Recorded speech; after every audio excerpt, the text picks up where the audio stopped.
for being too slow. Too slow. And the thing that we all learn Well, hello. is that thing. What do they say at Juilliard? What you can do is make think takes you we're want on. until they get it right. Possibly No. we're on. There you are We may on possibly. set, Mando. We are on. You got maybe 2 takes to get that key moment out, and it's got to be perfect. Hello and So welcome. this whole concept of people being like, "Well, I would do And this." happy No, you Friday. wouldn't. I promise you, you wouldn't. And even Because more you have happy no idea how because fast you do this. I didn't pause the video I was watching. So, yeah. Noob. Completely. Absolutely.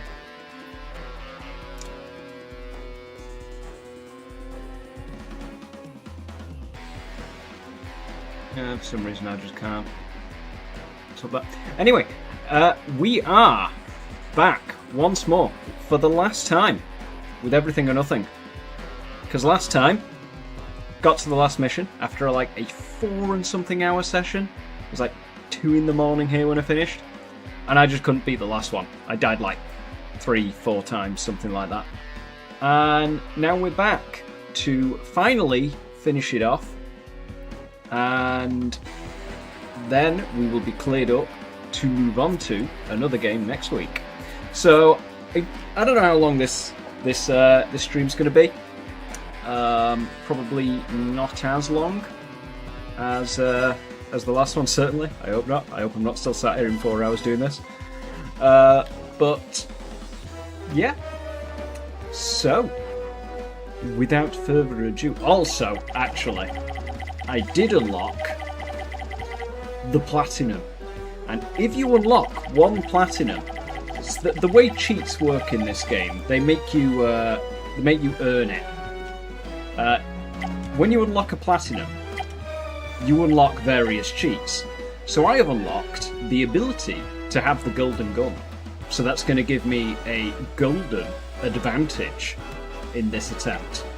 But I do kind of like this, the fact that it, like, I didn't actually look into it too much last time, but you actually have to work at unlocking platinums in each level to actually get things like unlimited battery, all weapons, and then right at the end is probably you need 27 of them for the platinum gun, slow motion, unlimited ammo, stuff that's going to give you a real easy time. So I like that they let you work for it.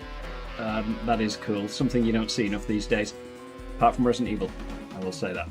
Anyway, let's continue. Yeah, Agent was kicking my ass. That just, I feel, would be completely impossible. We'll see how it goes. I'm not planning to drop down to that straight away. But, even though we watched the cutscene on the last one, I feel it's only appropriate that we watch it here. As super long and lengthy as the One of the cutscene missiles is. has been reactivated. We believe it is targeted on London. An unknown source has tapped into the network directly from a telemetry tower in the launch area itself. You must get to the launch area and stop that missile. Oh, that's not a good start. That's a very bad start. I was distracted. With what? You may ask, I don't know. But let's try this. Triangle, circle, X, triangle, circle. No, I was right.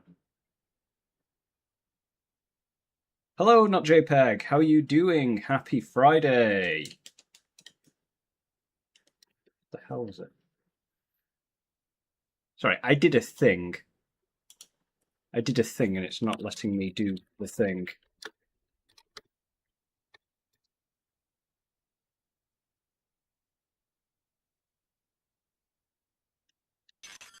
Done it. Yes.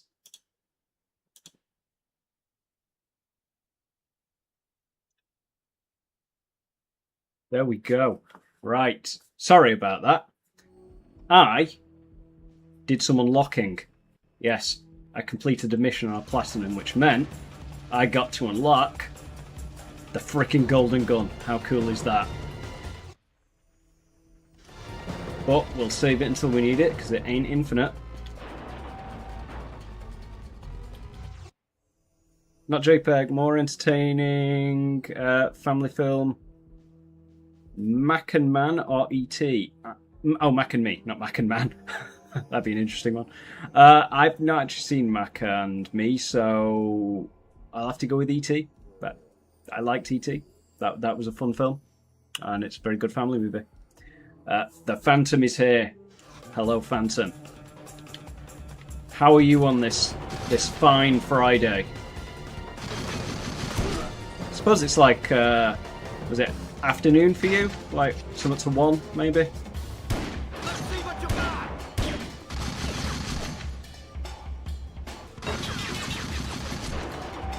Ooh, that's not good.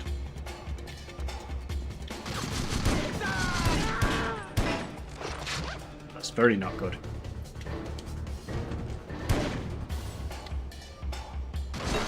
Ah!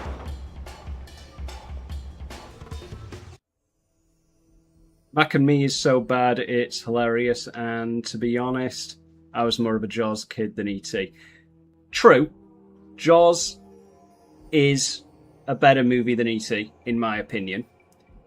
The better family movie, though, is probably E.T., because even though I watched Jaws when I was 3 and loved it, I imagine a lot of families, or maybe a lot of parents, don't let their kids watch Jaws too early. They don't want to scare them to death from swimming. I mean, I was a bit, but you know. Yeah. But E.T., it's definitely more family friendly. But overall, Jaws all the way, you know.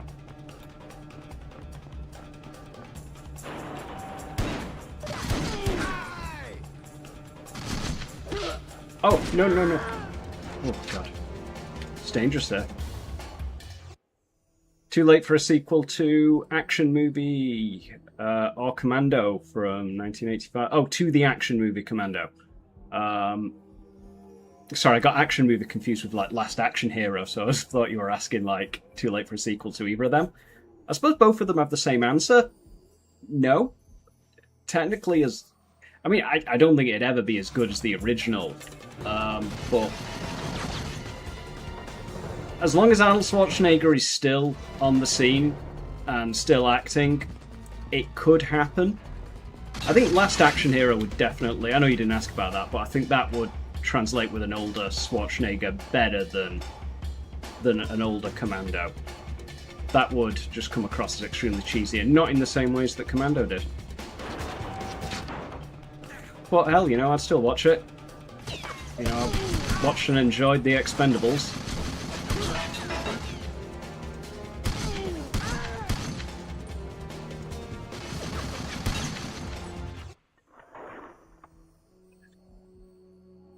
Spayless once said, fair enough. So you agree completely with everything I'm saying, yes? And is there a point to having a sequel to Commando? Is there a point to having a sequel to any Schwarzenegger film other than Terminator? You're probably going to correct me with a lot here. I'm not thinking of them, but yeah. Best and worst Will Smith films? Ooh. Well, I mean, can we just settle on After Earth is his worst film? Solidly believe that. His best film? Ooh. I mean, I will always love Men in Black, personally. So there's that film.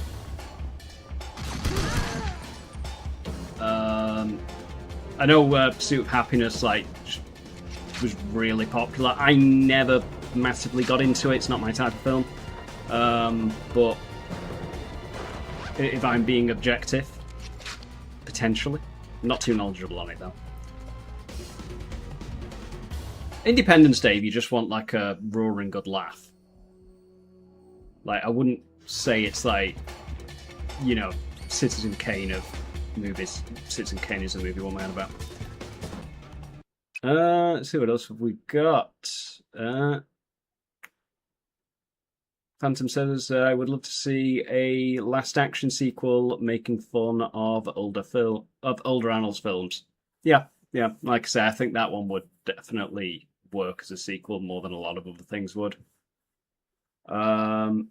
Phantom also says, my favourite Will Smith film and films are Independence Day, Men in Black, and his worst is iRobot. You think iRobot is worse than After Earth? I mean, fair enough. Or After Earth. Yeah, you added that. Yeah. Yeah, I mean, iRobot is all over the place. That was actually the first movie I ever reviewed. Not that there's video about it, because it wasn't a recorded review. It was, in fact... Stop shaking so I can shoot you. Oh, you bastard. It was, in fact, we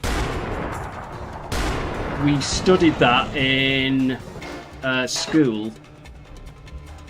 And, yeah, that was technically the first review I ever wrote.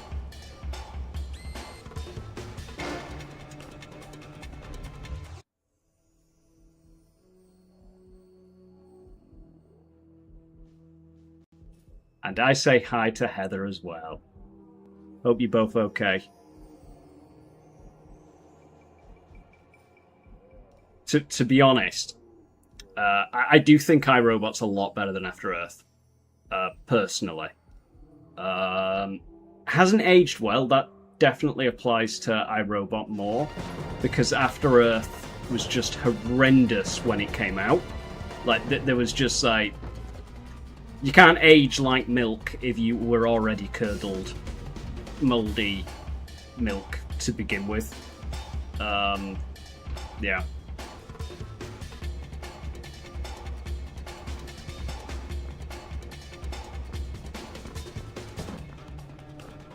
Yep, first review, first time I ever had to, well, talk about a movie in front of other people. Never actually made a video on it, though.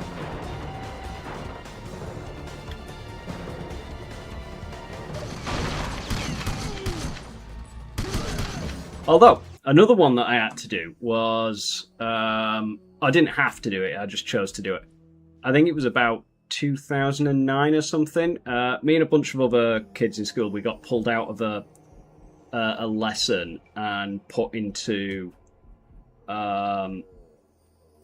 a room. I know that sounds like very, very ominous, but we were put in there, and this guy, he wasn't like part of the school, but like he was with the teachers, and they brought him in because they identified kids that they thought had like kind of lesser English skills, like needed additional help, and they flagged me up as one of them, which.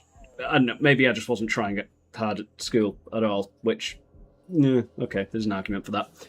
But the task was, basically to just kind of show what level we're all at, is write anything, just like two A4 pages, the classic, lined note paper, and write anything you want, 2 pages, hand it in, they read it, and kind of assess what level you are based on that, and whether you need to stay in this or be part of this group they were putting together. And I decided, like most 16-year-olds, however old I was then, maths is failing me at the minute, to write a kind of original versus remake of Amityville Horror. So that was my second written one. And yeah, they never said anything to me. They just read it and told me to go back to my other class. I'm surprised... well, actually, I'm glad it wasn't like the Halloween remake that I went with or anything, and just like going into strong details on like how the brutality of the Rob Zombie film doesn't make up for the lack of suspense from the original, and just making myself sound like a blood-hungry psychopath, to be honest. So it's probably good that I went for an atmospheric one.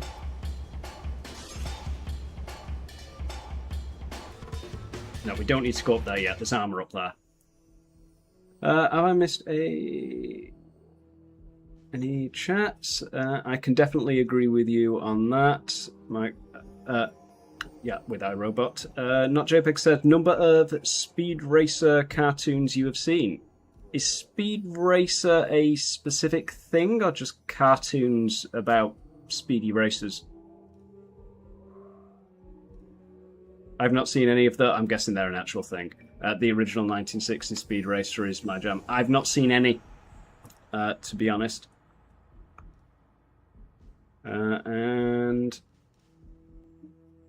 Oh, not Jacob. Got to get going soon. But one more question. Top 3 or 5 or 10 favourite samurai and cowboy western movies? Ooh. So... I think my favourite western movie would have to be Unforgiven. I think it was the last western that Clint Eastwood did. But that one is really good. I love a lot of his westerns, like Good, the Bad, the Ugly, Fistful of Dollars for a few dollars more. I got really into them when Red Dead Redemption came out. I do remember liking 3:10 to Yuma. And I forget the name of it. Yeah, True Grit. I saw the remake of that. I've not seen the original. As for samurai, I've not seen a lot of samurai films, to be honest. Or any, in fact. I played Ghost of Tsushima and Ghost of Yotei, if that counts, and thought they were excellent. I need to watch the Shogun series that they did. That looked very good and was getting excellent reviews.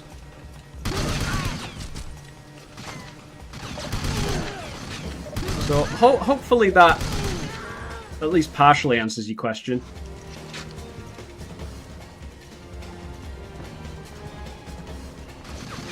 Oh, hello. I should stop running in there like a buffoon.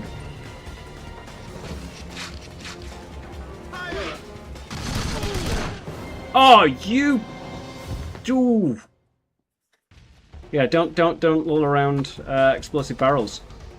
Bond, one of the missiles there was a few adaptations of Speed Racer anime. The original 1960s anime is fun and over the top, and the English dub is legendary. Fair enough.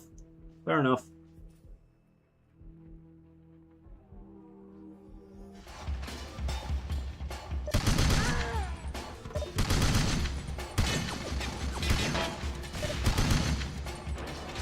It's like, come to think of it, it's like I can't actually believe that I've not seen any samurai movies. Like, at all.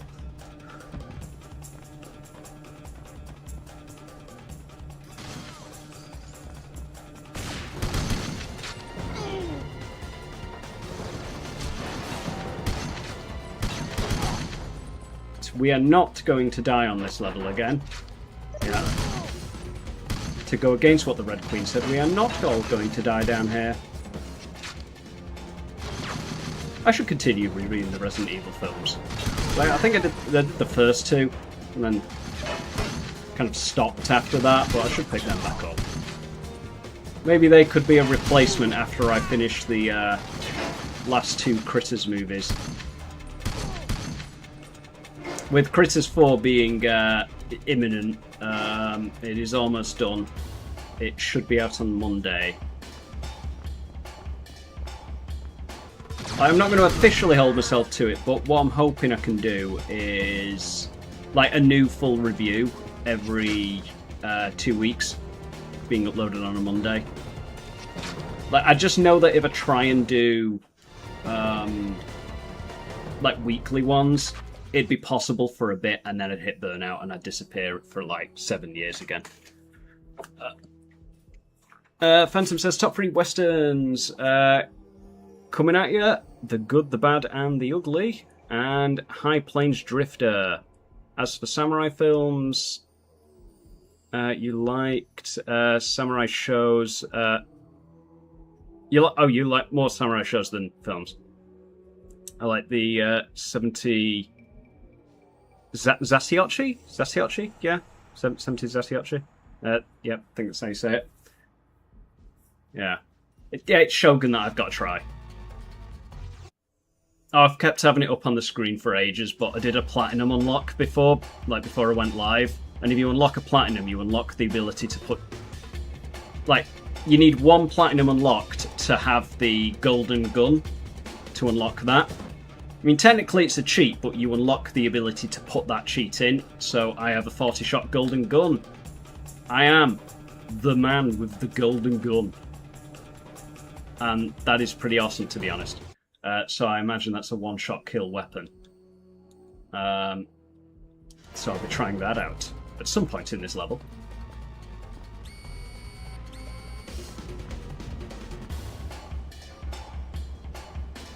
Someone's got to come through here. Oh, hello. There you are. Come on through. Call me Deadshot. Ha! Oh boy, I am impressed. You made it through Critters 4. Was alcohol involved? I did actually have a drink while watching it. Yeah. I didn't care for it. It was really bad.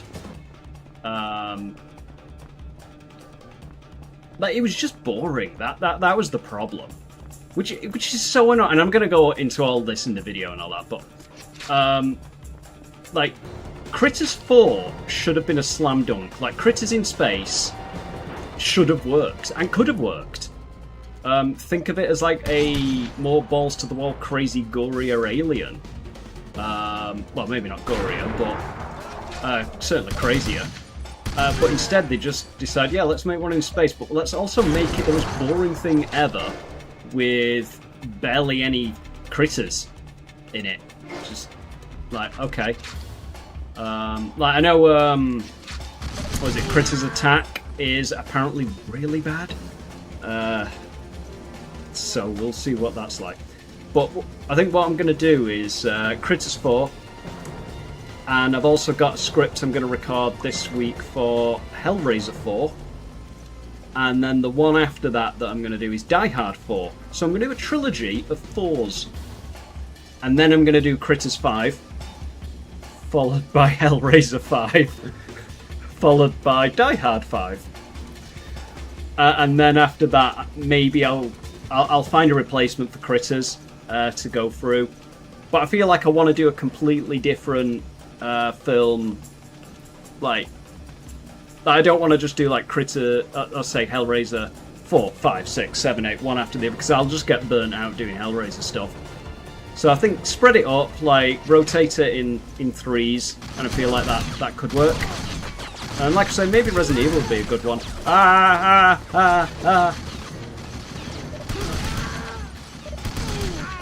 Bad people. You agree, but they fucked it up. I make Critters 3... It makes Critters 3 look like Gremlins 1. Yes. Hey Mike, am I able to join you on the stream? Like with my camera? It's possible, yes. What I would have to do is basically set up a chat with you, and then I'd have to add you as a source to OBS, which is my video streaming software, that basically will like look at the say if we did it on like Discord, it will look at Discord and I'll be able to like put the chat box on screen and your voice would come through.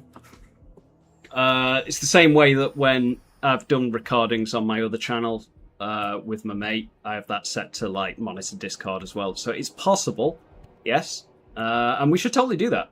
Yeah, that would be great.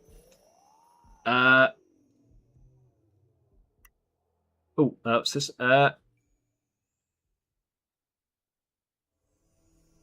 So with your camera, it would have to be whatever you're using as the call, whether it was like a Zooms call or like I don't have Zooms immediately on my PC. All I've got is Discord at the moment.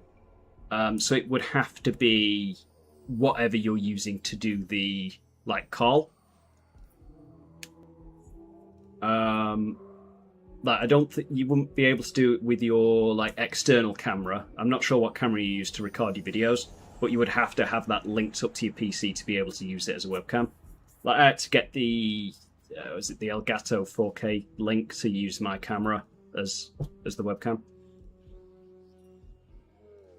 So now I just like record everything like through my PC instead. You got Discord? Okay,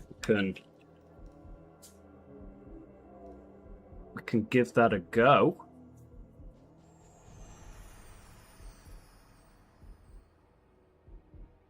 Booting up Discord.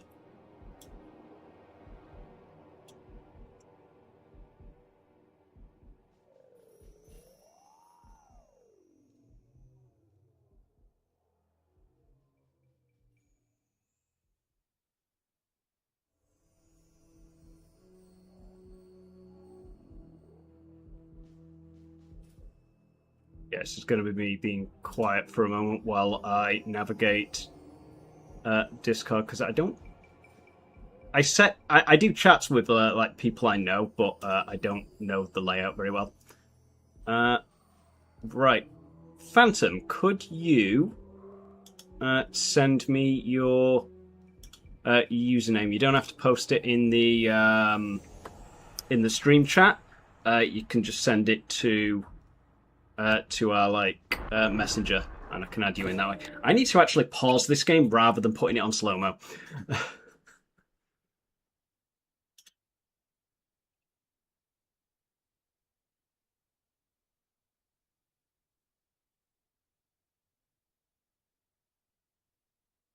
Yeah, so you'll have to send me your username on Discord, and then I can send you mine, and you can add it that way.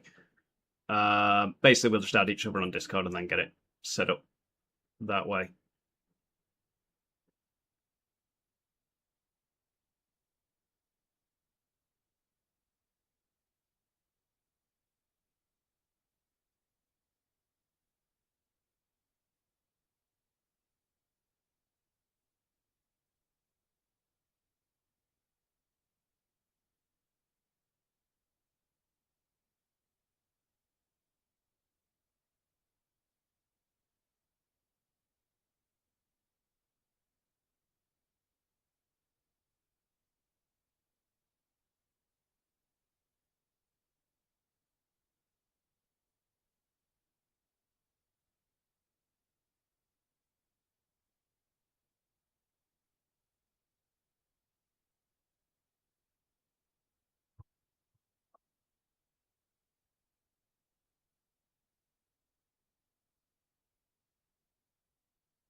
That makes sense.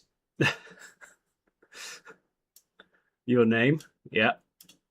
Right, I'll just add you now, and then I'll try and pull you in on the stream.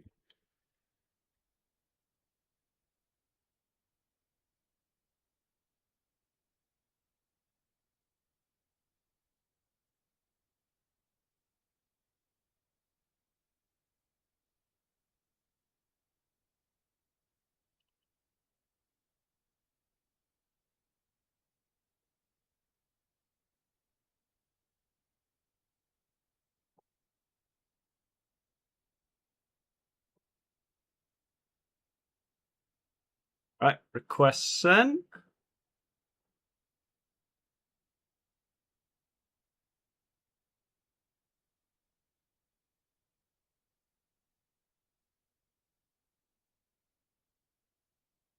You should have that in.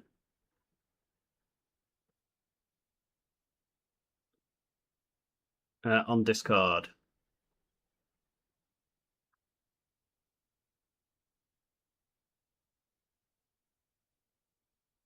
Ghoulies is a fun campy exploitation series.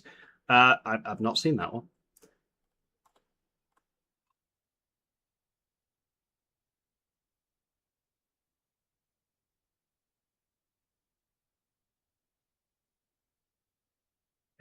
What?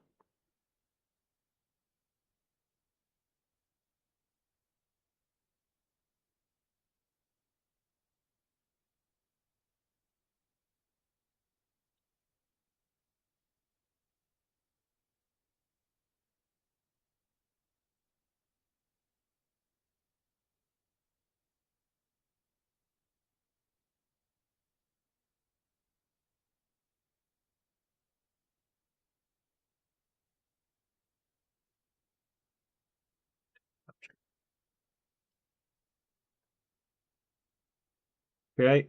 Right. So got you there now. I'm going to start a video call with you now if you are ready.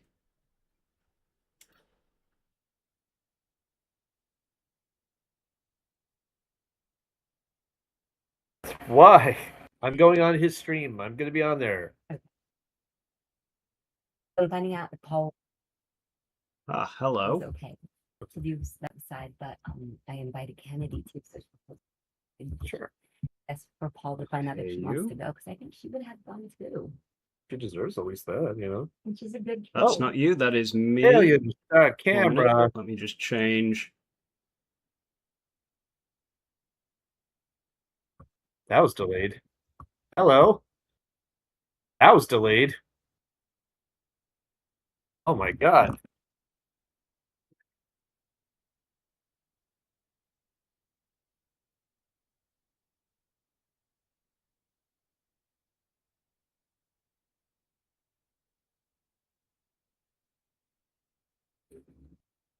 Ah, can you hear me? Hmm. I think I can hear you. Can you hear me? I think I can hear you too. Perfect. Ah, right. Can you? My Okay. camera won't come on because it's in use for the stream. So Oh, you'll just have to yes, settle okay. for voice, I'm afraid. But I should be able to pull your camera up on the stream. Yes. Is it delayed on the YouTube thing over here? It is, yeah. So there's a good few second delay. It's just sadly the nature of streaming. Hi, Mike. Hey, my wife Heather, says how hi. you doing? So do we need to? I'm sorry, I didn't mean for this to be like a science experiment. I apologize. Oh, no, it's all right. It's all right. It'll be fun.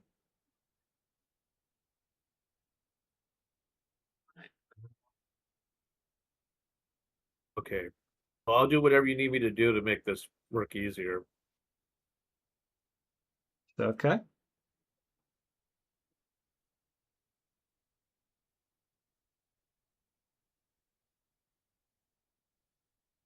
It's about. Try capture audio. Well, you're on screen.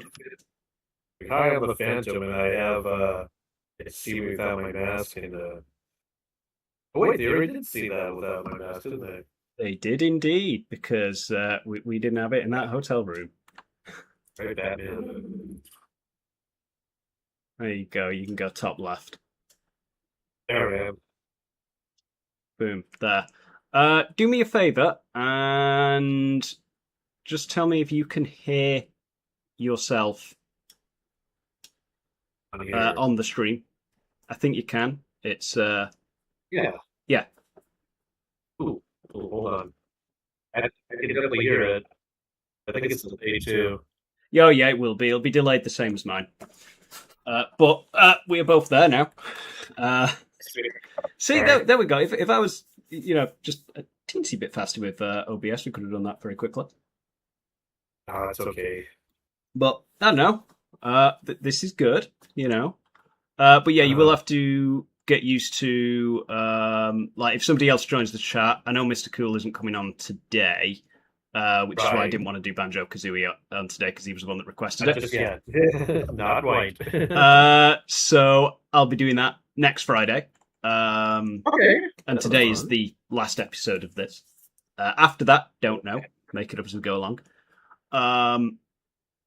But yeah, no, nice to share the screen with you again. Yes, it has been a while. It has. But hopefully will not continue to be. No, it won't be lost. No.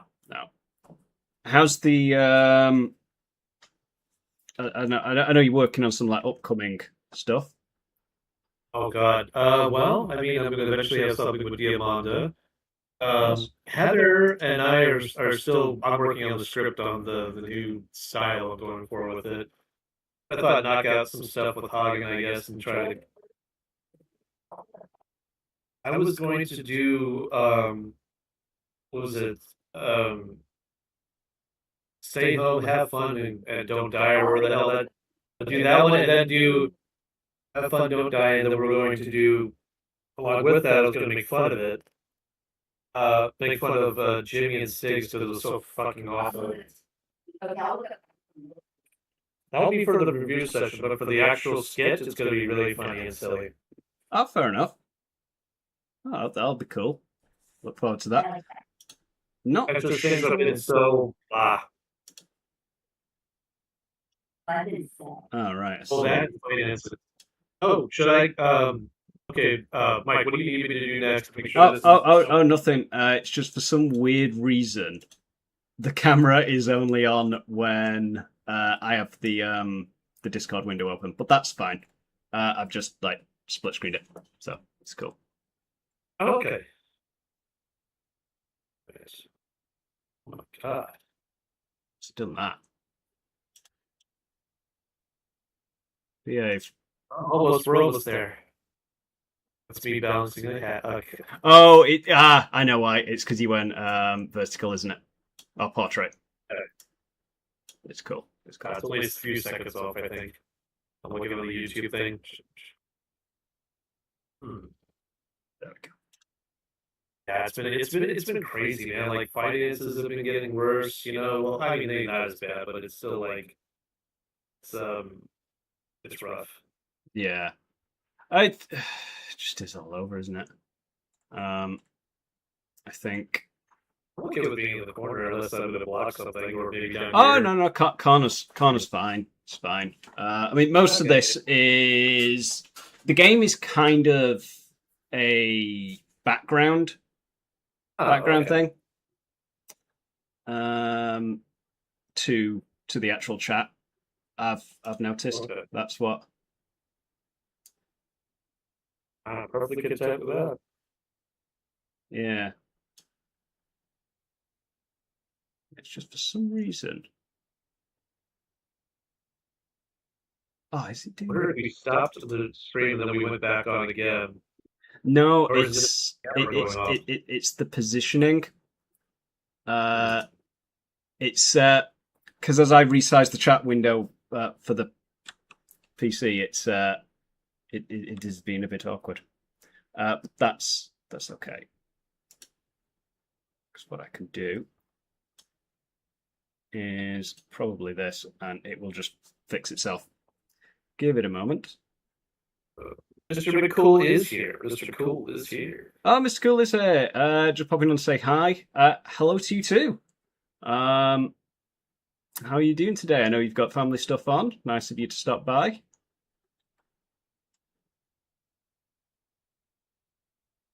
I'm just looking at my camera like Yeah. wonder if that's oh my lord. No, it's okay. It's you get used to it. Shoot. I don't want to delay your stream any longer. Like, I'm so sorry. To be honest, mate, it is absolutely okay for the reason that I'm doing one level of the game. So I was worried that the stream was going to be like a 30-minute thing, and then I'd be like, so that was fun. Yes. What now? So you've given me something to play around with, and yeah, that helps. Yeah.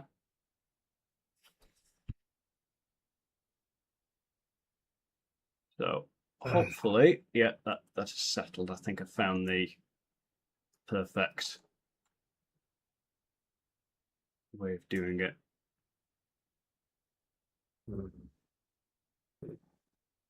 Chat. Also, you know what's funny about when I was looking at Critters 4, I was like, that's funny, they do a lot of techno babble in that movie that isn't not to really anything. It is really bad. I didn't think it was sci-fi enough. No! Is And my all the opinion. money towards Brad Dourif and fucking Angelica. What's her name? Angela Bassett. Yeah. Like to be, and the thing is, like, Brad Dourif is in it, and I love Brad Dourif. Like, who doesn't? But Right. like, he doesn't do anything. He doesn't have any, like, you've got the voice of Chucky, and what, you're not going to get him to say anything cool? You're not going to get him to, like, say anything creepy? Like manic, like he's usually really good at, you know? No. Here's the thing, and I do make a point of this in the video. You're just going to get basically a live rendition of the video right now. A pre-video crossover with the Phantom. Yes. You don't, like, Alien and Critters, and Critters 4, they're highly comparable, I think. Oh, yes. Not in execution or quality, but in setup. Yes. Critters 4 is ripping off Alien big time in a lot of ways.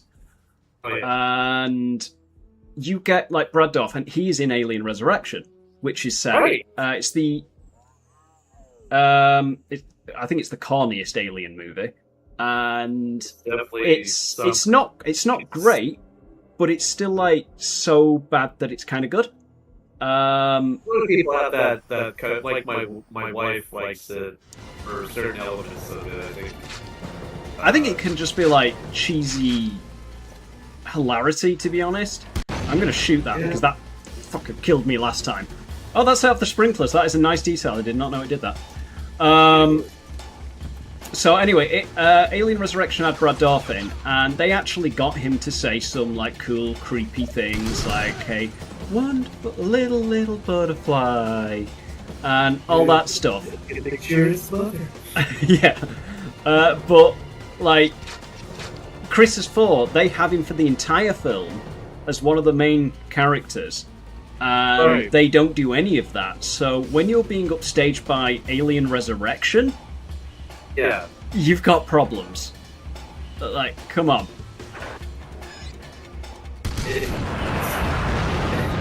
It's almost as if a lot of stuff in there was kind of like an afterthought. Like, we have this, but we're not really sure what we want to do with it now. Maybe we have rewrites. Maybe the fact that we have fucking Joss Whedon doing this thing. and Yeah, just, like, yeah. doing his own. Yeah. Hey, what I will say is, Joss Whedon didn't hurt Alien Resurrection as much as he did Justice League. Oh, that's true. That is true. It is the most awkward transition of two films. I Yeah. can't believe shit like that had to happen. It was just a bad timing, bad everything else that came along with it. And then we get the Snyder Cut, and we're like, oh. Well, here's the thing, right? The Snyder Cut, I think, is a superior version. Oh, And yeah. I don't know whether I'll get any flack for this. I think it's the better version of a bad movie. Like, I agree. I agree. I think Batman v Superman is better than people give it credit for, personally, and I've said that since 2016. I don't think it's Oh, I a know. great film. I No. don't think it's technically even a good film. It's just not, like, I remember people saying, like, I should review Batman v Superman. This is worse than Batman and Robin. And I'm like, No. really? It's. mm, I think it's like an Elseworlds story. It's like his Oh, very yeah. specific version, and Oh, yeah. it's dark. It's gritty as hell. the whole Frank Miller. Like, Yeah, heavily and all that. heavily inspired by Frank Miller, and, like, everything about it is so dark and somber. It doesn't nail the characters the way you want it to. Like, James Gunn Yeah. got Superman down, in my opinion. He's the upbeat, colourful, like, will save human lives and save a squirrel. Aliens from other worlds coming in and him fighting them. like Yeah, the original, exactly. serial. Henry Cavill's had potential to be that, and I think if he'd have stayed, he would have become that. But that wasn't the version we got with Snyder's films. But that's okay, No. because he gave us a specific version, and that's fine. Yeah. So, like, I thought Batman v Superman, if you can get on board with his vision of this gritty, dark, Watchmen-esque Batman and Superman thing. It's a really good action film. Henry Cavill's great, Ben Affleck's great, but then Justice League it tried to, even before Whedon got his hands on it, it tried to walk that back a bit and become more Marvel. I think there was, like, even with the Snyder Cut, there was, because he could only change that to an extent. What he had already done, a lot of it was set in stone. And to be honest, I do think COVID is the only reason we got the Snyder Cut, because it's very funny that it released in 2020 and they had this film that was like 99% done. Everyone's asking for it. They can't put anything else out because of lockdowns and all that. So they go, release that. We can make some quick cash on it. And now they probably regret doing that, but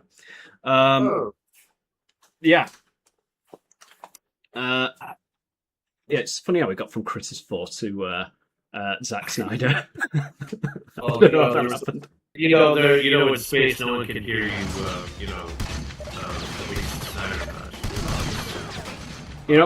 My tagline for the thumbnail of Critters 4 is "In space, no one can hear you yawn." Ooh, or snore, The snore, yeah. Gonna catch some Z's. Oh my lord! It's just like it was such just a horrible misfire. That's something that you would think would be like Definitely. It was condemned to a boring thing.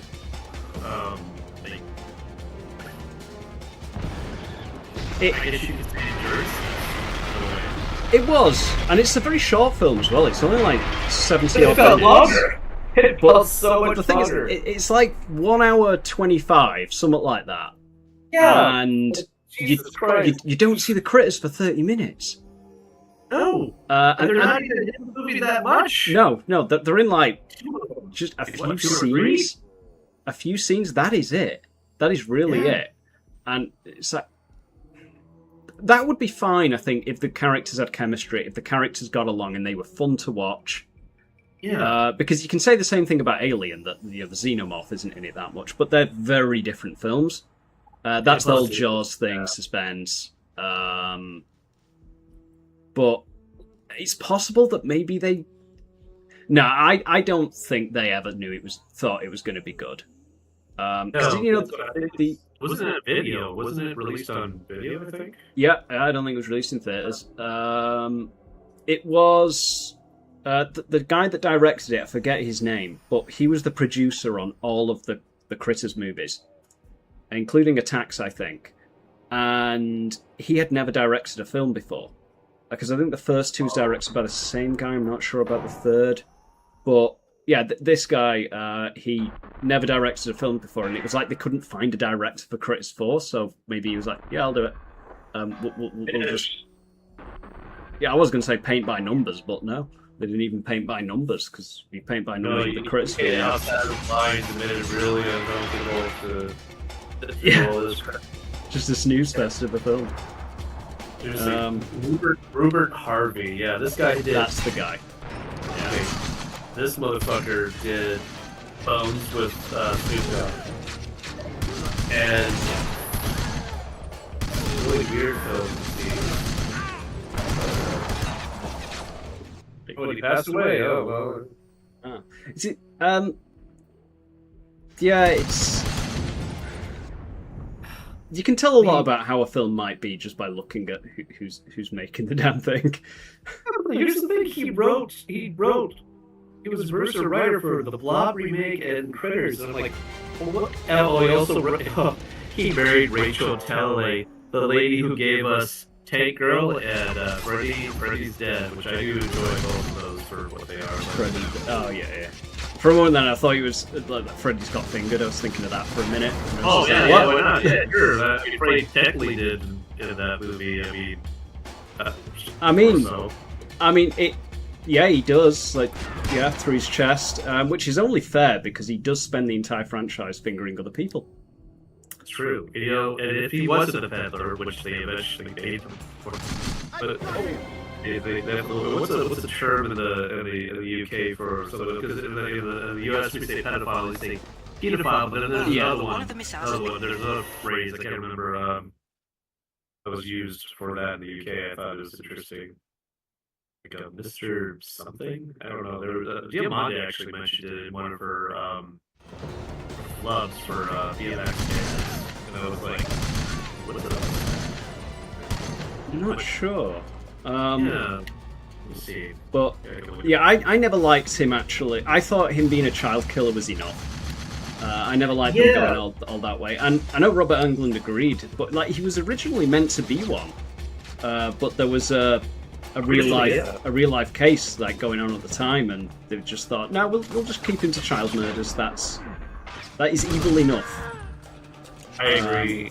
So it's kind of weird with the remake. It's like they were going for like Wes Craven's original vision of the character, but also it's like it worked out better without it. I agree, because if they did put that, that's what would have been an X-rated film. Yeah. Original Nightmare on Elm Street. I think it sours the character. It's like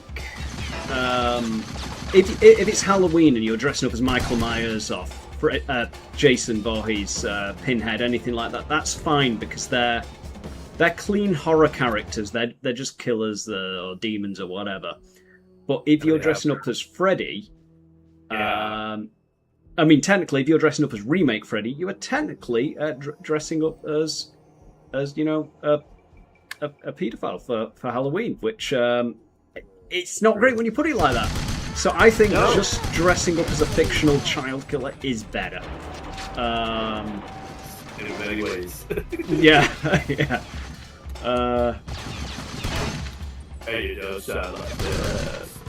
You really should have tried my dick in class. Oh, what a rush. Yeah. You know, I was thinking of doing something like this. Pitching the idea, but I might as well pitch it on stream so you can answer it in front of like anyone who's watching. And I know you say yes because you're already here, but an idea of doing a crossover video where it's not scripted. It's we'll have an idea, things to run through, and it's basically just a chat between us like this, but without the video game. Okay. Yeah. So you know, like I think a really good one would be. Like we could do it with the Batman the Animated Series episodes, to be honest, rather than doing scripted videos for them. Sure. But like franchises as well, like talking about like our favourite Friday the 13th or Halloween's, or like maybe ranking the Jaws movies, but like something that because we already like. I've discovered that we bounce from topic to topic very, very, very easily. Oh yeah, I mean that's just how we roll, man. I mean, like when it comes to like one thing, we're gonna, and it reminds us of another. We're obviously gonna go there, but if we keep our focus strictly to that, it's okay. I think it'd be good. We could have highlights, topics to cover, questions to ask each other about those things. I think it'd be a fun way of doing it. I agree. Here on the Good or Bad live stream, we have a special guest here. That's what we're going to talk about anything. But today we're specifically talking about blah blah blah blah. Yeah. Yeah, I think it'd be a good one. I agree. Like maybe, like once I get through this level, we can just like switch it to, obviously just switch the game off and just switch it to just a dual stream and just talk about random stuff. I think that'd be great. Let's see if I can get through this goddamn level. But I am thinking you should watch the video. Like watch the last 5-10 minutes or so of the last stream, and it's like I got so close. It was evil. It's so far. Yeah, but I tell you what, like I am not against backing out to the main menu and just put it on easy just to get the damn thing done. Sometimes, brother, you gotta do what you gotta do, especially when it is like, almost ungodly. How you know what's a game that is not forgiving? Go on. And I was surprised, but maybe not really. It was the Angry Video Gamer Duel, whatever the fuck that game was. That's like a platform side scroller or whatever. Wait, was that the one that he made, or like he commissioned anyway? Yeah, it was like a 1 and 2 dual package, whatever the hell it is. And I started playing it, and it is unforgiving. Even on medium, it feels like it's hard. You can't even get through certain things without having to get blown to pieces, and you barely have as many lives. And it's like, is there a reason for that to show how frustrating it can be him playing the games that he hates, or is it just we just wanted to make it hard because, yeah, why not? I haven't played it. I reckon it's.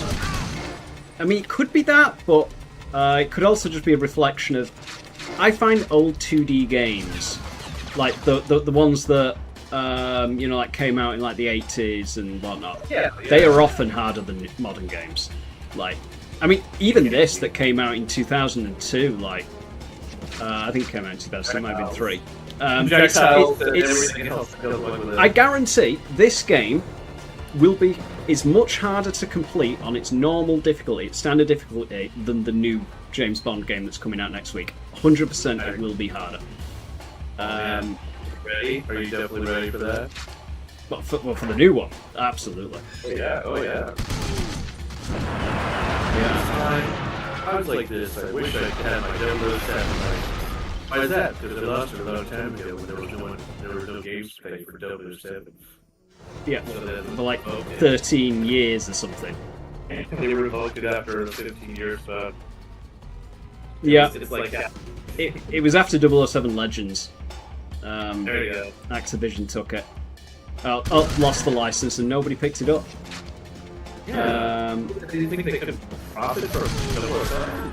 007 has a marquee value somewhere or other, depending on who you are. It does, but I guess people were also just trying to figure out like what's the best way of making them, because that the kind of nobody could figure it out for a good while. Like, I think GoldenEye works, like the original like N64 game, because there was very little out there like that. Like, we had games like Doom on PC that like did the first-person shooter. Putting it on a game console. And I was like, It didn't work. Like, GoldenEye was the one that said, this is how you do first-person shooters on consoles. It can work. And that was great because it had a unique style. There wasn't a million others. But then come to like Activision's run, and you had things like GoldenEye Reloaded and 007 Legends, and they're just Call of Duty but with Bond. And it's like it doesn't stand out from a crowd, and they're okay, but they're not great. They're just there. They're just there. Yeah, right. Whereas like at least this one, it's unquestionably Bond. There isn't another game I feel that plays like this. I mean, I think that this is Bob said, but maybe like Splinter Cell was kind of like this. You got Metal Gear Solid, you got a little bit, but they're like obviously stealth games. You say this doesn't have stealth in it? It has bad stealth. But like this is like a run and gun game.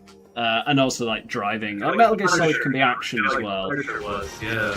That was basically just Max Payne, to be honest. Yeah,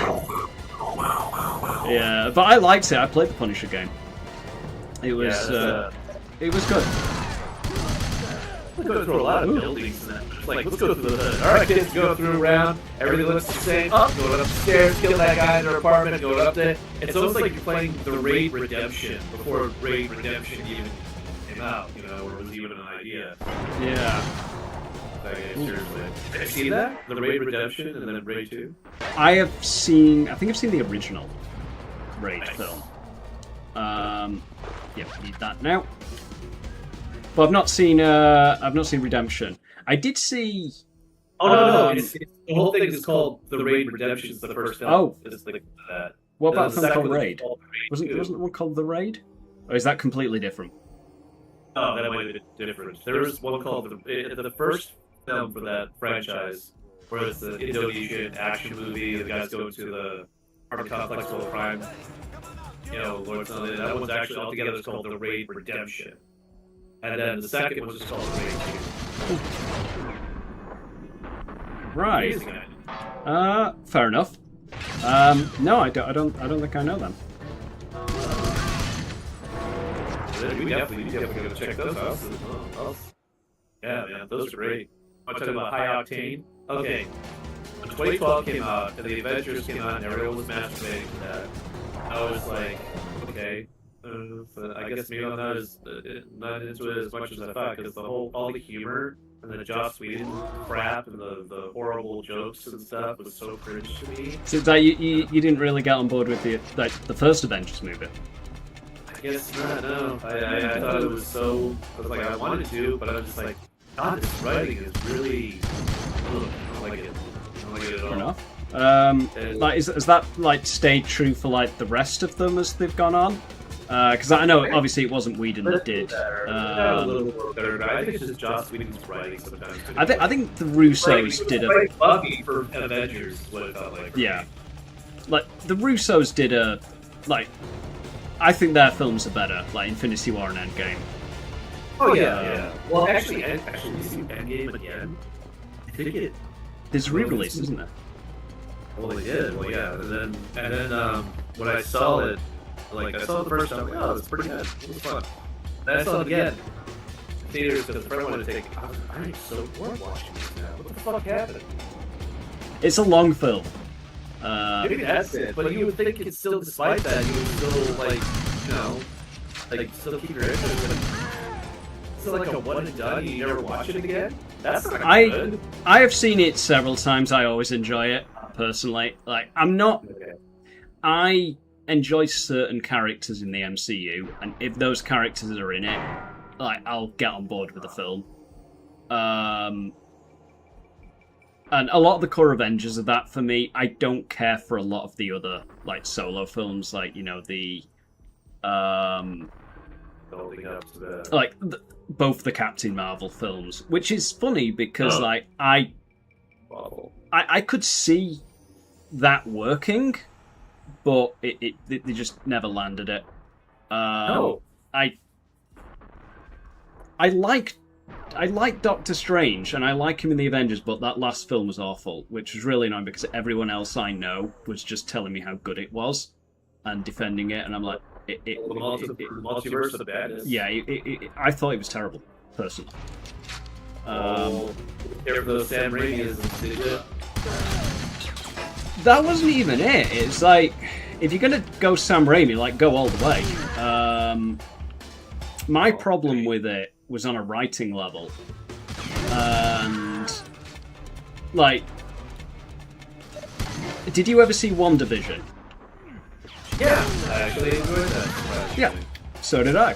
But the thing about so Doctor Strange picks up Wanda's story from WandaVision, pretty much right from where it ended. Now, the whole point, what I took away from WandaVision was her coming to terms with the Vision's death. Knowing that the children in that show, they were manifestations, she created them, and part of letting go of those, letting go of Vision was letting go of the children, letting go of that lie, and then moving on to something new. And then the next time we see her in Doctor Strange, she has found a way to hack the universe to find these children in parallel universes and then steal them and just kidnap them from their mothers. To me, that was like walking backwards with the character. It was like, it's like it just rendered like WandaVision completely meaningless, in my opinion. Yeah. So that's what I didn't like. Now, they could have fixed that very easily if they'd have had. We think that's Wanda, but that's actually a parallel universe version of Wanda that has like gone evil, and she has like locked away our Wanda, but then like Strange manages to free her, breaks her out, and then like because that way they could still have done the whole like Wanda going dark side, going evil, without tarnishing the WandaVision. Railway and Boxing Fan 2000. Hi, Mike. Hi. How are you? Happy Friday. Newbie? Yeah. Oh, yeah. Someone in chat. You may not see them pop up on the. I do see them. Oh, you do see them. You do see them. Yeah. commented on my Die Hard review just the other day. Yeah. I've been watching for a while, but nice to have you here. Oh, Jesus Christ, I did not know I was in that much trouble then. Oh, God. I wish there wasn't a delay, because every time I say something about the game, you'll look at the stream and it's like, I don't see it yet. Yeah, I know. I don't know how far off it is, to be honest. About 5 seconds, but like... Oh, there you go. Now I see. Sadly, No. yeah, nothing can be done about that. It's like, even if we start over again. Oh, it's just a nature of streaming that that you're going to be like about 5 seconds or so. I remember you two in the Kong vs. Godzilla video. Yes, our first one. Memories. I still don't think we've topped it. I don't think we ever will. I have to say our two best ones, in my opinion, personally. I'd have to say that one, and the Godzilla vs. Megalon was pretty good. That was good. That was very classic. That was God, I just picked up armor and now I've lost it all. That one was like very kind of like taking some of our modern stuff, but it also put like a classic spin on it. I liked what you did with that. And for anyone that doesn't know, that's a video on his channel. It's not on my channel, so if you do want to watch it, and I do recommend it, head over to the Phantom Reviews channel, and you will find it there. Godzilla vs. Megalon. It's a good birthday. Would have been Christmas if I didn't bullshit myself on the roof. And I was like, God, why did I even put that in there? So let's just say it's a birthday video, Mike. What the? I was so when I edited that whole fucking thing, took until Christmas to get it finally uploaded because YouTube's uploading bullshit is like take about 15 hours. By the way, we only put up 5 minutes of the video on there. When we what? Yeah, I remember that. And then they had like, well, we have this copyright thing. You might have to cut that down. All right, fine. I'll do that, and then I get a copyright for the Fox and the Hound song at the end. Here's a tip. So it's something I've started doing a while back. You know when you're editing your video, and you have like a rough outline, all the movie clips you're going to use are written, but you've got to polish it, and you want to add your like copyright YouTube music, copyright free music and all that, and you want to make it all nicer. Export it as soon as you've finished putting all the movie clips in, and then upload it, but don't put it to public, just leave it unlisted, and it'll tell you whether it's okay with the copyright. And if it's not, you can change that before you finalize editing, and then just delete the copyright test version. That's what I do. And it is handy. Because nothing is more annoying than when you've got the finished version and you're happy with it, everything's perfect, you put it up, and it's like, no, I've got to change it now. So, shut up, it's Kaiju-rific. Yes, he remembers the line. He remembers the line. And it was the second video we saw after the Freddy vs. Jason review.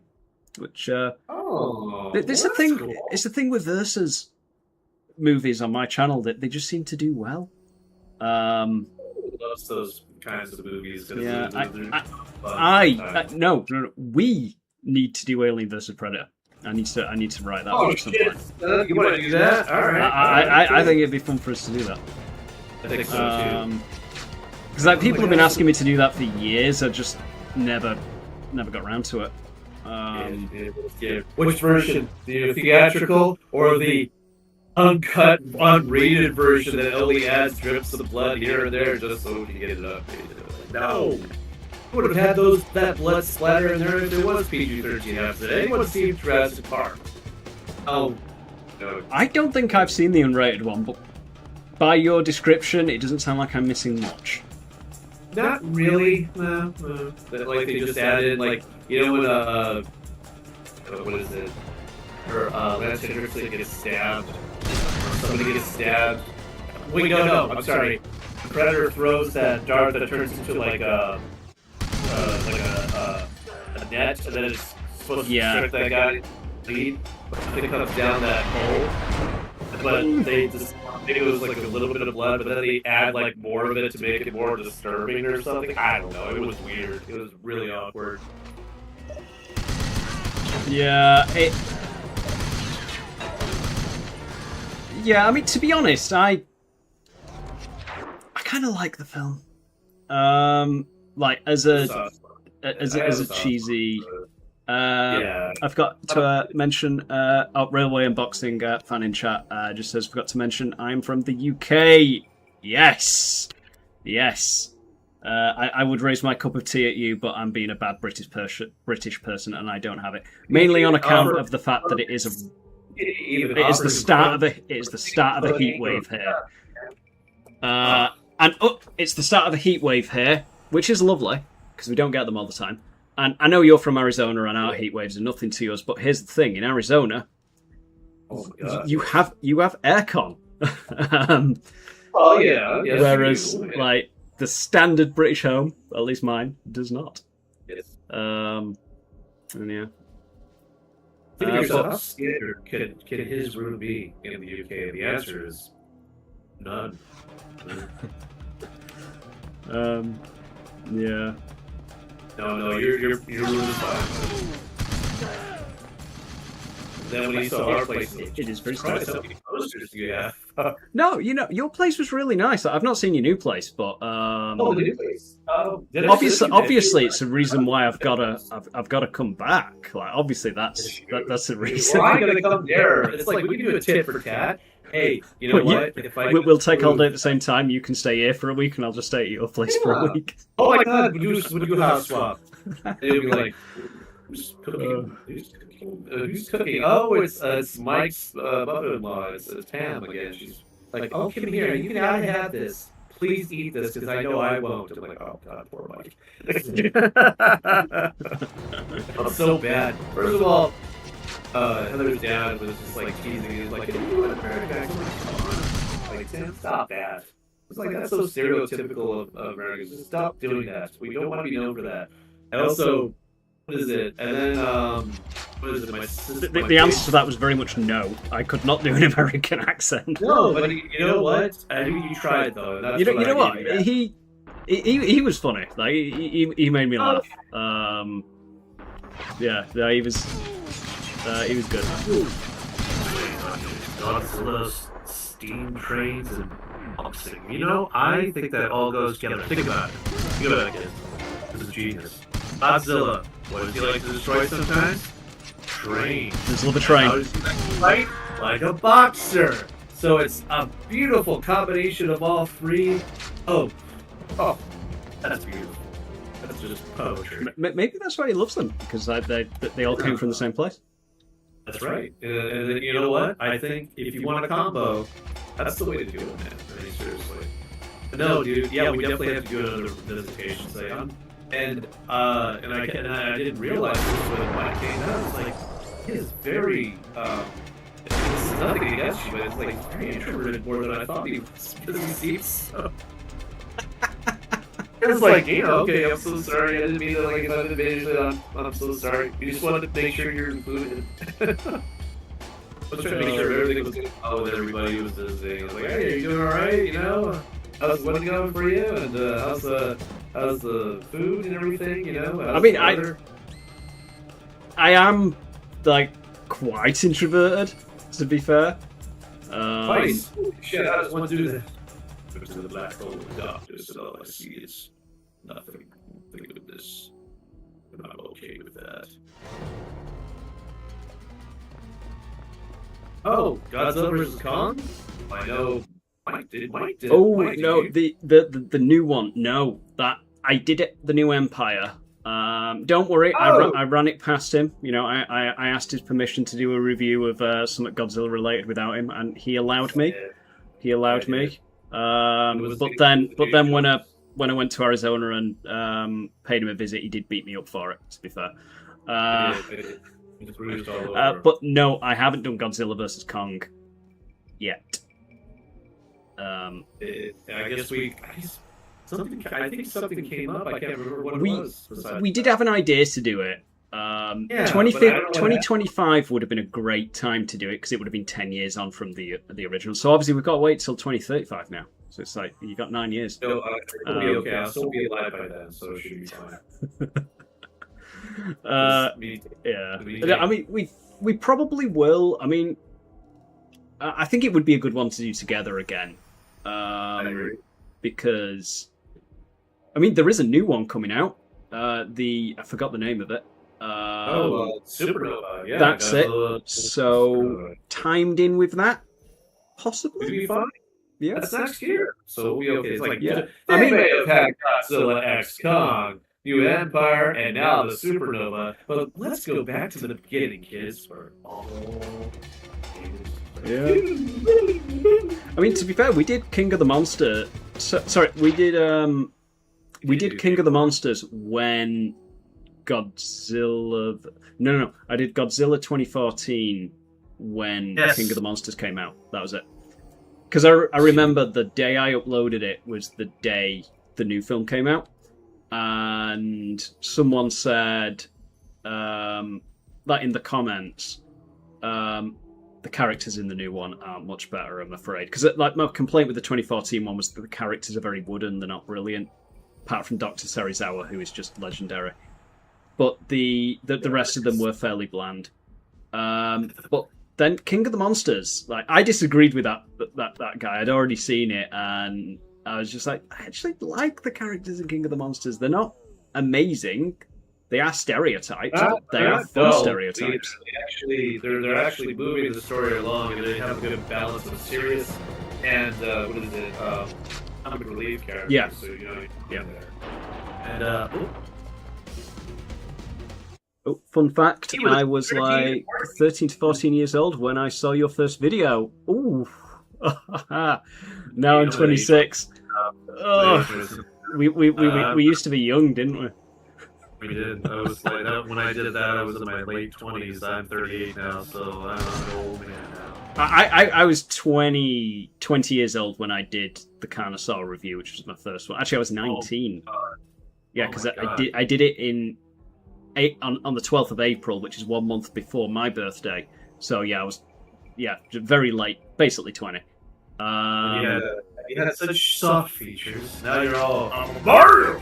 Yeah. Yeah.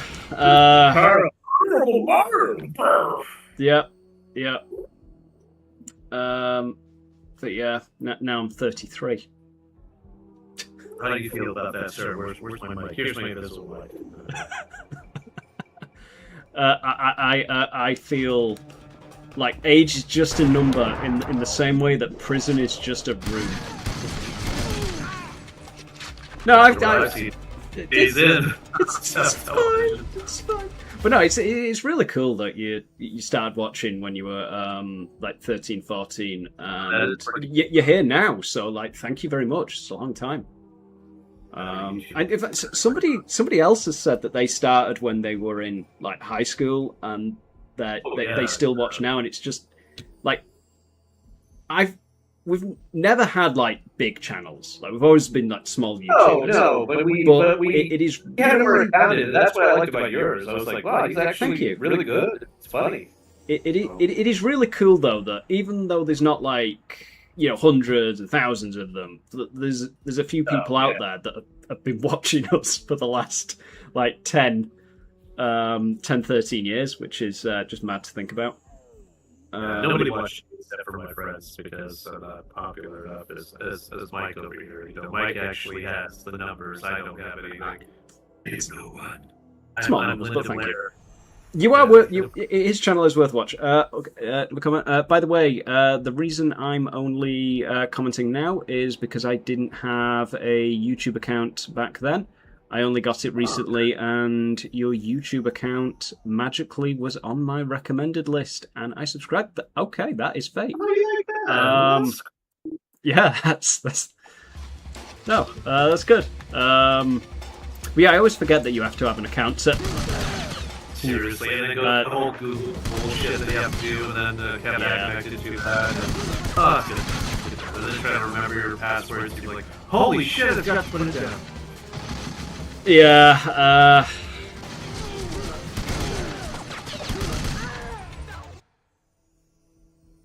Yes, Mike Grayson is an underrated channel. I agree. Thank you. Mike has this charisma that made him work. Even now, his stuff now is more like a. I would say kind of like how Doug used to do tutorials about something he liked. It's funny, but it's also very informative. But back then, it's definitely, we had our, the formula of doing the movie reviewer thing, and the thing that I loved about that is that we were like, you did stuff that I appreciated more so, and what other ones were doing or Doug was doing at the time. The one I appreciated was the Jaws: The Revenge review, where I love how the shark somehow ends up in the sunken Hulk or the sunken ship, and nobody talks about how he's swimming through it. And you did, and you were laughing like, yes, somebody talked about Someone got it. Doug never talked about it. Yeah, I mean, I always, because I watch Nostalgia Critic so much. I mean, he's the reason why I do this.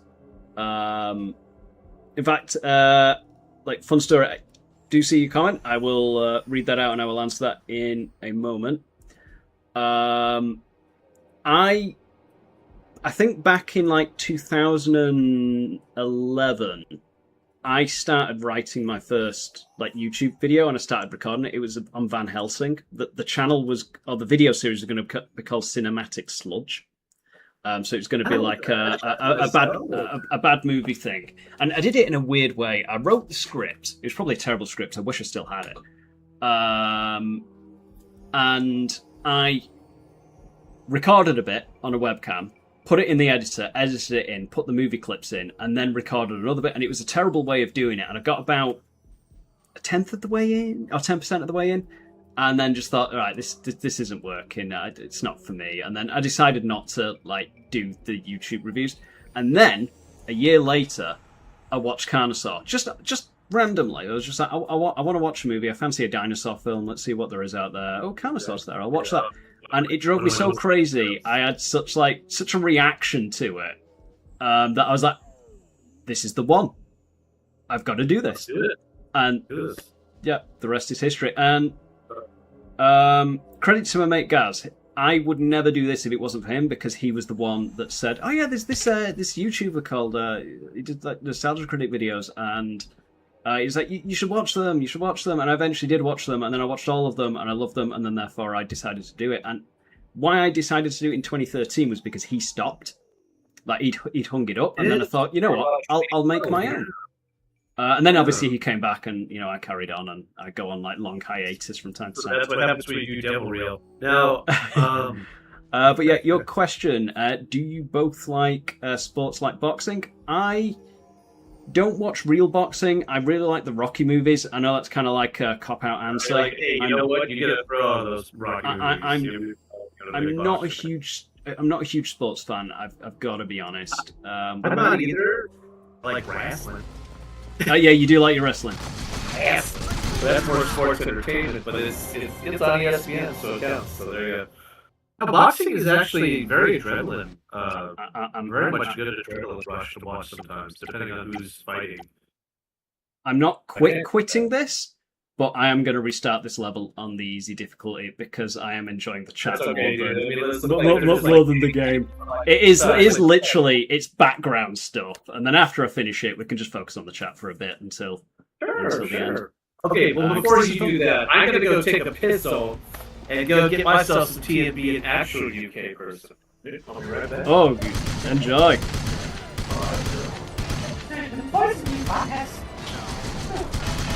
But yeah, I do think that if there was any sports I was going to get into, it probably would be boxing, and that is because of Rocky. That's fair. In fact, you should do a review of the Rocky series. I'd be down for that. I like them. They're a fun series. They're not all good, but they are a fun series.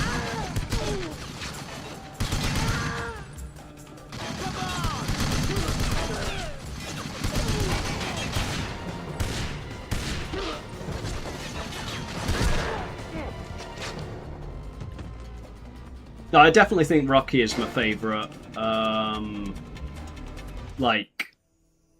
sporting films. No, the gun is not there because it's right here.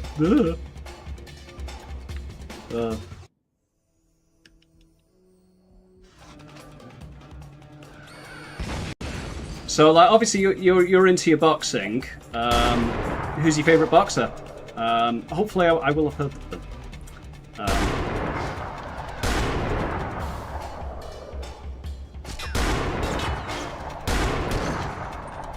I got him in the end. Rocky 1 to 4, very good, but Rocky 5, ooh, yeah, Rocky 5 is not good. I saw a video, it was semi-recently, it was an interview between, I can't remember who was interviewing him, but Sylvester Stallone was talking about the Rocky films, and he was saying, like, the best one, he was ranking them. The best one was 1, and I think followed by 4, 2, 3, or 3, 2, I can't remember which order. 5 was like bottom, basically. Like, he got to 5 and he was asked like, what he thought of that, and he was like, "What? What was the thing?" It was awful. So he's on board with that. He doesn't like it either. Because I mean, there's no boxing fight, is there? What do you think of the Creed films? I never saw Creed 3, but the first one I remember really liking. I can't remember anything about 2, but I have seen it. Maybe that says something about it. My favourite boxers is Alexan. It's like, oh, I'm terrible at name pronunciation. And Terence Crawford and Canelo Oliveira. I gotta be honest, not being a box fan, I've not heard of any of them. I think the only ones I've heard of are like Mike Tyson, Tyson Fury, maybe a few others that I can't remember at the minute. I want to go up. I want to go up in the world. Go up, you infernal thing.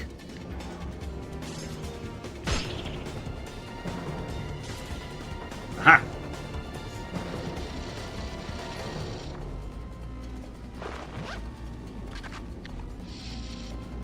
But you said you're also a Godzilla fan. What's your favourite Godzilla movie? I know Phantom. He will know much more about whatever your answer is. But I've seen some of them, not all the classics, but I've seen all the newer stuff. And well, -1, which is one of the newer things, just not part of the like MonsterVerse.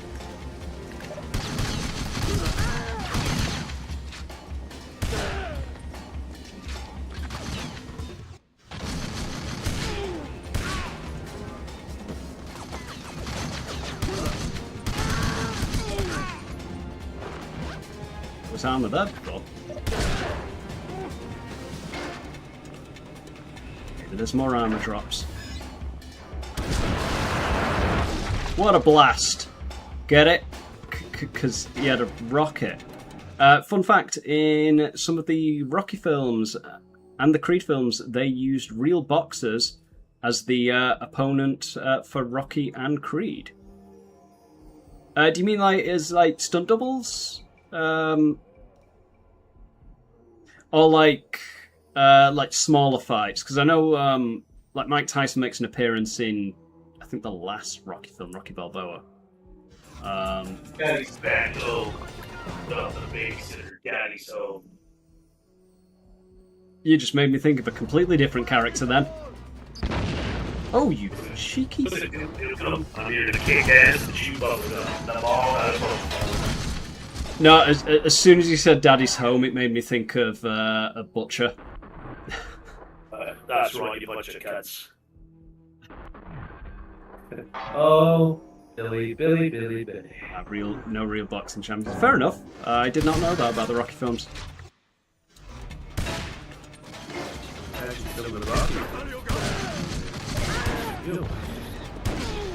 Now that's cool. I did not know that. Me neither. Hey. That is alright, dude. The differences that make us unique. Ah! Like, I agree. Ah!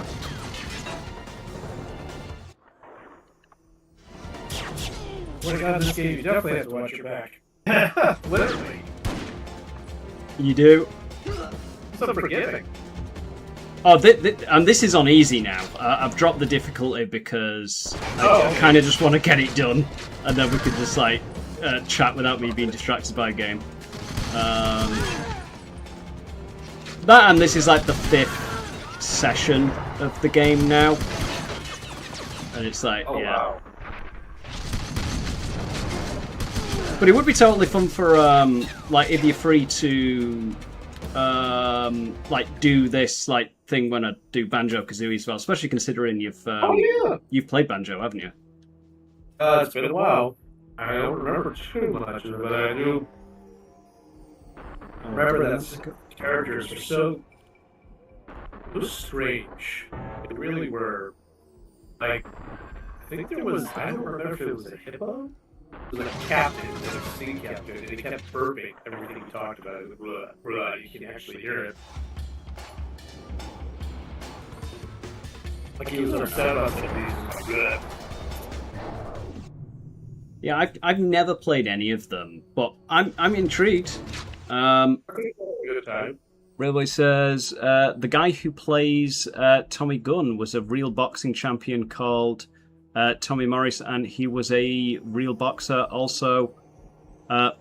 Mostly fought, and also fought Mike Tyson. That is cool. I didn't know that.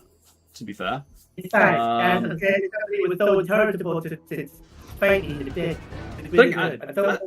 I suppose like he's one of 2 actors who played like the antagonist in a Rocky film that wasn't like a huge like actor, because obviously like Carl Weathers, Ivan Drago's not the name of it, Dolph Lundgren, and freaking Mr. T. Yeah. Is that's your favourite? Fair enough. Mine. I mean, they're wrong. The other 2 are good too, but I think 3 was like. Three is a lot of people's favourite. I do like the intro of that where he is fighting Hulk Hogan. That was very amusing.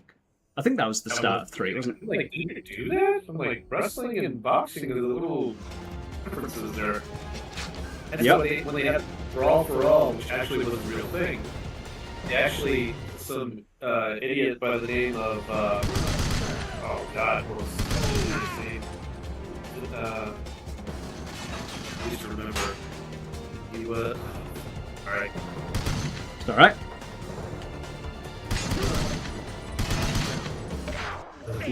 Run away, run away. You wrestling. Ah! Ah! I can't believe I can't remember his name. Yeah, Hitcher did that one.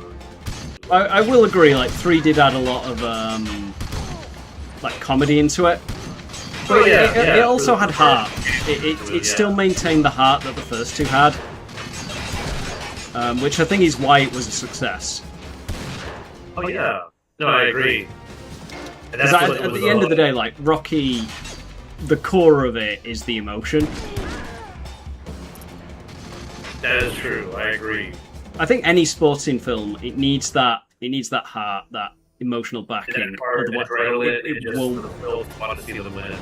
Yeah. Otherwise, it won't. Oh dear! Oh dear! Oh dear! Ooh! I got out of that though. Vince Russo. That's what. If Vince Russo thought it would be a good idea. This is a guy who doesn't care about wrestling and just likes gimmicky crap. Not that wrestling doesn't have it, but he decided. I think it was a Brawl for All. It was a boxing, like wrestlers versus boxers. I'm like, this is the dumbest idea. And the reason I say that, boxers are obviously trained differently than wrestlers. It didn't make any sense. And then most of the wrestlers got fucking beat the shit out of them. I'm like, I know you're trying to do this for ratings, but this is a bad idea. This is a bad special. Yeah, because it's very different things. It's like you know, one's playing checkers, the other's playing chess. It's not It's not going to mix. Like, you might think it will, but and in theory, I suppose it's like a cool idea, but Yeah. it very difficult to execute something like that while keeping it faithful on both sides. And not having somebody end up in the hospital, you know, more That so. too. That too. Tommy Moore should really tell the customer which oh, hey. I did not know that. Oh. Wait, I think I He has remember. legacy. Yeah, actually, I think I remember hearing about that. 2013 is like that's so long ago now, isn't it? I know, right? Well, he said Fred is man. Sylvester Stallone said he's a lot smaller than he expected. Like, like 5'6" apparently. Oh, so I'm a little taller. I'm taller than him. I'm like 5'11". you're taller than me. I think I'm about 5'6". I know. So you and Hey, I didn't know I was the same height as Sylvester Stallone. That makes me feel better. yeah, it's not bad. Yeah, it's not bad. I'm trying to follow. Maybe I want you. Know? What do you think? I made you up. I also, speaking of heights that make me feel better, the best live-action Batman also happens to be the shortest Batman. That's true. I don't need to say who he is. You know who he is. But for anyone watching, Keaton. Man, the real man behind it. Definitely not Affleck. He's the bleeding giant. Yeah, he's like vaulted in. Straight up. God.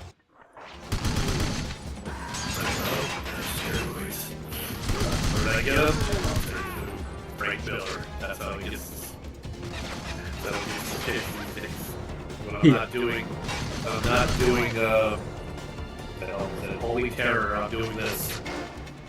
Oh man, that was considered his worst thing because it was like very anti-Islamic and all that. He did it years after 9/11. Yeah, it was a difficult period. Not for sure. Huh. Yeah. Also, he's old-fashioned, so I kind of see that he will do that. But for country, you wanted to do something to protest it. I mean, he has a right to, obviously. But I think there's some lines I guess you just don't cross sometimes from that. These are the guys that I hate. The invisible guys. That's right. Yeah. You fuckers! You fuckers! They are. They are. You fuckers! You're not invisible to my bleeding predator vision. You bunch of invisible cunts. Oh my god. So of course Sylvester Stallone's going to say that he's 5'11" and he'll claim it. And so he doesn't feel small. He has an ego that Sylvester Stallone does. I always say this, own your height. Always own your height. You bleeder. It does not define you. No, it doesn't. Only what's the word I'm looking for? It only puts you to scale, I guess, in some way or another. Makes you easier to fit into a group photo. Hey, you could be on the bottom and do a cool pose on your knee. Get on your knees, so like, there you go. Yeah. Or just like righteous, you know, all that good stuff. I heard that shimmer. I heard you. 6'10". You're a giant. The 6'10", Mr. Railway. Holy moly! And they said there were giants on the earth. Like. Yeah, I mean 6'10" is that is tall. Jesus. Yeah. To quote Justice League, like Jesus, he is tall. Jesus. Awful line. Very awful. Not as bad as like some of the others, you know, like yeah, something's definitely bleeding. It's like such like, what would they say if this was a Marvel movie? And take something really cringe and then try to go along with it. and pretend like every single character is Spider-Man. Exactly. It's fine when he does it because, like, it's part of his character, isn't it? It's Yeah. But when Tom Holland does it, it's really cringe. Like I was like, when I saw Tom Holland, he was just acting like a teenager that for Gen Z. That's funny. I just wanted to be that guy who was babysitting him. I forgot the agent. What's his name? Like what's his name? Gandolfini or whatever. He looked just like him, and I was just like, I saw Spider-Man jumping on the bed, and the guy comes out, and he's like, oh, shit. Railway says, "Sorry, I made a mistake. I'm 5'10". I meant to put 5 instead of 6. That's funny. You're still taller than me, though. This is 6'7". That entire obsession, Jesus Christ. Do kids even still say that now? I feel like it's more our age mocking the fact that they said that. I feel like we're going to carry that on into the future more than the kids are, because I feel like they'll move on, but we will keep it alive to mock them. What do you know about this? I knew about it and I stopped saying it because it was cringe. Oh my god, everything's cringe. Everything. Just like, Dad, stop being old. Like, again, I'm already there. You can't deny what's real in front of you, or does it have to be in front of your phone screen or something? Oh, it's Willem. This is There where we go, kids. Well, I see a lot of platforms opening and stairs going down. Oh, shit. Yeah, I think I do. I like my kind of my height. Ah, man! I'm gonna die. William Dafoe. No. Don't tell Harry. Seriously, has the video caught up to that missile just hitting me and my health right now? Like, Yeah! Oh god, it's that.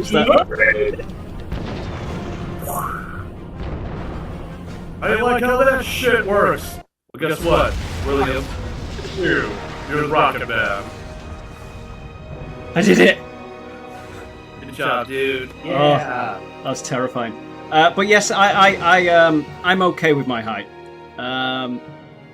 You should. If I could magically make myself a bit taller, maybe. But I am okay with it. I don't have any major grievances. I'll complain about it for comedy, but that's it. There you go. What's that for? Or say things like, it's like, this is a good piece of cake. When I say cake, I know you know what kind of cake I'm talking about. Right? Right? Never mind. And then we go to the next scene. What was that one cake joke you made in, was it the My Bloody Valentine joke? It was a good joke, actually. I liked it. Cake struck in my blood Valentine. Ooh, it's been a while since that one. Saying that, it was literally 2 videos ago, but I disappeared for like a year. I got bronze, but I'll take it. Yeah, there you go. That's it. Everything or Nothing is complete. Officially. James Bond will return to the Marvel Universe. James Bond will return in Avengers Doomsday. Just like, it's like X-Men will, supposedly. Everyone's coming back. Everyone's coming. Except, I don't get any Thomas Jane. I'm stuck with fucking John. The Phantom Green. Reviewer will return in Avengers Doomsday. I will. And I'll I'll see. get the middle finger on all you, those motherfuckers. It's like, you don't deserve this. I don't even have money. Here's yours? Oh, it's in the savings? Oh, that's adorable. Oh, is it also in a Swiss bank account while you're at it? Oh, really? That got destroyed? Oh, I'm so sorry. Oh, Yeah. not like you're gonna get any, like... Well, now that game is done, I will This enlarge. game is over! It's a good game. I will enlarge our chats. There we are. There we go, kids. Yeah. Ah, there we are. Side by side, as we always have. Step by step, side by side. Hey, kids. Just remember, size doesn't matter. No matter what console or someone tells you. This is a favorite review of yours is the Jaws 3D. You know what? Oh, I don't remember making all of them.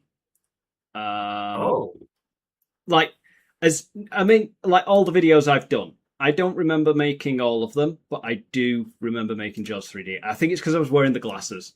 I remember yes, because like glasses, I'm sure you're the same way. Like we've recorded so many of them that you can lose track. Yeah, like specific memories of actually making it. Like I remember what I said in it, but I don't like have memories of making a lot of them because they all kind of blur into one. Like I remember like certain things, but like Jaws 3D, I do remember because of the glasses.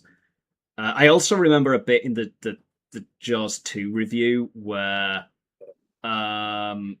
Michael Brody he snuck out of the house with his brother to go parasailing. yeah, sailing, and then like obviously they're all trapped out there, but Michael Brody gets brought back earlier than the rest of them, and they meet up with his dad, and it's like, yeah, we went sailing, we got trapped, and the shark's trying to kill us, but it's fine, isn't it? It's like, what do you mean it's fine? I just remember that outburst. That was a good outburst, though. I mean, I'm right there with you with that. Can you imagine what if his mom said that to Mrs. Brody? She'd be like, "What?" Yeah, it's anything but fine. Jaws 3 was terrible. I think my uncle actually watched it in the cinema. Okay, fair enough. I mean, Jaws 3 is the worst one. Like, let's be honest. Like, this would be an interesting one. Like, which is your favorite sequel? Like, we know the first one's the best, but which is your favorite sequel? Are you asking me, or are you asking the Mr. Railway? Both of you. Everyone. I think okay. This is the thing. Jaws 2, I think, is a fun sequel, but I feel that it has unfortunately some pacing issues. But when the scenes are good, they're really good, and then there's some stuff in it that is very effective. But I feel like it falls short somewhere. I'm just not quite sure. Is the fact that maybe it was you could tell because Roy Scheider didn't want to come back. He did not want to come back to do Jaws 2. And when he did, you can kind of tell he was kind of going through the motions a little bit, and it's unfortunate because it was he's back. I'm like, he's like one of the few that decided to come back, and I got to give him props for at least keeping to that, despite him not wanting to. So I think that was one I thought was good. But I think it and oh yeah. Well, this is not a normal shark. I saw reading this comment here, Jaws. But no, Jaws 2 I think is fine, but if I want to go by doing something completely different and batshit insane. I feel like we're going to have the same answer, eh? Yeah, I didn't think we would, but I think we've got the same answer. And the reason for that is because sometimes it's nice to break that mold and do something just completely bonkers. And I guess Jaws the Revenge would be my favorite. The reason I say that is because it is so fucking ridiculous. And it's a guilty pleasure of mine, and I never looked back on it. Back when I first saw it in '96 on video, I think I saw it earlier as a kid, but I barely remember anything. I think I remember the first attack, and that was about it. But no, and the fact is I found out the idea they had was even more insane. It was going to be like some African witch doctor guy wanted to get revenge on the Brodies or something. The original script. He was going to use the shark as the means of his revenge, and I thought, oh my god, that would be kind of interesting, but they didn't do that, and I think that would have been kind of fun to see personally. But yeah, I mean, I agree with you. Like Jaws 4 is The Revenge is that's my favorite sequel, and similar reasons to you. But what I'll say about like 2 is on a technical level, it's the most competent sequel, but that is why I dislike it more than 4, because like 1 is just so legendary. It just does everything so well, and then Then comes along Jaws 2, where it's trying to do what 1 does, but rather than it being a 10 out of 10 at everything, it's kind of doing it all 7 out of 10 at everything. And because it's missing the mark, it's dropping the ball so much. What it's like is someone made you a really good, like cake, for example, or pie. Yeah, So someone made you a really good one, and it's amazing. It's the best one you've ever had. And then somebody else comes along and they make the same cake. It's okay. It's not nowhere near as good. It's okay. But then the next person comes along and they switch gears and they make you a really good cookie. They make a cookie, but it's so wildly different you can't compare it to the original one. Yes. My food analogy was a bit strange there, but yeah. Point is, I don't like 2 as much because it's something I didn't consider when I did the video, but like opinions change over the time because it's trying to be 1 but misses the mark so much. Whereas 3 and 4, to be fair, are trying to be something completely different, but 3 is just boring. The characters don't have any chemistry with each other at all, which is a shame because the actors are really good. They're just directed or written in a way where it just doesn't work. You have Dennis Quaid and what's her name from Back to the Future? Oh, Leah Thompson, and then you have Louis Gossett Jr., who I loved in the Iron Eagle movies, at least the first one. Are in there, and then you don't really give much to do, and it dumps it down so much. And the attacks are horrible. The effects, even for the time, are terrible. Oh yeah, submarine effects being like absolute worst. Yeah. So fair enough. At least we both have like Jaws 4 is our favorite sequel for just for corniness, really. Just on pure entertainment value.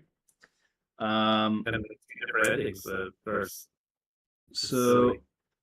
Railway says, I was on the Isle of Wight and my mum got me the DVD of Godzilla 1998 and I thought Zilla was going to be Godzilla's opponent. That's an interesting one. Until a few years later. And got a little more. Yeah. For a whole 3 seconds. Actually, I can't call Godzilla in Godzilla 1998. Nobody can, because it's not. It doesn't really have any of the trademarks that make it. And besides, it's done by a guy, Owen Emmerich, who didn't care for Godzilla. He didn't. I think Hollywood was just like, they were obsessed with Jurassic Park at the time. And they were just like, can we just do Godzilla, but like that? We could have done after. We could have done yeah. It's like, can we just like do Godzilla but not make it anything like Godzilla?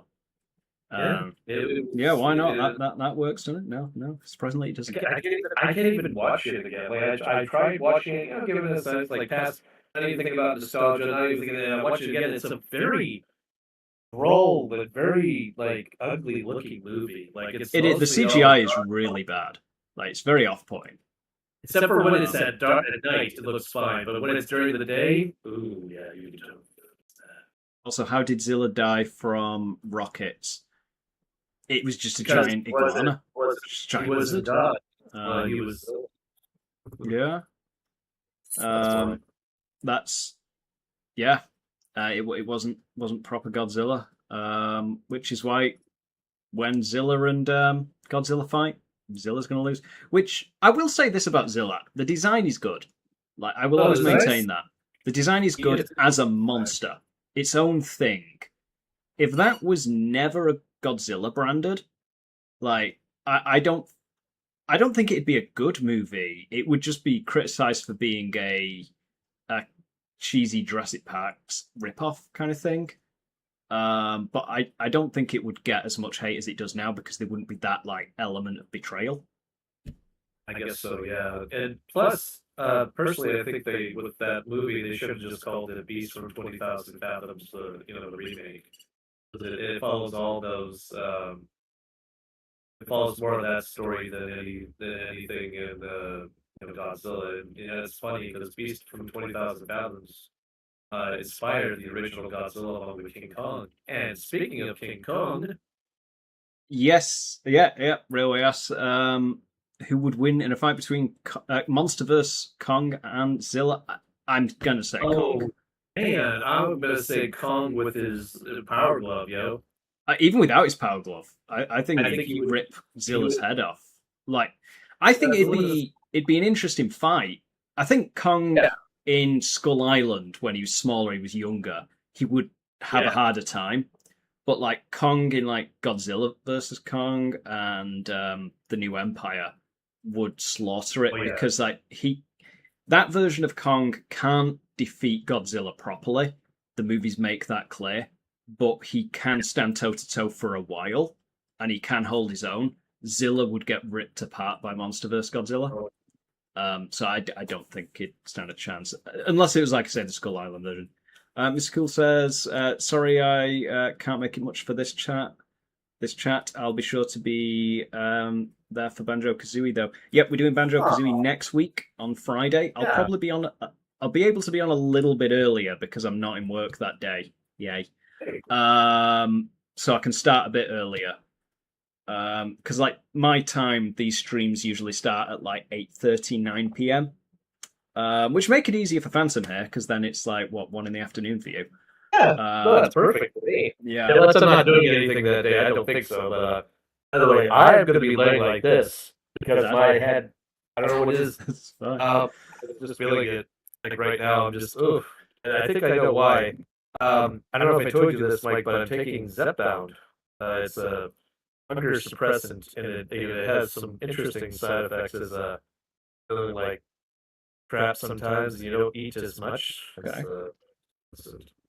I lost 13 pounds, so that's something. Oh, right, okay. Again, Good. that's enough about me, though, kids. Enough about- Share all you want. But yeah, we'll be doing Banjo Kazooie next week. And if he can pop on, he'll be on the stream as well. Phantom here, or he'll pop on partway through if he can, whichever. There you go. That works. I've been watching you for over 10 years. It's so nice to talk to you.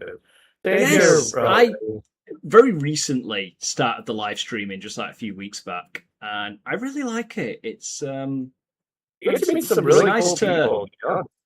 You do, and like occasionally, like a few people who pop up in chat, like they have been people I recognize your usernames from like comments over the years, and like it's very different. Like I know you were able to talk like real time versus just like because before you were a username with a comment, so it's like I couldn't like gauge anything like beyond that. And I suppose the same thing with the video. You're not talking to me. You just my response will just be another comment. But like, I like this. I like this the interaction. It's a good way of we can all get to know each other. Yeah. When did you do your first live stream? First live stream. It was recent. It was in May. Early this month. It was It's got to be nice. yeah. It was Everything or Nothing, the game that we just finished today. It was just part one of that. I did actually, technically, that's my first live stream on this channel. I did do a bunch of the Bond games on Twitch to basically a zero audience, which is because I don't have a following on Twitch. And then I decided, like, okay, I've been doing this, I've had some practice. I'll just do a live stream on the main channel, see what happens. And yeah, a bunch of people joined in, we started speaking, and it was a great time. And, still doing it now. But I'm thinking, like, doing live streams every Friday, and then, like, regular uploaded videos is going to be, like, every 2 weeks on a Monday. Live streams. But the live streams are good. I'm really enjoying them. I think there's a 15-second delay. Yes, we know it's Yeah. Yeah, there is a delay. But I think, yeah, it's just the way it is with streaming. Plus, I think that, I was literally about to read it. There's a delay in my brain as well. Yeah. Yeah, I wish I could, like, there was something I could do to, like, shorten that delay, but I don't know. I don't know why it's like that, though. I mean, I got a pretty strong connection here. Oh, I mean, to be honest, there just is, I think. It's a shame, but yeah, it's just the way it is. Maybe I can try putting on like ultra low latency next time, but I think I'd have to stop the stream and have to restart it, and it may not work. So maybe I'll try that for the next one. Actually, I was just wondering, could you do a review on Jack the Giant Slayer one day, if you can? Yeah, I can look into it, definitely. I was about to say that there's an original film from the early '60s called Jack the Giant Killer. And I think the new one from 2012, 2013 that he's requesting, it might be a slight remake. I could be wrong. Okay, I mean, anything's possible, really. It just depends on what kind of video it turns out to be. But I'd have to watch the film before I know. Because some videos are going to be more jokey than others. Like, some of them are going to be a bit more talky. Like the Die Hard 3 one wasn't like a jokey video. It was more just like a that was more review. informative. Yeah, but like some films like call for that, whereas Hellraiser 4 is, which I'll be doing in a couple of weeks after Critters, is much more like my older style. But That's like, true. it was kind of hard to like talk about Hellraiser 4 without going through what happens because it's so weird. It is. That's the one in space, is it not? It's the one in space, 18th century France, and 1996 New York, and it does all three of them. What's her name? The main villain is Angelique. Yes, She was good. She is one thing I have like praised in that, except for the fact that she was the main villain, the antagonist for like half the movie, and then she summoned Pinhead and she just got shoved into a corner, and that was a shame. I think that film would have worked way better if she was the main villain from beginning to end. Even if it meant Pinhead wasn't in it and it was just like she would take over. She'd Yeah. be like the new well, it's like ones who shoot the sights. she could just be a one shot, very unique to that character story or that bloodline story. I don't think like Pinhead necessarily had to. Well, she was the toy maker built the net. By the way, this is the golden Sorry. wife here. Just want you to Oh, know. sorry. Hello. I'm a huge Hellraiser fanatic, and that's what they built the net configuration for. The toy maker made it for Angelique. Yes. Yeah. She did. I'd never seen it since the other day, and then I've gotten to know it quite well while I've been like writing the script for it. But I haven't seen any. Yeah, I mean, what I will say is really handy. I don't know whether you use it, but obviously watching the film, pay attention with the film, but you don't remember everything, especially like all the little nitty-gritty details and all that. But then go on like plot summaries, even like Wikipedia plots, and just read through it, and it can help fill in like some little blanks and just like remind you, especially as you're trying to like summarizing it afterwards, like casually is fine, but then when you're writing a review of it, it's like just like forgetting tiny little lines and stuff like that, and rewatching scenes. Railway says, shame we never got a RoboCop versus Terminator film. Well, we got a game in the comic book series. Yeah, I remember 2005. Over RoboCops, like OCP. OCP shit. Like Skynet, like hacks in, and then like RoboCop has to fight his humanity and Skynet at the same, like it would be an internal battle. That would be amazing. Well, Railway just asked, he wonders what the plot would be for that. I think it's that. What Heather just said, that's the plot. Great minds think alike. Am I right, Mike? Yeah. He's also right about the Jack the Giant Slayer and the Giant Killer. It does have both of them do have a two-headed giant. Okay. Anyway, fair enough. I would love a RoboCop versus Terminator film, and you know what? It's never too late because the Terminator. I mean, it's too late to get that classic,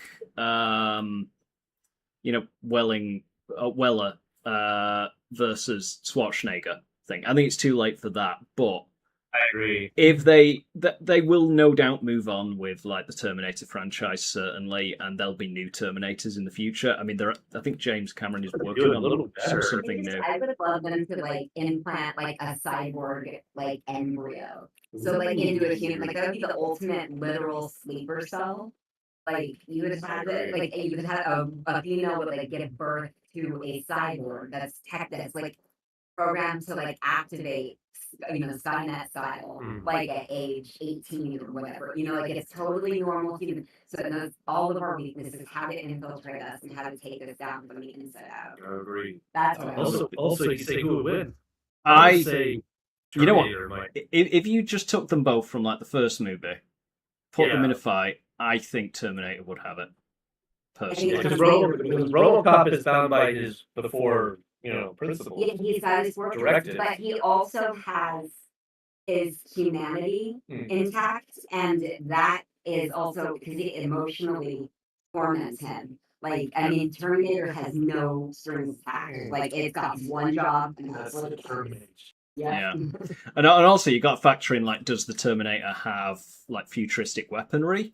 Or is he, or is this in this scenario? Would it be he travels back in time and he just has whatever's there? I think that's probably the better scenario if they were to make it that. I would hope that they could upgrade RoboCop though, like give him something because he's so slow moving. I hate to say too. It was the funniest. Yeah. And so they would make RoboCop win because Terminator will be evil, most like. Well, I mean, yeah, I guess. But if you program the Terminator to be good, like John Connor did, you might be right. I would agree with what Railway just said. In the film, they would make RoboCop win because the Terminator will most likely be evil. It is easier to portray the Terminator as villain because the problem is like if you had RoboCop and Terminator both good guys and fighting, then what's got to happen is Or they will have a draw, and then there'll be a bigger villain, and they have to team up and do that, and that just wouldn't work for those characters. At least it wouldn't work for Terminator anyway. What if they hacked RoboCop in the beginning of the movie? So like Skynet. Skynet hacks. And so RoboCop is like this. He's on the side of Skynet, right? So he's like taking down that, but actually his humanity like wins out at the end. So he does like a turn tail at the end and takes down Skynet from within. That'd be cool. That'd be a good plot. I like that. That, What do you say, Mike? that could work. I think on a movie script level, the RoboCop would win because it's the clear-cut ultimate good guy that's never been portrayed as a bad guy. I just think that's the Hollywood solution to it. In an actual like death match, I think the Terminator would right. Which are great.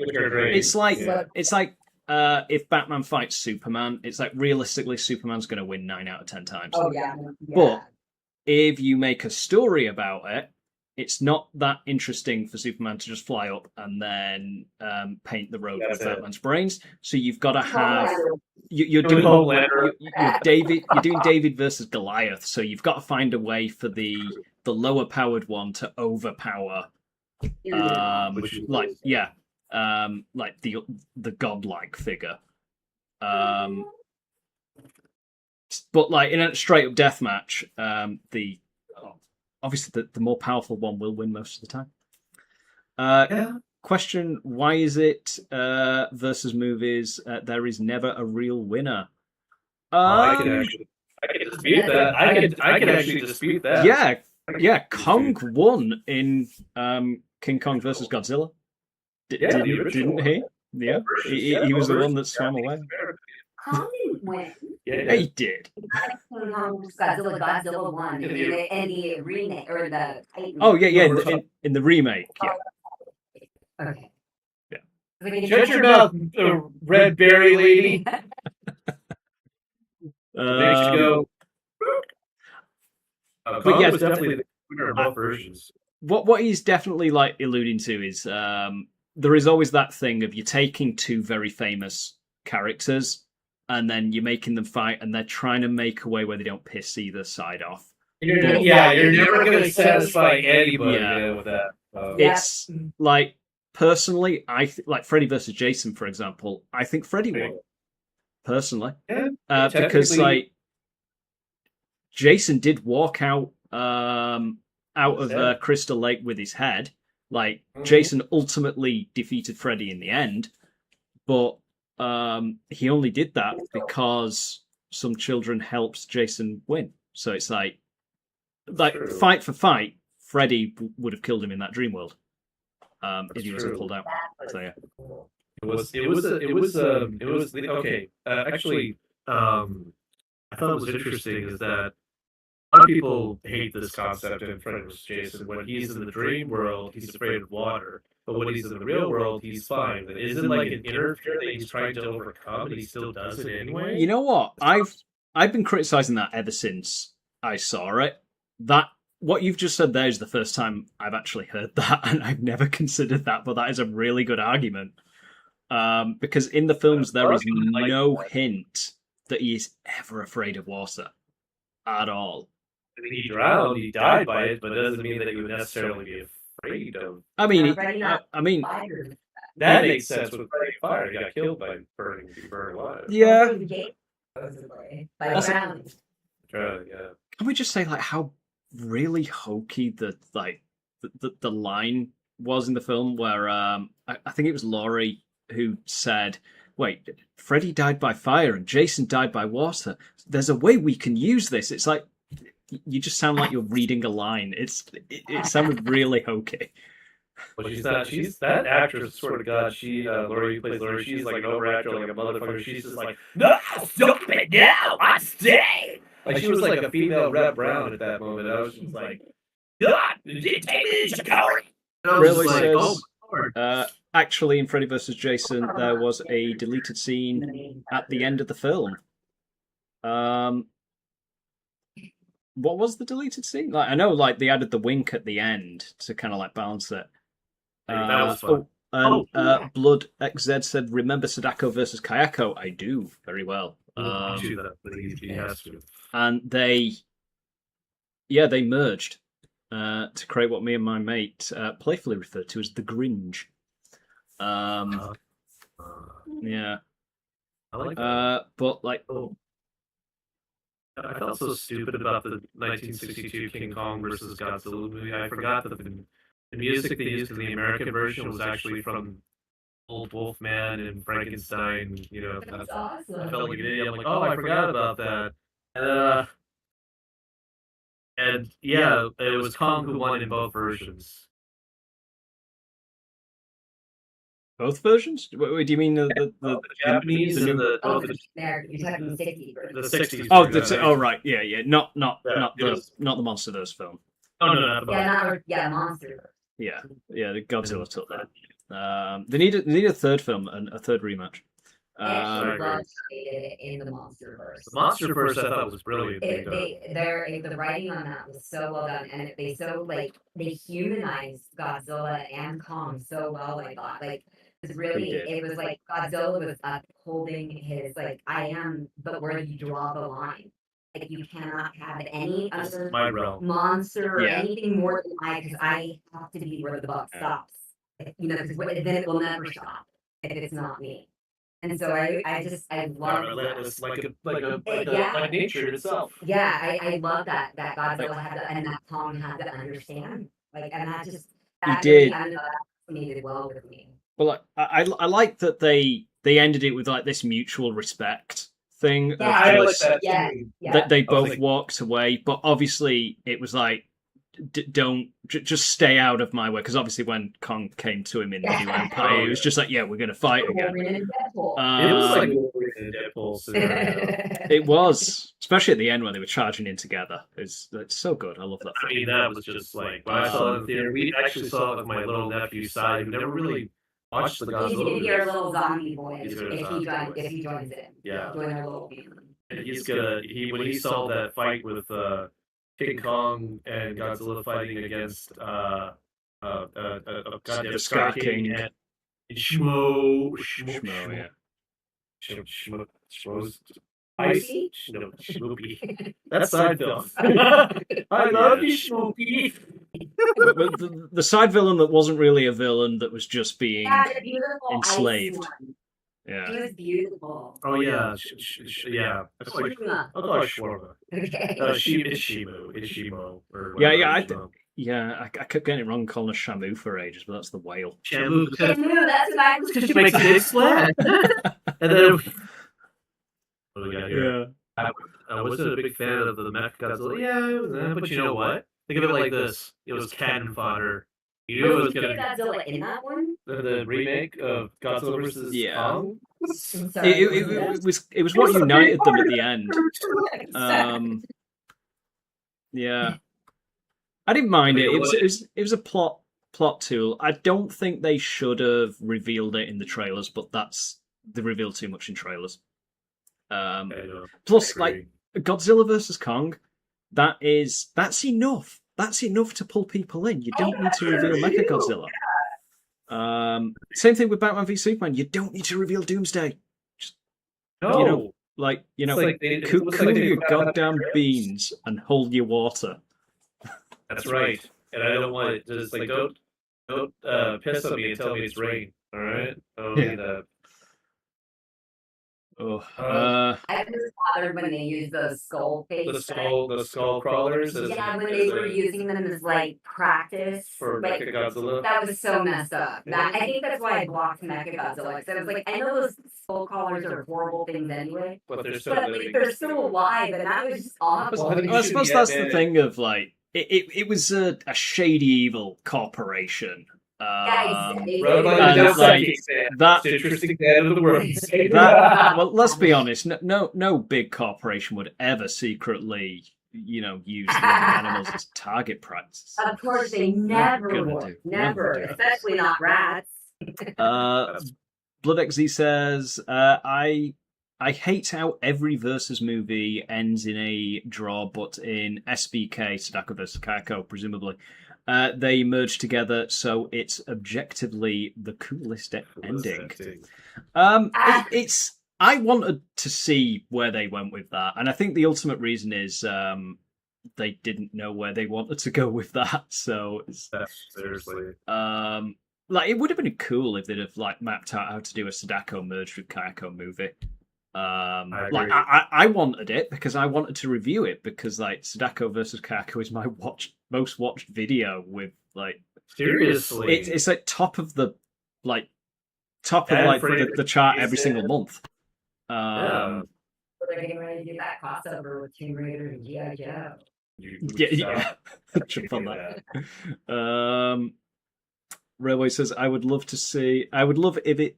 Sorry, I can't read. Would have loved if we had Mecha King Ghidorah. Never say never. I thought I think we're going. I thought that's where they were going to go with it, but apparently not. Yeah, I guess not too. Poor Kevin. Oh, Kevin. Stop licking that snow. Stop it. Stop it. Hey, I Why are mean, all those guys named Kevin? there's Sorry. there's at least two other heads out there. We only saw one of them. Yeah. I know Charles Dance had one, but I think they had a plan to do something with Charles Dance, from King of the Monsters, but they kind of just dropped that.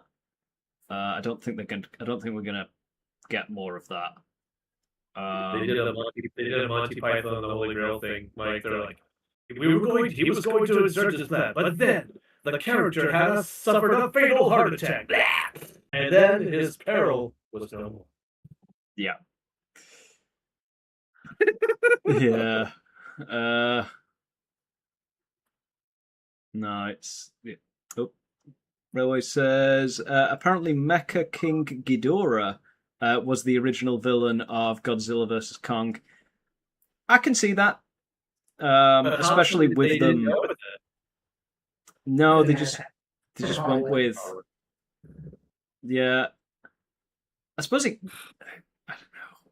They could have embedded the skull inside an actual Mechagodzilla, and then the pilot sits in one of them and then controls it telepathically.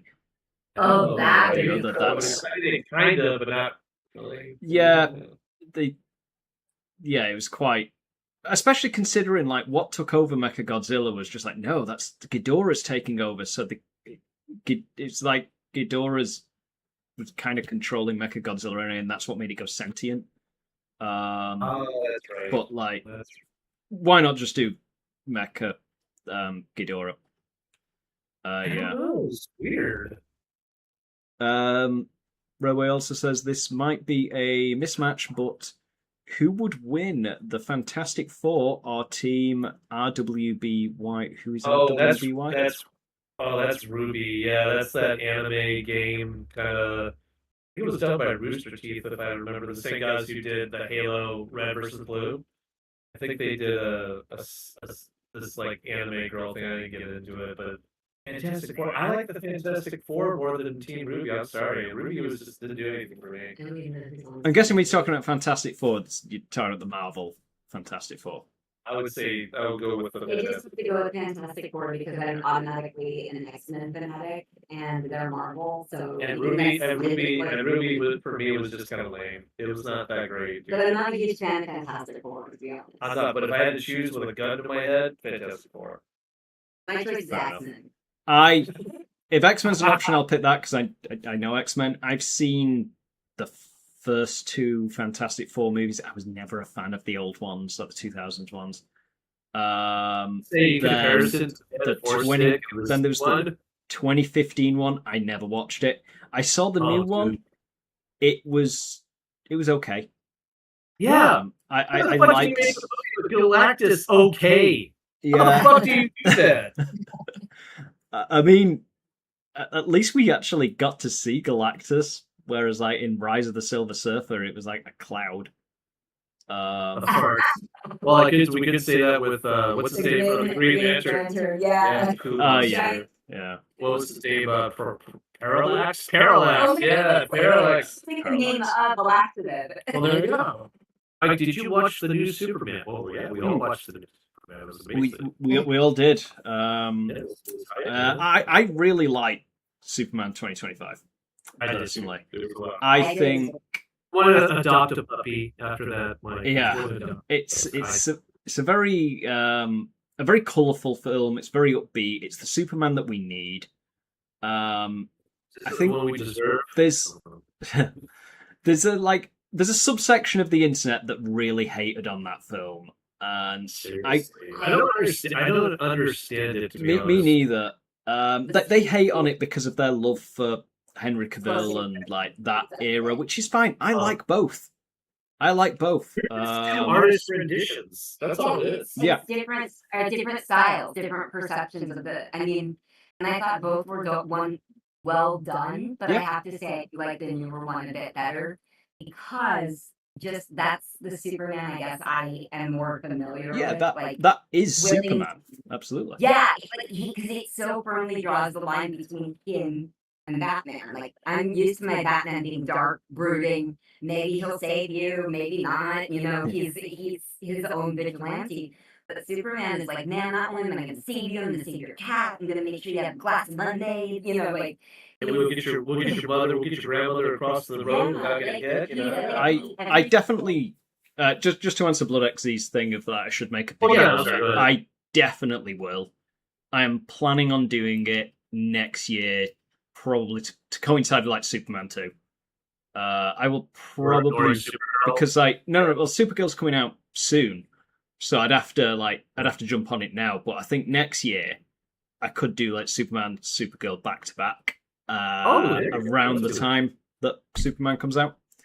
But I really like this whole like DCU so far. Just like the way they've tied in Peacemaker as well. Question for you, yes, Mike. that was I have a funny. question for you. Yeah, What do you think about having UK actors playing these American iconic heroes? I am fine with it personally. I mean, it's not been a new thing. I mean, you know, Christian Bale No, played it's not, Batman. but they do such a dang good job. But then likewise, Robert Downey Jr.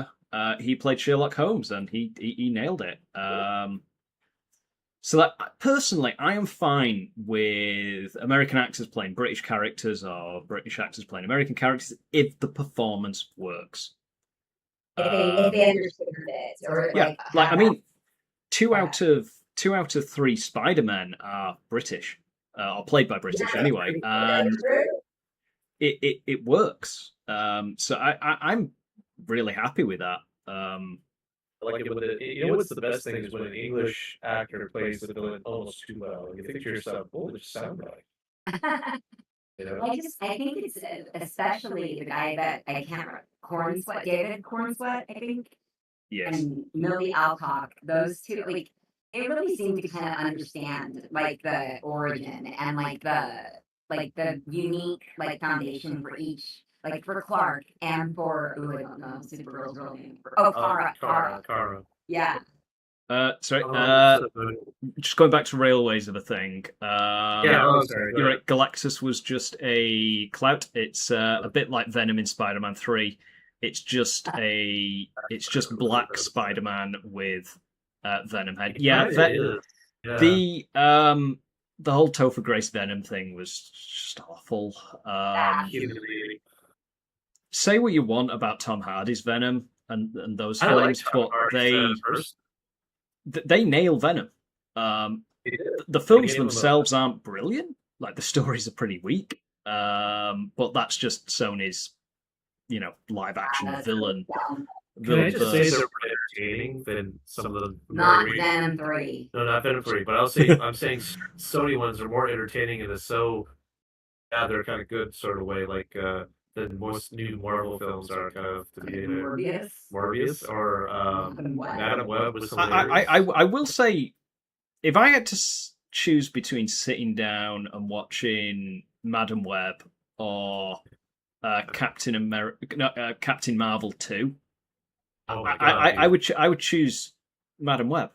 Absolutely. It's really bad. So wait, and of course you have what's her name? Dakota Johnson. Dakota Johnson just like just so. Don't do stupid things. I kind of remember like when I first saw that movie. I saw it on my own, and I walked away with that, and I was writing up a really negative review on it, and it was like just going to be hating on the whole thing. Yes. There was no, there was no positives at all. And then my mate said, like, "I've not seen it yet. Do you want to go and see it?" And I was like, "Oh, okay, yeah, I'll go see it again," because I just couldn't get the scripts right. I went through like 3 versions of it. I wasn't happy with it. I even stopped recording halfway through one of them, and I was like, "This just isn't." Wow. And then I saw it a second time, and we were laughing and joking at it the entire time, and I was like, I see the point in this now. It's like it's laughably terrible, and it's like that's the angle I went with it in the end. Yeah, exactly. It's like then if it was the Asylum it's like if the Asylum did like a Marvel movie in a way. It is. Tom Holland so goated when it comes to that. Tom Holland is a very good Spider-Man. I think. I think he could suck my wing. I mean, he's very good to people, I guess.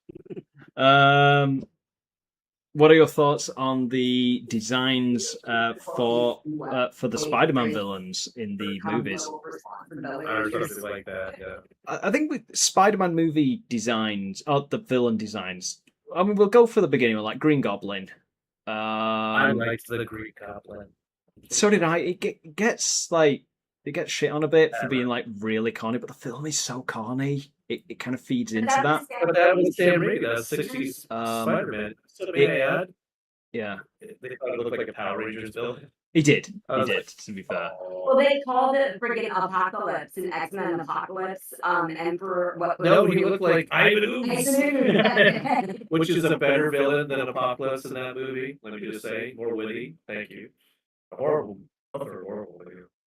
Yeah. Doc Ock. I think that one was really good. I don't think anyone had any problems with the design of Doc Ock. Yeah.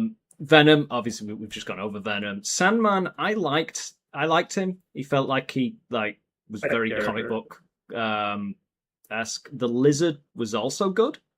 Going into the Amazing Spider-Man. He looked like a Goomba. He looked like the Goombas from the 1993 Super Mario Brothers. Like he did miss the snout. Yeah, definitely. I love the snout. Okay, don't make me do a Seinfeldism. I'm all about the snout. Yeah, I didn't mind it so much. Electro was awful. And the worst. They did. I mean, we'll keep going in order. Well, after that, it's like Vulture. Michael Keaton was at Vulture. He was really good. Visual design, though, I think still worked, and it was very, very well slot into the MCU, into that world. And then the next one would have been Mysterio, I suppose. And Oh yes, Mr. Jake Gyllenhaal. it was good, but again, it was a very MCU-ified version of him. Like we didn't see him. Saw him with a fishbowl thing once in like that hallucination thing. Just play Spider-Man 2 on PlayStation 2. Yep, Get punch him. the- You really get built up into thinking that's going to be an intense boss fight, and you just run up to him and punch, and he's just down. But I'll say it was better. It was a better theatrical than what we got, to be honest. And then obviously, No Way Home is kind of redoes a lot of them. Goblin, obviously, they ditched the mask of that, and they kind of like gave us the hooded version. I liked that. He was so intense. Like he is. It's kind of funny because like Willem Dafoe is he's not an MCU villain, but now he is officially one of the best villains in the MCU.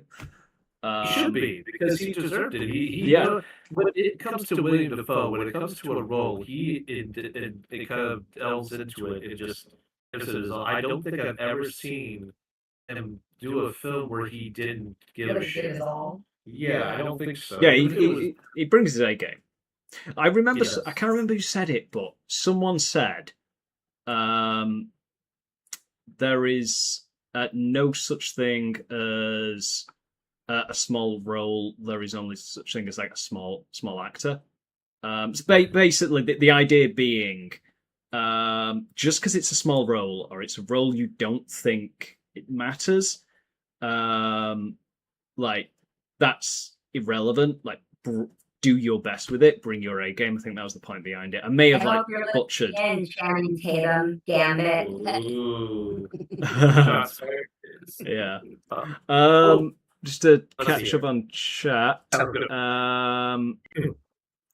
Blood Exceed said my old friend was my old school friend is in Craven the Hunter. He played some Flashback Kid.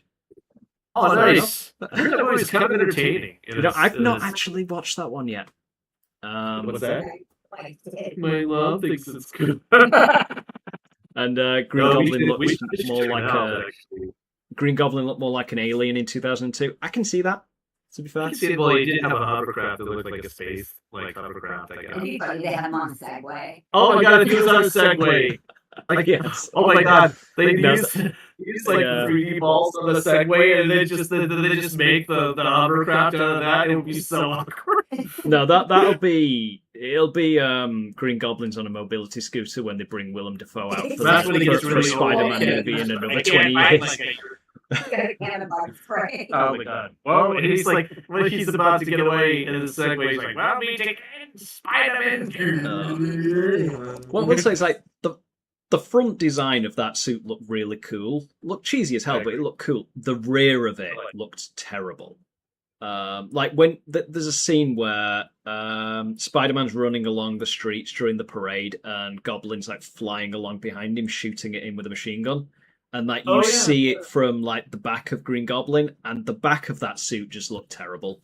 I never. It looks very like. I don't know how to describe it. What it looked like to me is, when you play something like Grand Theft Auto and the cars are so super detailed until you flip them upside down, and then they're just so under detailed on the bottom. That's what it's like. It's like it's the part that you're not supposed to see that much. Oh my god, that's right. Where you don't put as much effort into that. Actually, say, that's the back of the Christmas tree. Yeah. definitely. Tree, put Predator and Alien on that. Oh, that's so awesome. Railway said, could you imagine we get a Spider-Man versus Batman crossover and their villain team up, and Batman and Spider-Man their villains team up, and Batman and Spider-Man have to fight all the Spider-Man villains and the Batman villains together? That would be awesome. I think a Batman and Spider-Man, I think, would get on very well. I could see that working. And also, just like, can you imagine like Joker and Green Goblin teaming up, trying to Oh out my god, sicko they would each have the other? most fun gadgets. They would team up and collaborate on gadgetry more or less than anything. It would be great. Yeah. They get, I wonder who's the better swinger, Batman or Spider. ooh, that's bad, man. He's got Schwab and the money. What is I mean- what is Peter Parker I have? was talking about web swinging and I don't know. I'm gonna have to say Spider-Man is more faster equipped, but then again, I mean, Batman's got to he's get got the his button grappler, again. so I don't know. Oh, Spider-Man is definitely wins on agility. Definitely. Yeah, That's true. Yeah. he's doing But- bodies. I think where the reason why they would hit it off so strong is they both have that same moral code, and they both pull their punches. Because there's always that thing of like when people say Batman- which is scarier, like when Batman smiles or when Spider-Man stops talking. It's yeah, comparable. exactly. You know, shit's hit the fan either There way. you go. Yeah, it's like they've both like one of them's lost it. You're in trouble. The other one is this shit is serious. I'm going silent. Yeah, you're screwed. Okay. Have we got? Have you watched any anime lately, Mike? I've got to be honest. I'm not Doesn't watch not anime. big into anime. I've not really seen any anime, to be honest. Unless they put a gun to his head and then it makes him watch Tenchi Muyo or Dragon Ball Z or Yu. That actually, no, actually, I have seen Dragon Ball Z like Oh, okay. Well, there you go. 10, 11 years ago. I watched all of Dragon Ball Z, and I did really like it, to be fair. So I suppose that is the most recent anime I've watched because I've not watched one since. Oh, you should watch Muyo, man. You gotta get down with the Tenchi Muyo. That's a good story, right, honey? That's it. She doesn't even like anime. And she liked that. Yeah, I mean, I'm sure if I sat down and watched some of it, I would really enjoy it. It's just that there are so many shows that I watch, so many films that I want to watch that it's just like, where do you find the time? Doctor Who and Oh yeah, we got into Doctor Who, season 3. I was Sorry, surprised by Doctor Who. that. I was surprised by that. Like, I Oh. had no idea. Yeah, I didn't see that coming.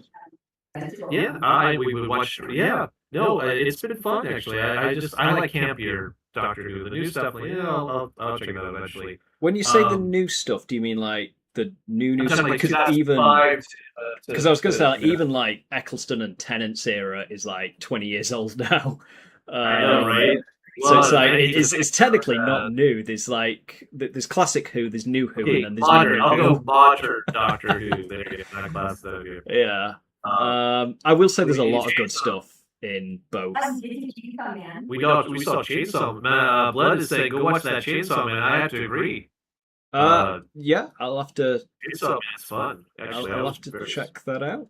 I mean, they certainly liked it. Anyone like Howard when her answer was the side that wins. No, it was funny. They had a scene where Power, who has like the red horns on her head, and she's like a blonde.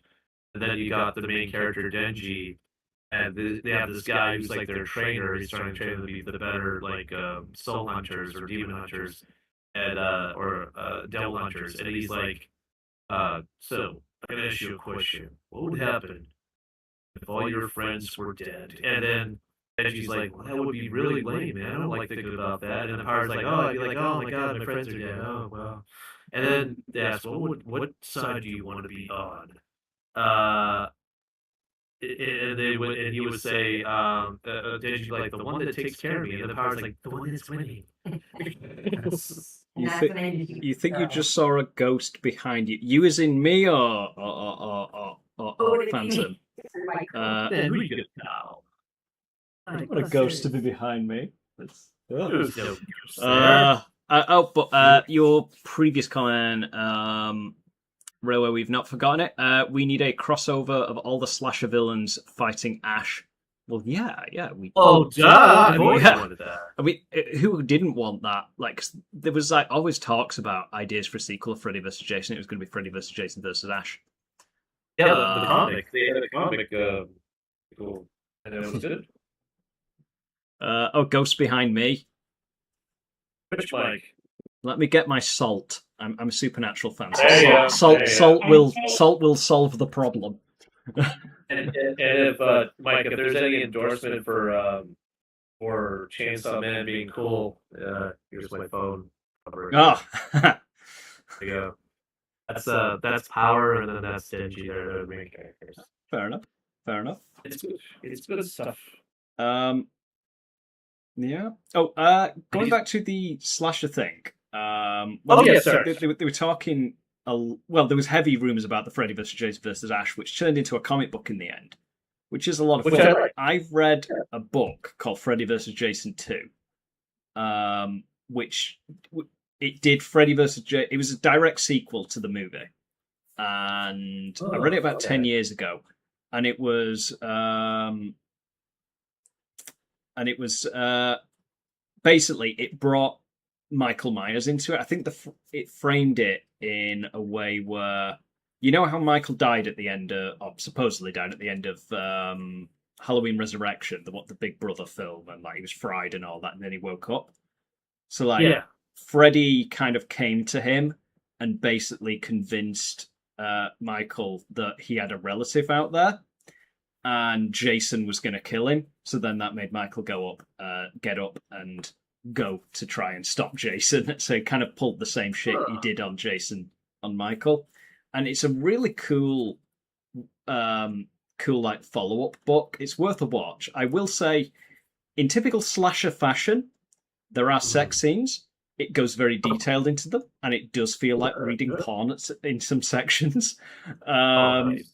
But it is a follow-up. It has like Will Laurie, and it describes some really good fight scenes, and you even get like cool, like the Dream Master comes back into it from Nightmare on Elm Street 4 and 5. Nice. And she teams up with like Laurie to try and take on Freddy, because he's still the ultimate villain. And I mean, he's got all the tricks.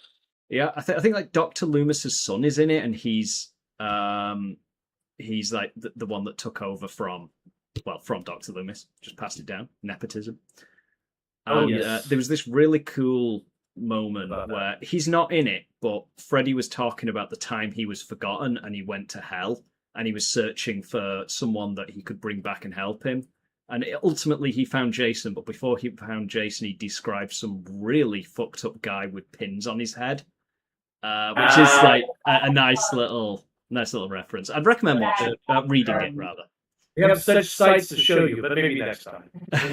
Yeah. No. Yeah. Railway says the time is wrong on your phone. It is. It's wrong But you by wanna 8 know what? hours. You want to know why it is? It's because I'm in the US and not in the UK. He's in Arizona. He's 8 hours behind us. Tell you what, it was a bit of jet lag when I visited them. Oh my! He also says, do you remember when Freddy vs. Jason did a press conference and a weigh-in? Yes. I do. That was good. That was a lot of fun. Yeah, they That's amazing. and they played it in. They actually did it in character. It was actually really cool. That is so cool. Hector Singer and Robert Englund. Yeah, they were at the end of they were trying not to fight each other. It was cool. Yeah, I mean, I still feel I liked Ken Find enough, but I still feel really sore that it wasn't Kane. You know what? Kane Hodder has had Fortune's name. I think he's got enough. And besides, he has too much of an ego on him. Maybe it's time to have a little humble pie. He was okay. do you know- Jason X. Yeah, that's his best film. I love Jason. And wasn't he in Wishmaster? He was in I Wishmaster. love Yeah. Wishmaster. And Hatchet. She went on to Oh after yes, that. he was. He did play Victor Crowley. Do you know why he was why they recast to like Kurzinger? Oh god. So like Well, He was taller. He was taller. well, that's the reason. But I No, watched an that's it. interview with Kane Hodder. That was the reason they gave him to save face. So originally, so since like 1993, and they did the Jason Goes to Hell, and then Freddy's hand pops up. Kane Hodder was signed on to it, but they couldn't figure out the rights, so they decided to do Jason X in the meantime, and then they were going to do Freddy vs. Jason. And they got it all finalized, and he was set to be in it. But Kane Hodder was living somewhere else, but they were filming in Canada. And they would have had to pay, obviously, Kane to go over to stay there for the duration of the shoot. But Ken Kersinger, he lived in Canada. He lived nearby the where they were shooting, so they didn't have to pay for accommodation. And that ultimately, it was the money-saving reason. But the reason they gave him was he's a little bit taller, and it's like, I think if they were just, I think he said he didn't mind it so much. It was just more like he wished him all the best with it. He just wished they told him that, like, just financial reasons. It Like makes being more more sense for us to be convenient, here. it's such an inconvenience to not tell them. Like, to Yeah, be it's like- courteous. Hey, Because this is what's- I hate being passed. I don't mind being passed over for things, but I don't like them coming up with a reason to save face. Just tell me the truth. Yeah, exactly. Like, I will respect that much more, and I think that's where he fell. For doing Jason was a 2/3 favor, and Freddie was a yeah, that's boxing terms. That sounds about right. Yeah. Yeah, 2/3, 7/5. I don't know those terms, but yeah. I have a question to the people that are writing in. Yeah. Who would be like your guys' overall favorite slasher? Like, if everyone can give that's a me good or question. favorite, I guess, Slasher horror villain. villain. Yeah. Slasher villain. Horror villain. Yeah. What's that's the chat? Shall we? Give me Yes. a chat. Yes. Favorite slasher. I need to get my grandma glasses on so I can You need read. your red tinted glasses, honey. Yeah, I'm curious to know because I mean, is it like the standard, like Jason, Freddy, or If anyone says Ghostface, I'm I gonna was thinking some I'm gonna random- fucking lose No, it. you get, like, Which Stranger- one? Oh god, any of them. Such an embarrassing Chucky? saga. Okay, yeah, there's Chucky. I was wondering if Yeah. there was a Chucky there. Okay, we've got Oh, Chucky. fuck, I with that shit. like Chucky. His series, I loved him in Bride of Chucky, and then I love his series, the Chucky series. Yes, I'm partway through season 2. It is really good. It is. Isn't it so much fun? It is so like it's a fun ride to me. Favorite horror slasher is the Alien. So The Xenomorph. Alien. Yeah. Well, I guess I mean, the first first- horror movie is. Yeah, technically. Wait, to clarify, is The that first the and the Xenomorph third, Alien, or is I that would from say. the Thing? It was I- a thing. Okay. Good point. Yeah, I'm gonna guess they mean the movie Alien. Xenomorph. Yeah. I mean, fair enough. Yeah, the first one is a slasher movie. I would say 3 is as well. To be honest, I wouldn't say it's a good slasher movie, but it is. It's more in, It is in definitely the that. vein of Alien. Seed of Chucky was so odd. Yes, it was. It really was. It was. A lot of the later ones were So much very fun, odd, though. but they were. Was that the one where Chucky runs Britney Spears off the road and just No, screams that's upside right. down again? That's Brian That's Chucky. Oops, I did it again. It's been a long time since I've watched them. Yeah, that was funny. She gives us the middle finger, and people actually thought it was Brittany. I'm like, nope, it's a lookalike. It's not really her, but it's hilarious though. It would be funny if she agreed to it, though. Hey, maybe I should have a full humor. I have to give them such props in the Chucky series. They had a whole Bound reunion, They do. and that Oh, like yeah. completely involved like Jennifer Till, even Meg Tillier's Yeah. sister was in it, Gina Gershon, Joe Pantaleone. I can't say his last name, but he was in The Matrix and The Moonstone. It was really cool. Michael Myers really the go-to. Yeah, I mean, Yeah. without Michael, we wouldn't have. Then again, there's Yeah. Texas, there is Leatherface. I mean, Fine. technically, yeah. Texas Chainsaw Massacre did predate it. I so love did, that. Could so you did imagine Psycho, that but dying if your soul goes into a doll? yeah. I want to pick that freak Barbie or weird Barbie. Oh, you mean like the ones from Small Soldiers? Yeah, that would be great. There's a worse thing I think for your soul to go on. At least he had arms and legs. He could have been a That's fire true. truck or if you you know came what? out- He could have been a Jack in the Box. Oh. All he can do is get wound up and then he'll jump out and maybe try and headbutt them to death. Yeah. So there's definitely worse things he could have done. Every time, you know. When it comes to Veggie Tales. Oh. Uh, But you know, it would if it was a Jack in the Box. Actually, there's I don't know if you remember the no, not Silent Night, honey. I would remember the evil Evil Toys. Is that what we call them? Yeah, Evil From Toys. Krampus? Oh, not Krampus. They were the full moon. Oh, it was like Evil. Puppet Master, right? No, well, that's that. But then they did Puppet Master versus Evil Toys, or I can't remember what it was, but they had a Jack in the Box. So Would you I- consider the One of the demon Krampus. from The Exorcist a slasher villain? no, not at all. Wait, It's what? more- The demon from it's The like- Exorcist, it wasn't It's even it's about that. paranormal. It's paranormal like horror that. Yeah, they didn't It's like kill Bathsheba somebody from for The Conjuring. I wouldn't consider them No, slasher not at villains all. either. Or like Well, Valak. was it the same Um, demon in all the Exorcist films? I think it was several demons, but I think it ultimately was like what Pazuzu Okay, was like the main one. Give it a body count. I mean, the first two was Pazuzu, and then I they gotta take all the other spin-offs and all that bullshit. Well, I and like then- Exorcist Yeah. 3.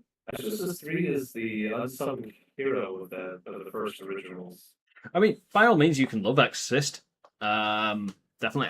I have a funny relationship with Exorcist. It's like because you Google like what is the scariest movie ever made, Exorcist pops up on every single goddamn list. I watch it now, and I've never felt it was scary, like ever. Yeah, Like well, maybe it's like you go back to funnier. when it. Every single time you saw it, Yeah, how can that exactly. be bad if you're talking to a dead guy? Well, I think it too came out at a height when Yes. like religion these days is still big, and I don't want to knock on that in any regard. But Yeah. back then, especially when it was released, like you didn't have quite as many voices Absolutely. like the local. No, so religion had more of a hold on things, so it was more scary, I think, in that sense to question it. Like I will say, it's a product of its time. If you were there in the theaters when it came out, it definitely hit harder than it does now. But Yes. by the same token, I kind of think that if you take something like Insidious or The Conjuring, and you went back to the 60s or the 70s, and you showed someone that would Oh, terrify yeah. them far Yeah. more than Exorcist did.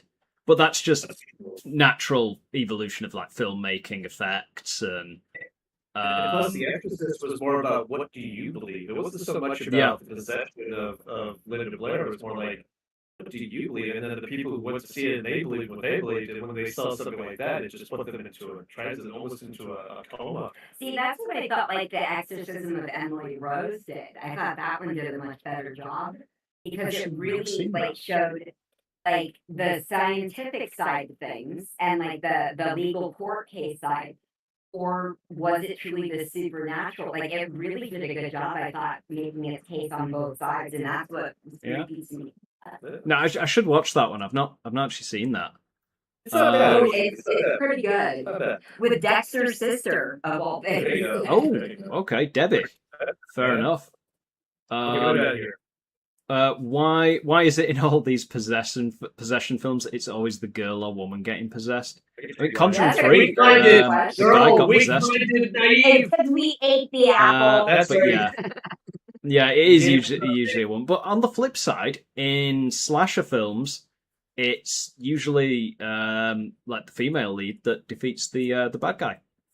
So there's that too. Another question: what was the first Marvel film you watched in the cinema? Ooh, Ooh, mine. Spider-Man 2. Spider-Man 2. How about you? Yeah. Mine was X-Men. I don't know if that counts though. Well, it's a Marvel film. Well, it wasn't.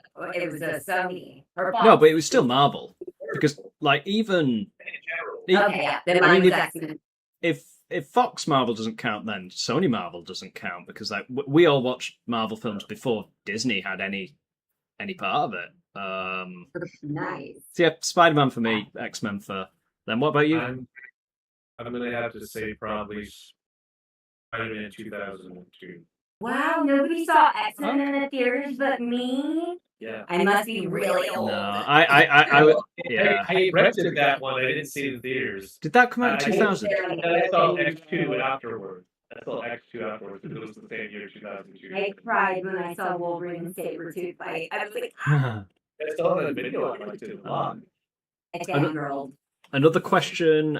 What was the first Marvel film you watched in cinema? Yeah, I've literally read out the same leading question. Hulk in 2008 was theirs. I don't think I saw that one in cinemas. I saw Iron Man in cinemas. Yeah, I Back- saw it which before I is went funny to because, like, overseas. yeah, it's like, I remember seeing that, and to think, like, I never would have thought that would have spawned like an entire universe. Like, it was a good film, but like, I mean, did any of us see that coming? I don't think anyone saw it coming to the extent that it became. X2, I think was X2 2002 or 2003? I forget. I think it's 2002. I think the first one was 2000. I think there's 2 years reason why between them. I asked that is because I think because with X-Men showing the success that you can And then do, Spider-Man. and then you had Spider-Man, like, hey, and these are in the same like publishing company. I- Let's see what more we can Yeah. start to keep. I think it was a long road. That I think ultimately we started with Adam West Batman. Yeah, that's right. And then obviously they made the Superman. That was the first one that they did. Like, this is big screen, and it was popular. Then came like Michael Keaton's Batman. It's like suddenly we can take these movies seriously. And then it was Batman that paved the way for Blade. Then Marvel continued that with like X-Men, Spider-Man, and things kind of like things hit a bit of a slump. I did play in the theater, so I take it back. Blade was my first. Oh, fair enough.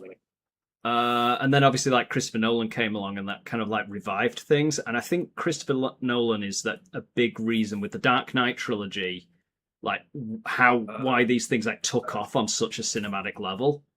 I don't think without Batman Begins we probably wouldn't have Iron Man, or at least we wouldn't have the MCU that we know today. That is so true. He did IMAX. He was the first to do it Yeah. in IMAX too. And the only thing is that when I saw Batman Begins, and I'm feeling like hating me for this one, but I thought it was so dull.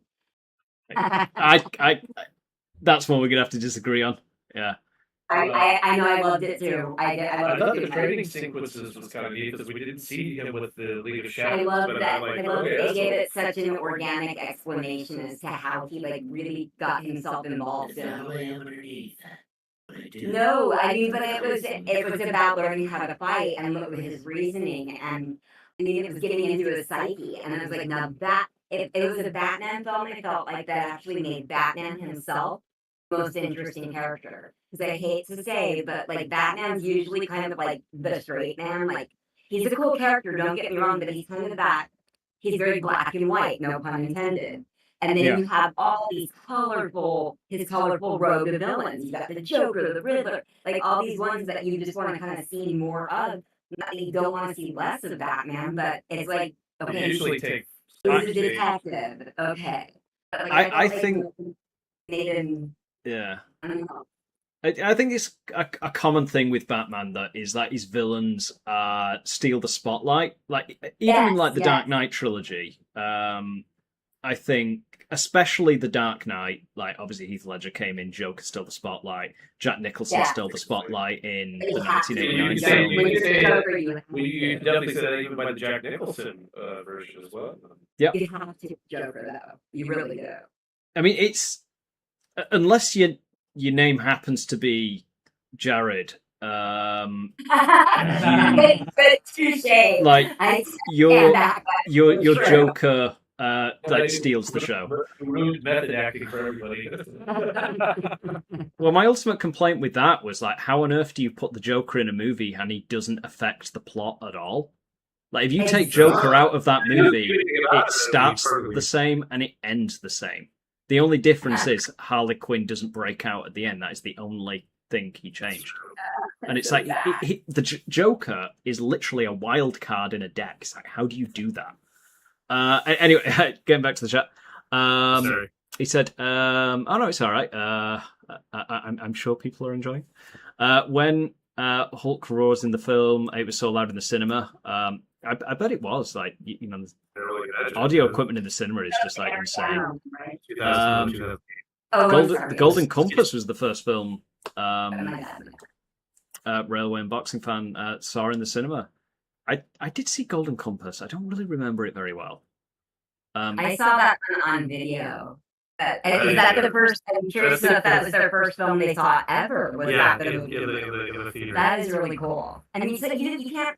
That's like a special moment. Actually, that's a really good question. What are your guys' Oh, mine was Everybody mine do was, in the chat. If you can remember your first film you saw in mine was Jurassic Park '93 at the time. with balloon. Literally, shut up. How We don't talk about food. about yours? Yeah. Like, I'm just trying to remember like years back because I was born in '93, so I'm just trying to think what is the earliest one. Date myself The earliest one that I actually remember seeing, it definitely wasn't the first one that I saw, but it's the first one I remember seeing was actually Star Wars: The Phantom Menace in '99. I would have been 6. I remember it well. Because I also, as a very early memory, I remember seeing Peter Pan 2: Return to Neverland, but I'm pretty sure that was like 2001 or like It's actually 2002. 2002. Yeah. So like, Star Wars before that. So yeah, I think that's the earliest memory anyway.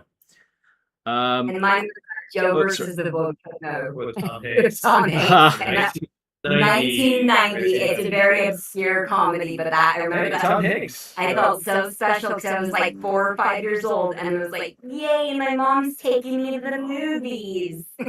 That is cool. I'm so It was a good memory though, going to the movies though. It was special. I And mean, then I it read still this, is now.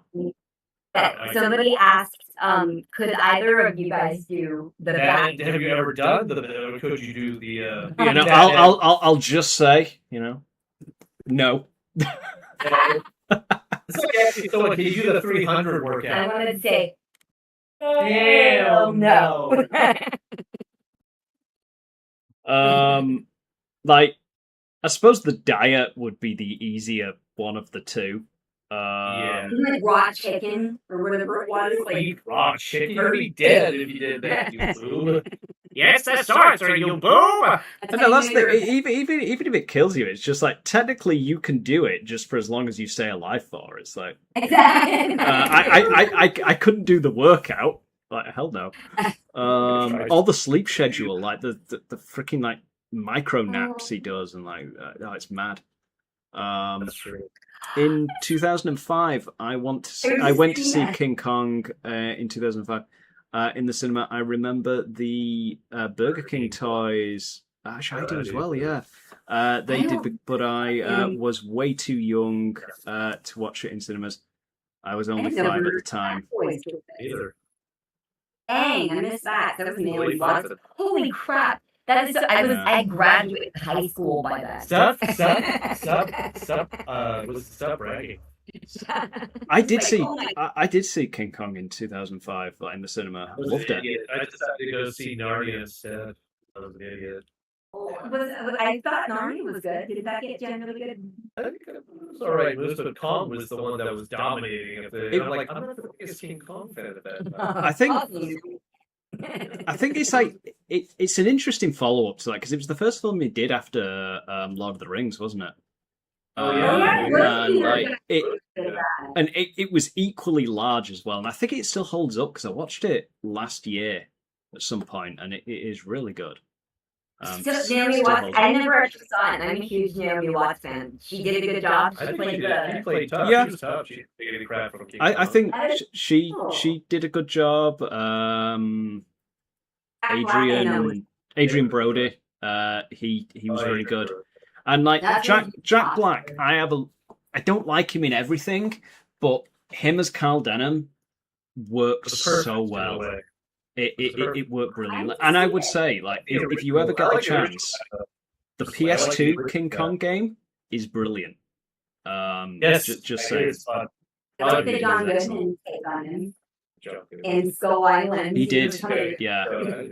yeah, because I suppose there's no point in doing another like adaptation of that original movie. It's like the Peter Jackson one. It's aged so well over the last 20 years. It's like just leave it as that. If you make more Kong, do more things with like MonsterVerse type things.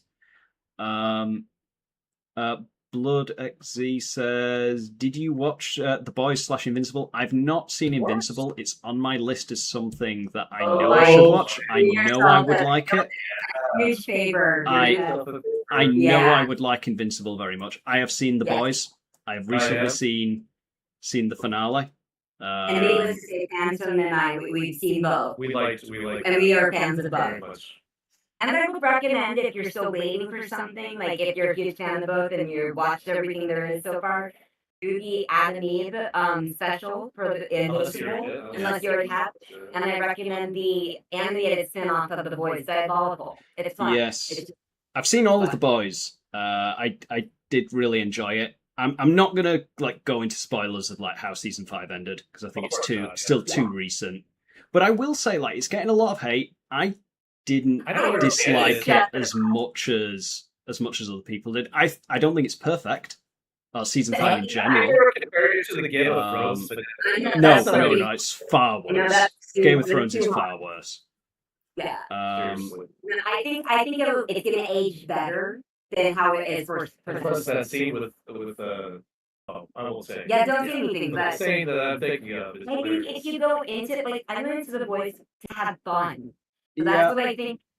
That's what it is. Have fun with I it, think guys. if you analyze it, like, well, that character could have done this because their power set. They did this earlier in the episode. It's like if you analyze it like that, it doesn't hold up. But Exactly. I think if it was better written, it should have done that. But like season 5, I think could have been way better. But it gradually just lowered the bar as they kind of went. And by the end of it, like the second to last episode, it kind of set the tone. Like this is what's going to happen. Don't go into the finale with expectations other than this. And it's like, Yeah, Exactly. yeah, My biggest issue with it was just that it was a lot of filler. I felt like. yeah. Yeah. I think season 5 could have been bigger. They get Stranger Things had a more filler. Oh, Stranger Things was like filler central. Yeah. So, but I think that it's so hard. Like I gotta give some props to the. You have this long running series for however, like it's got to be a pressure, like killer. Yeah. Because to like sit there, it's like okay, you have all these characters now. Everybody's expecting this epic. It's almost like a curse. Like when you hit your peak performance, Yeah. how do you not do that? So I mean, but I get it. Certain things did not deserve, like Game of Thrones, did not deserve what it got. I think Stranger Things, sadly. I mean, that was just sad. Yeah. I still think Stranger Things had a better ending than Game of Thrones. Like Game of Thrones is one of the We had to worst go off the finales I've ever seen. Like I would say The Boys had a better ending than like Dexter as well, or at least Dexter's original ending, season 8. And That I'd put one notch above Thrones personally. I could actually agree with that. Um, Okay, so here, the new King Kong 2005 was epic. What were your thoughts on Kong's designs as an oversized silverback gorilla? I mean, it's the only best way to go about it. I think it was perfect for that movie and what it was going for. Yeah. I mean, to be honest, the only reason he stood up and he walks like a monster in the original was because there was no way to do the other one. I think if they had access to that technology that they had in 2005 at that time, because it was the 30s that was made in, wasn't it? Yeah, 30s. Yeah. Which is insanely impressive for the 30s. Like they probably would have made it like move like an actual gorilla, whereas, like I think making it actually like more like a giant silverback kind of separates it from like the newer stuff as well, where the newer stuff is more monster-like. it humanizes it more. Yeah. I think. And apparently there was a species of apes, I guess I'm looking at here, Megaprimatus. Cool. It was a real giant that did exist apparently at one time, kind of like the Megalodon. Yeah. I mean, everything in the past used to just be fucking huge and terrifying. Oh my god. Yeah.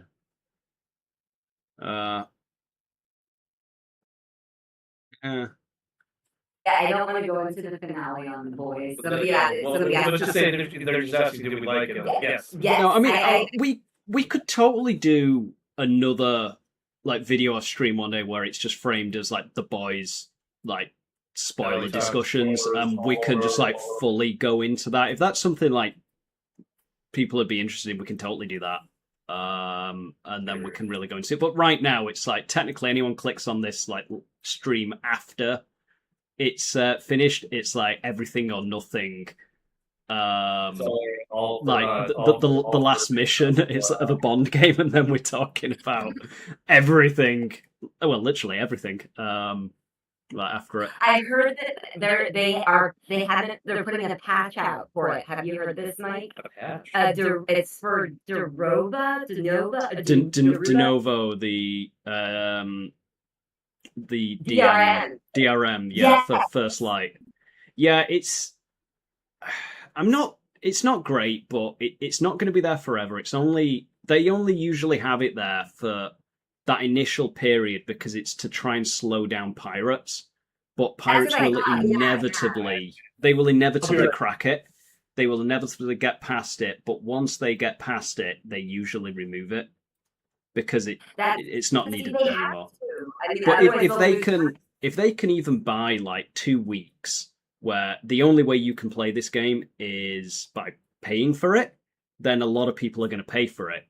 Whereas like if they don't put it in and it's cracked day one, they lose a lot of sales. So I get why they do it. I just wish De Novo didn't impact performance the way it does.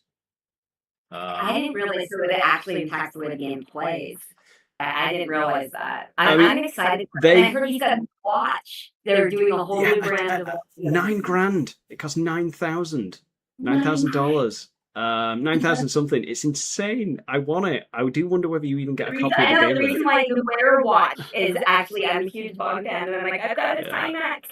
Yeah. But if you like racing, Even though he never did Timex, so, but. No, it was always Omega, wasn't it? But yeah, the watch would be cool. I am looking forward to the game. I am too.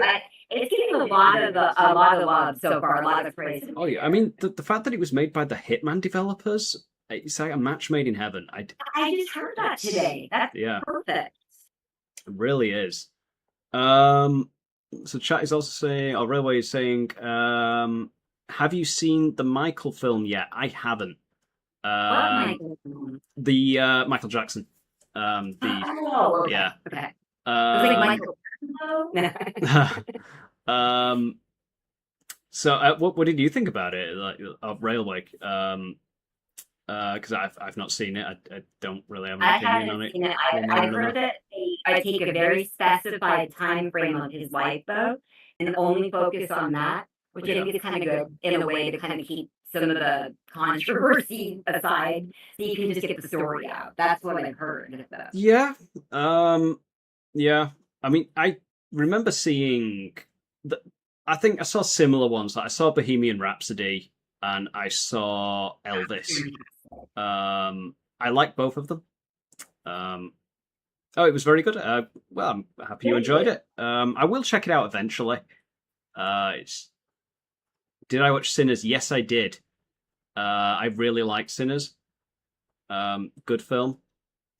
It's not for everyone. Like, if you're just watching it because you want vampires, like, killing people in a slaughter fest, you do get that, but you have to get through quite a lot of, like, character building. And, like, there's a lot of, like, symbolism for, like, just race for, like, when it's set. Like, it does a very good job at that.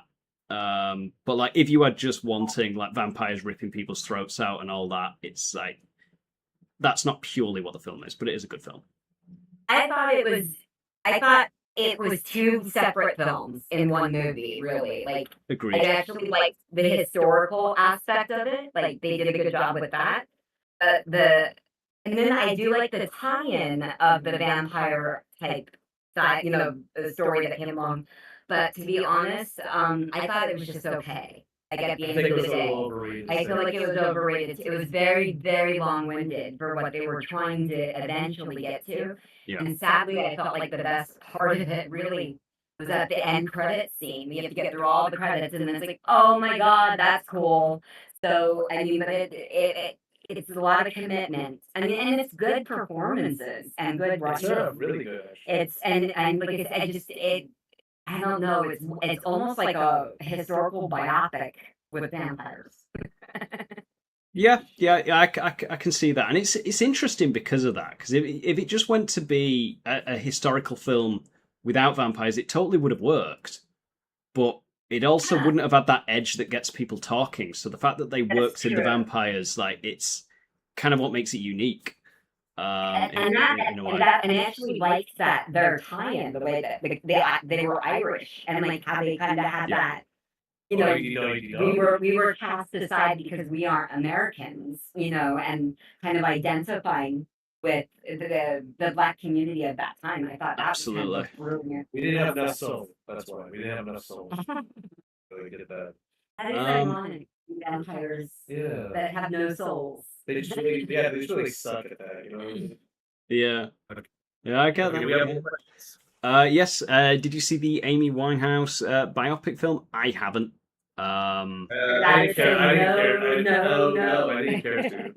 No. I didn't see it, No. but I like her music. She's a tragic case, I will say. Yeah. Yeah. And Bloodixie said, I watched Kill Bill for the first time yesterday with my friend. I thought it was sick, really well directed. I've bit of a confession. I've never seen Kill Bill. What? What? Yeah, that's the reaction I usually get. Look, Like, you have a fun weekend ahead of you. I will say, I am also the person that hadn't seen Ghostbusters until like 2018, and I didn't see Back to the Future until like 2020. I'll keep forgetting the age of you guys. What? You're all youngins. Screw you. I saw it before then, so screw you. You're only older by me by 1 year. Get out of my house. You're babies. Oh. So that makes sense. You have time. She likes to age herself, and I don't know why. It's almost like sabotage, Mike. If you really think about it. No, I should watch them. It's like there's a list of films that I know I should watch, but I've just never got round to it. No, it's something And you occasionally I will check them off, like I checked Ghostbusters off years ago, and then I eventually, with Back to the Future, I watched it in bits when I was a kid, but I'd never actually sat down and watched all three of them, and then I watched all three of them, like one after the other, pretty much. That was a magical movie as a kid. A few years back. For me, it's funny. I watched Back to the Future 2 and thought it was the first one as a kid. I didn't know any better. And then, as I'm like, there's a Back to the Future 1? Wait, did I watch these out of order? And Kind of works. Yeah. You can still watch them even out of order and still put it together. I mean, that was a well done series. It's a- Probably one of those rare trilogies that actually all three work. It's still Blood XZ says still haven't seen Ghostbusters all the way through, but trust me, Kill Bill is awesome. I will watch. I will watch Kill Bill. I will watch it soon. I watched Ghostbusters all the way through. Oh, someone, it looks like 1985. Railway said Amy Winehouse's house is just around the corner. Yes. That is Hey, spelling mistake. That's cool. I also just like completely mess up reading them as well. and So speaking, for me, speaking. You are speaking? No, speaking mistakes. well, between us, we get there. Yeah. Let's see. So I have a question for both of you guys, and even the chat here. Although I'm sorry, because Blood XZ might not be able to respond on this, but Ghostbusters 1 or Ghostbusters 2? That's like me trying to choose between my children. You can't do that. That might be one movie, kind of like Kill Bill Volume 1 and 2. I'm going to pick Ghostbusters 1 for one very good reason. Can you guess what that reason is? Is it the first? Because it was the first. He said the first, and he said why. No, I know that's the reason because it No, had but everything. technically that is part of the reason, but that's not ultimately the reason. Okay, what is the ultimate reason? The ultimate reason is I choose Ghostbusters 1 because I started watching them at Ghostbusters 1 and I never got round to watching Ghostbusters 2. So I cannot say That is the Ghostbusters ultimate 2 because of reason. Oh my god, Mike! If I was there, I know. You know what I'm gonna do? I'm gonna make you do a review with me. We're gonna have to go to London, and now because we'll have to go on your home turf, and we're gonna have to just watch these films with you. Yeah, seriously. You are. You're gonna chain me to the radiated made me watch them. Yes.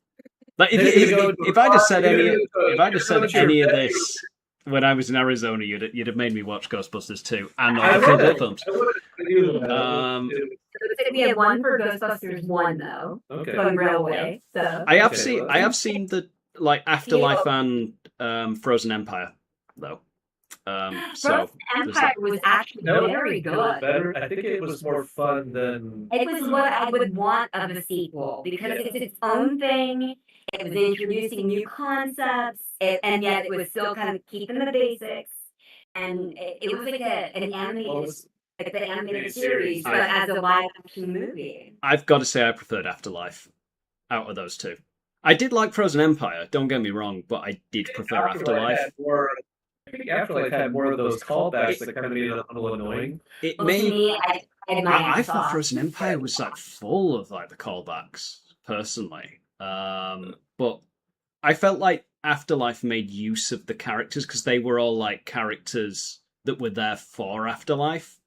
You know, like Paul Rudd's character and Finn Wolfhard's character. They were obviously new characters for Afterlife, and it made sense why they were in Afterlife. But they felt too forced into, especially the character podcast. Like that person felt forced into Frozen Empire. It was just like, yeah, we happen to move to New York as well, and it's like, okay. Yeah, oh God. I mean, I will at least give it credit. Like, obviously, Finn's character and Paul Rudd's character made sense to be in 2 as well because they were ultimately part of the family because like they got together. Well, Finn was the son, and obviously Paul Rudd kind of started dating.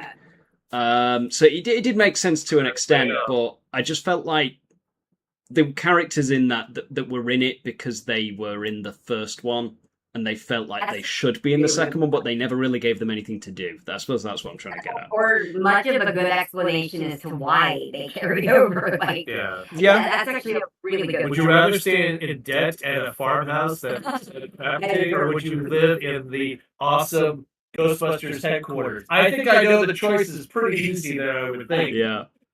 And get paid, and you can get paid to stay there. If I saw Egon's ghost there, I'm sorry, I loved him and I cried my ass off, but that's a little creepy. I would have thought to. Yeah.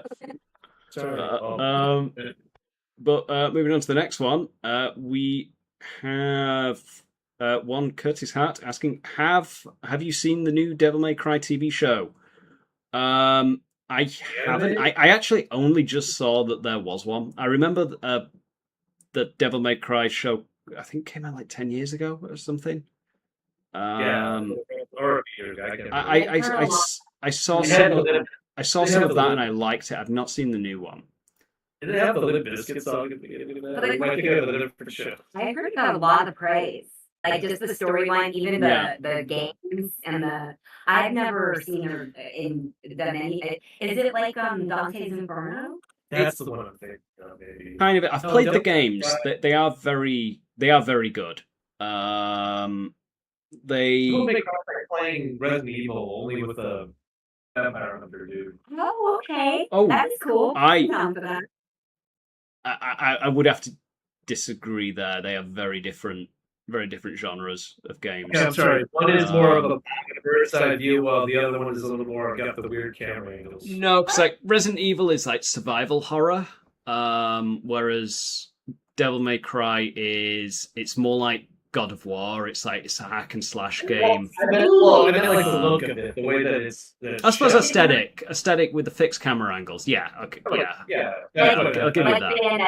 Bayonetta? It's like Bayonetta. Yeah, Bayonetta is based on like the gameplay design of Devil May Cry. So yeah, it's pretty much like Bayonetta. Because I had fun with that one. That was a fun one. I played that. Yeah, no, I think you'd like Devil May Cry then. Like they're a good series. I'd recommend them. It's got a lot of love out there.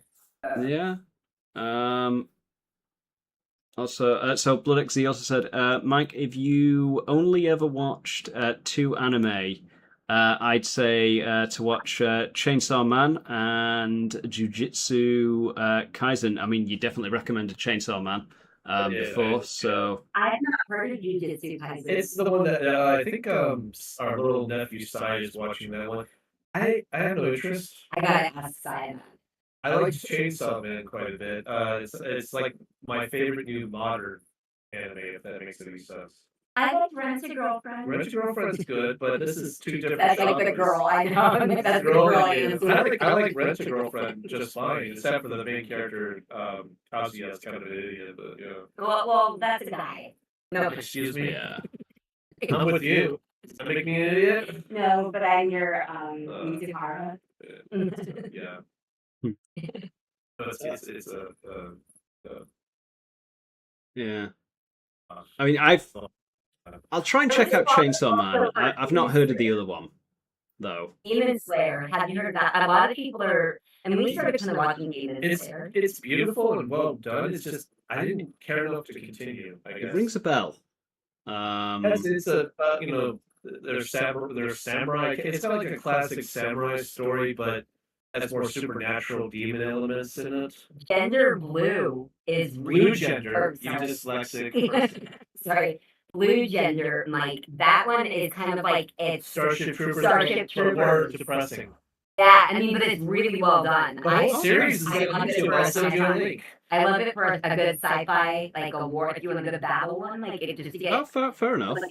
Disturbing. Yeah, Very it's well done. I mean, like I say, I think if I actually tried watching them, I would probably get into some. I mean, definitely, there's such like a wide variety of them.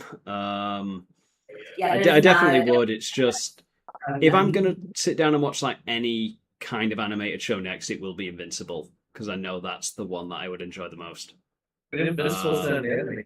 No, I said any kind of animated because like whether I know anime and Western animation, it's different, but they're still animation. Like they're all animation Yeah, I at the don't end like of the this- day. I On a also on a know technical level, they are all animated. Bond, any the kind. animated series is fantastic. And Which one? Beautiful. HBO Yeah. is fun. What one's beautiful? Sorry. Spawn, the Spawn animated Spawn. series on HBO. Back in the Oh, day. okay. Yeah, but it's Right. not the crawling character. Bow, topic, bow. Yeah. Fair enough. Okay, Railway says, what is your favorite low-budget B-movie shark film? Ooh, that's easy. The Last Shark or Great White from 1981. Was the Australian one considered a B movie? What, The Beast of War? Yeah, that was good. That Just had more budget to it. Does Deep Blue No, Deep Blue Sea doesn't count. I mean, that's Samuel L. Jackson if you want I that. wouldn't say that's a The low budget sequels B-movie. count, definitely. Yeah, those count. But they're not my favorite. It had the guy in it from Fantastic Four, and he was in Nip Tuck. Here, I got. Was it the sharks in They were in the grocery. No, they were in a grocery store. Oh, that's, Bait. that's- Bait. Bait. I do like Bait. Bait. That was a good one. Bait was stupid, but it was fun. I liked it. That- And that's B-rated, right? Yeah, it is. It's low budget. Good. Okay, good. Yeah, No, I'd pick that Good job. one then. 10 billion points for knowing the name of that too.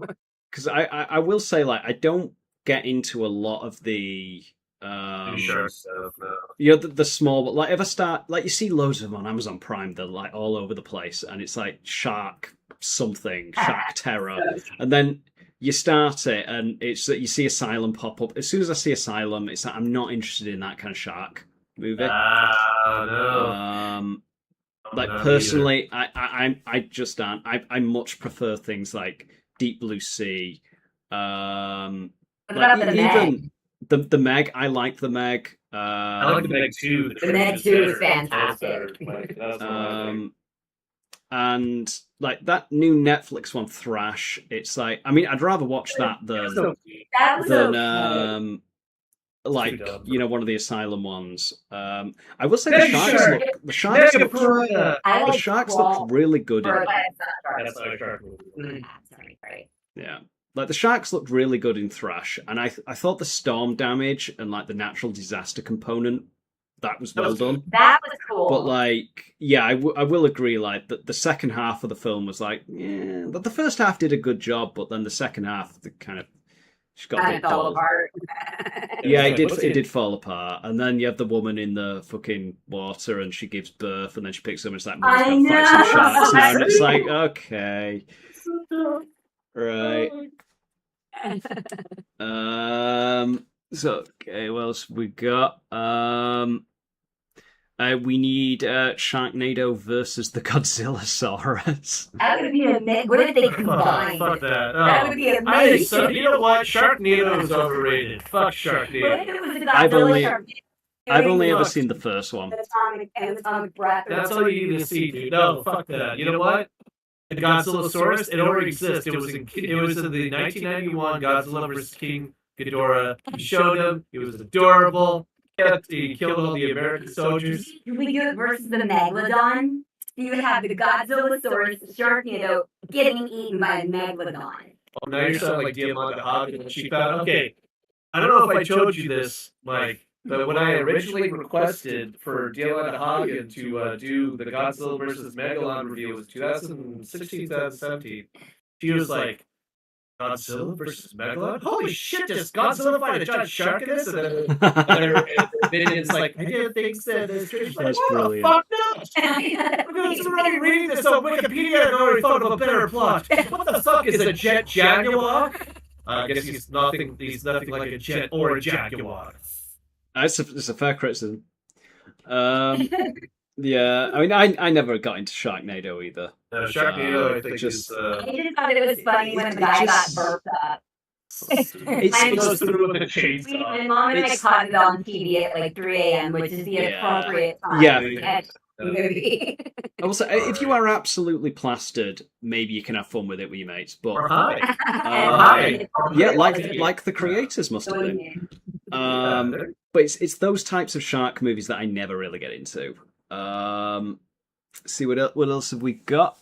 Blood XZ says, "Do you remember Raptor and Dino Croc?" I remember them both. I remember Raptor was What was Raptor? Raptor is a it was compilation basically of all the best Carnosaur parts of for Carnosaur but series. also Oh. a rip-off, and it was. I did a movie.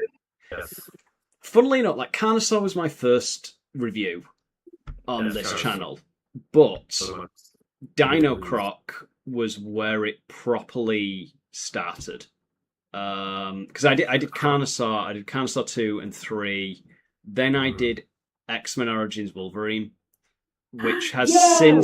since been taken off the channel because it just too much copyright. Oh, I was just Blame gonna watch that Fox. one. And that's what we're moving to Daily Motion. I also did Rambo the video game. That's a fun bad one, yeah. And then I think I took a bit of time, and then I was like, I'm going to do Raptor because apparently that's basically supposed to be Carnosaur 4, even though it uses a lot of footage from the first three.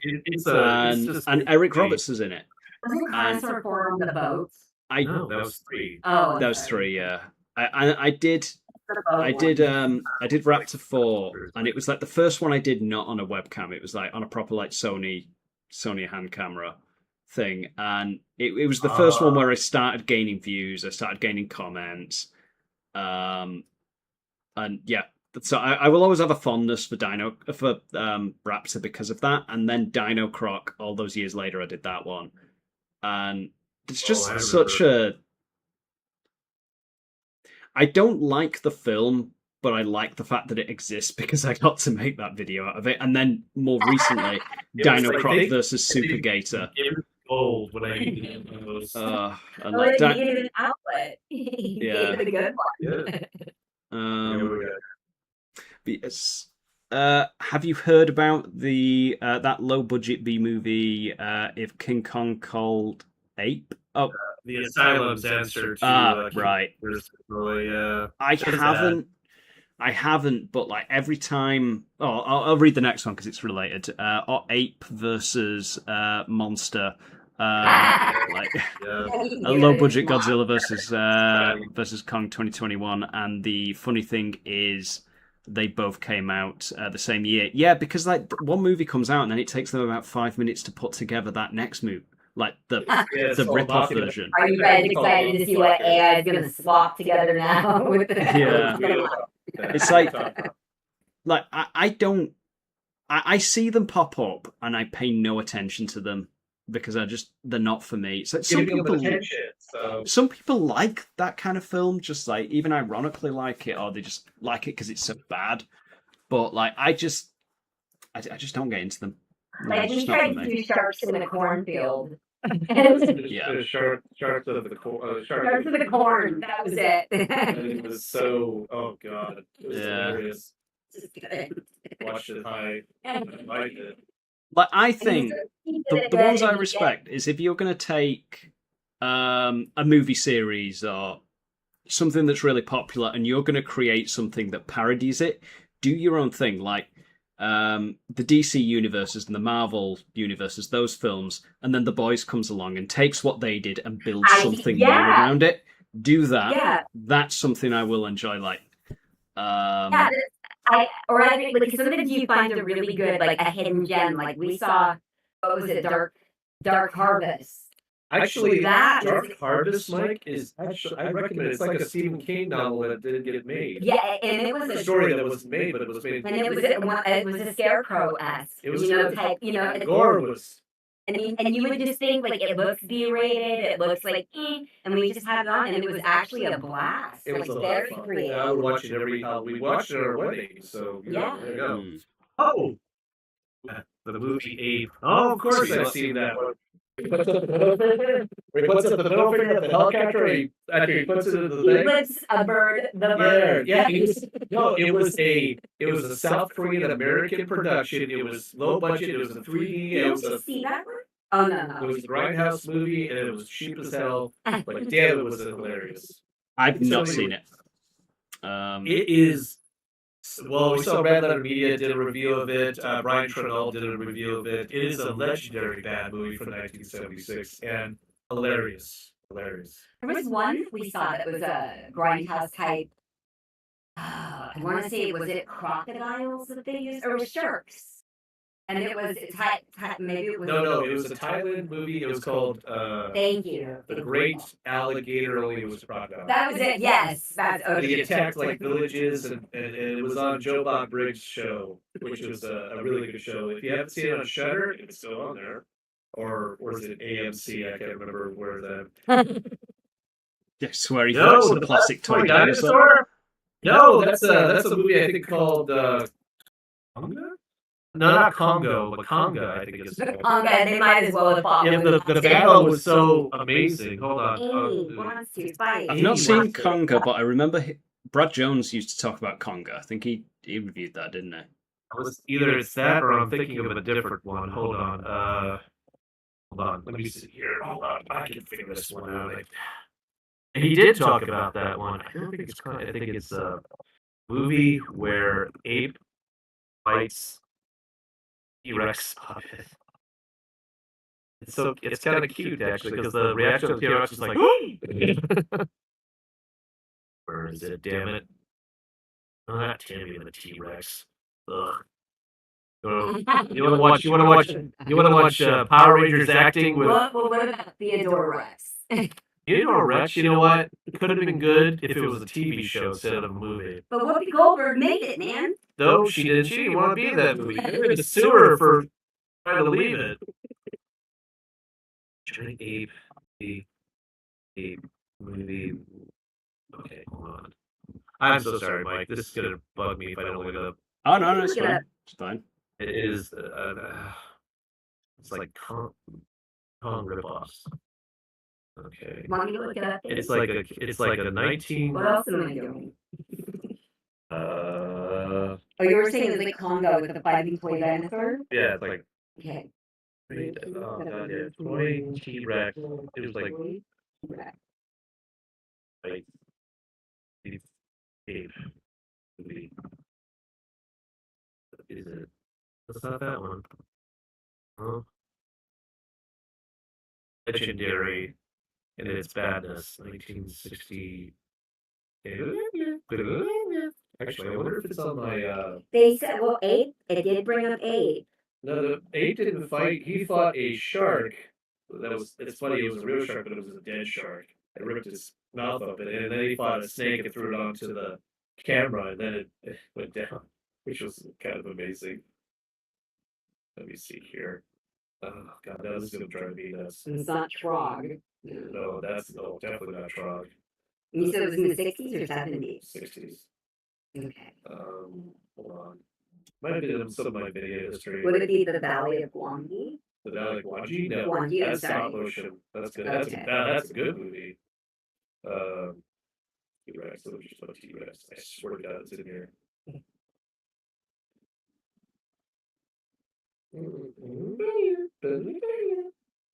The one I know that I was introduced with like stop motion dinosaurs, and you're gonna probably, fry me for this one. What's that? Was Caveman was the first movie I I don't blame you. 1980. That was amazing Yeah. with Ringo Starr.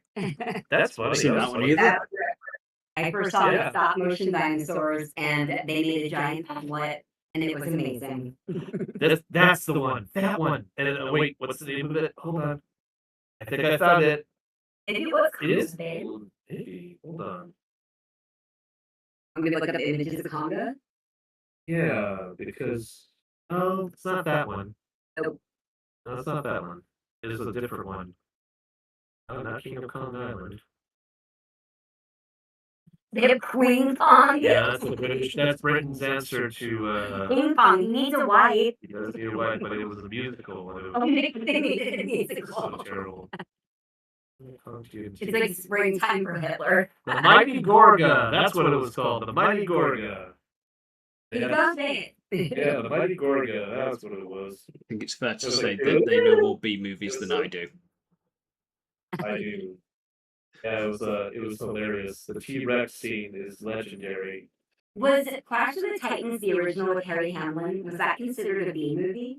Technically, it was 1981 when it came out. That was B. Oh man, that blew my brain. Like it was amazing to me. Did you ever see the That's remake? I Yeah. don't want to even think about that. That's a fair reaction. Exactly. Okay, Mike, you want to see? Can you see? Oh wait, hold on. I'm gonna go to the Discord. Can you see the? Okay. Hold on. Look at this puppet tree. Wait, it's got No, it's got okay, hold on. No. Look at this puppet. Oh, it's so cute. That puppet that's funny. Yeah. That's amazing.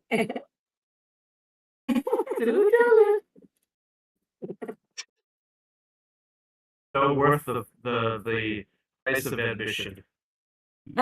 Yes. Okay, so what else we got? Megapython versus Gatoroid, but Oh, the yeah, girls' yeah. fight was better. There was a girls' fight in that movie that outdid the main, like the headliners. Yeah. Yeah. How does that No, happen? I'm not surprised. Like films like that usually have like I don't know the actual like main fight. I always find them really like I don't know disappointing. Underwhelming? Underwhelming? Yes, yeah. Dino Croc versus Super Gator. That fight was underwhelming. Yes, but then again, you got The Mega last- Shark the last versus 3 Mega seconds of it. Octopus, or- As a side note, really, I just wanted to say, you guys, thank you so much for letting me crash your Dream. your stream. I'm sorry. She's old. She doesn't know what Absolutely. podcasts are. I'm sorry. I dated myself. Remember, I'm old. Yeah. But I just wanted to say thank you as a side note. Sorry, I didn't mean to throw anything off. I It's just wanted cool. to say thank Hey, it evolves. It started off as a like PS2 game thing, wrapped up the PS2 game. Then it turned into a general chat. And yeah, Because I wanted to join in on the watching him play and then make fun comments while I was watching him. yeah, definitely. And okay, let's go. Have you seen Whiplash? Whiplash. As in the No. movie about the drummer? I don't know what that is. I'm gonna have to. I think that was Google about either that's the acclaimed movie Whiplash, and then there's another one I think that had. Oh, this the year. 2014 Yeah, that's the one. one. Oh, Um, I do remember Miles Teller and J.K. Simmons. I've seen clips of it. Yeah. I Um, wasn't interested enough to see it though. I heard it was playing and all like Yeah. that, but I go for Oscar bait films. I really don't. yeah, no, yeah, I'll have to pass on that one. Not seen that one. I'm nothing on that one, bro. Let me see. I can think of this. What was everyone's? Let her stay. She's fun. Yeah, she is. She is fun. Yeah, Heather. Heather is fun. I think she brings sort of that bubbliness I love about her. So that's always nice to have her there. Yes, agreed. Agreed. Let's see. What's other questions we can bring here? Because we got some good ones here, but if we can bring something. What was a guilty pleasure monster movie that you liked? Like ones that you know is bad, but you like it anyway, despite what anyone says about it.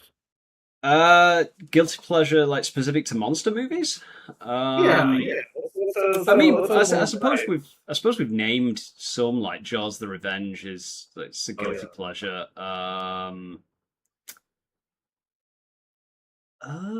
just trying to think. Because there are plenty of movies that are like generally considered bad that I do enjoy, and I consider them bad as well, but I still like them. But specific to monster movies, not. I'm just trying to like think of monster movies now. I got a couple actually. I've got like plenty of like horror films as well. Well, why don't we can mix it horror and monster movies? Like, what are some good, like guilty pleasure horror / monster movies that we could even more wider range there? The Nun, I consider a guilty pleasure. Like Annabelle Comes Home. I never like the Conjuring universe. I think it's so dull. I love the Conjuring films. I know. That's okay. That is all right. I consider like the first two Conjurings to be genuinely good movies. 3 is good, but it's not as good. And 4, same thing. But like the spin-offs, like The Nun, it's not a good film, but I like it. Annabelle, which was so Annabelle isn't that good. Annabelle Creation is good. Comes Home is a guilty pleasure. Yeah. I think I like the whole like I don't know, ghost in the house type setup thing more than you do, maybe. Oh god, like Paranormal Activity and fucking. I never got into Paranormal Activity. I didn't either. I thought it was so boring. I'm not a huge found footage. I'm not a huge found footage guy. I'm not either, dude. Actually, Monsters vs. Aliens. He said. To be fair, I remember that. Oh no, I'm thinking of Cowboys vs. Aliens, the Daniel Craig Harrison Ford film. Monsters vs. Aliens was that an animated one? That's the animated film from I think that was DreamWorks. I actually liked that one. But it's not a bad movie per se. It's just kind of middle of the road, really. Yeah, I would say Cowboys vs. Aliens was a bad movie, but I still enjoyed it. Aliens, I thought it was a cool concept put together, but it was a corny ass, cheesy schlock of a film, and that's ultimately why I liked it. Mr. Steve Odenkirk, who you may know has done Kung Pao Enter the Fist, the parody on kung fu films, and he did the Thumb movies like Thumb Wars, The Phantom Cuticle. He produced that one, so no wonder it has that kind of feel to it. Oh, yeah, fair enough. Yeah. Really, it's like, let her say she's fun. Yeah. She had to go. She'll be back, baby. Don't worry, she'll be back. Yeah. What other guilty pleasure movies in general? You want me to do some? Go for it. Go for it. All right. You know I'm a Godzilla fan, and any Godzilla fans out here? Is this where you go? I actually really like Zilla.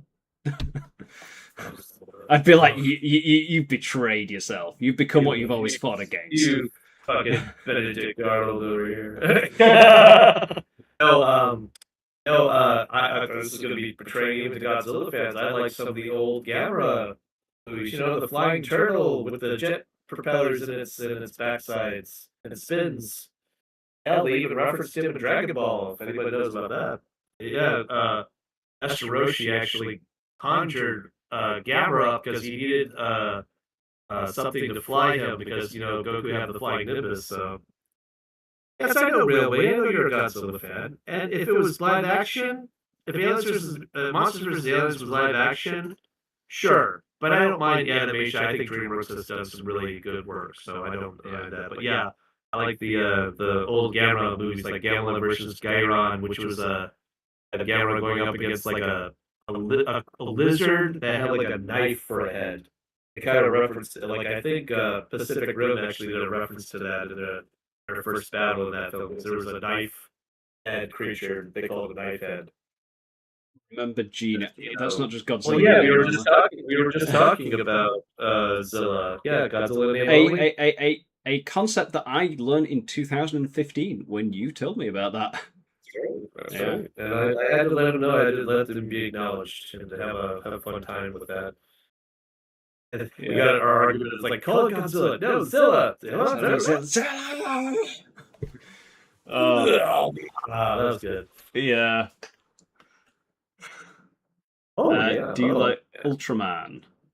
Yeah. Ultraman. Ultraman, flying through the sky. I was thinking of it's a DC thing as the crime syndicate. Oh, like, well, there it's is called technically Ultraman. that.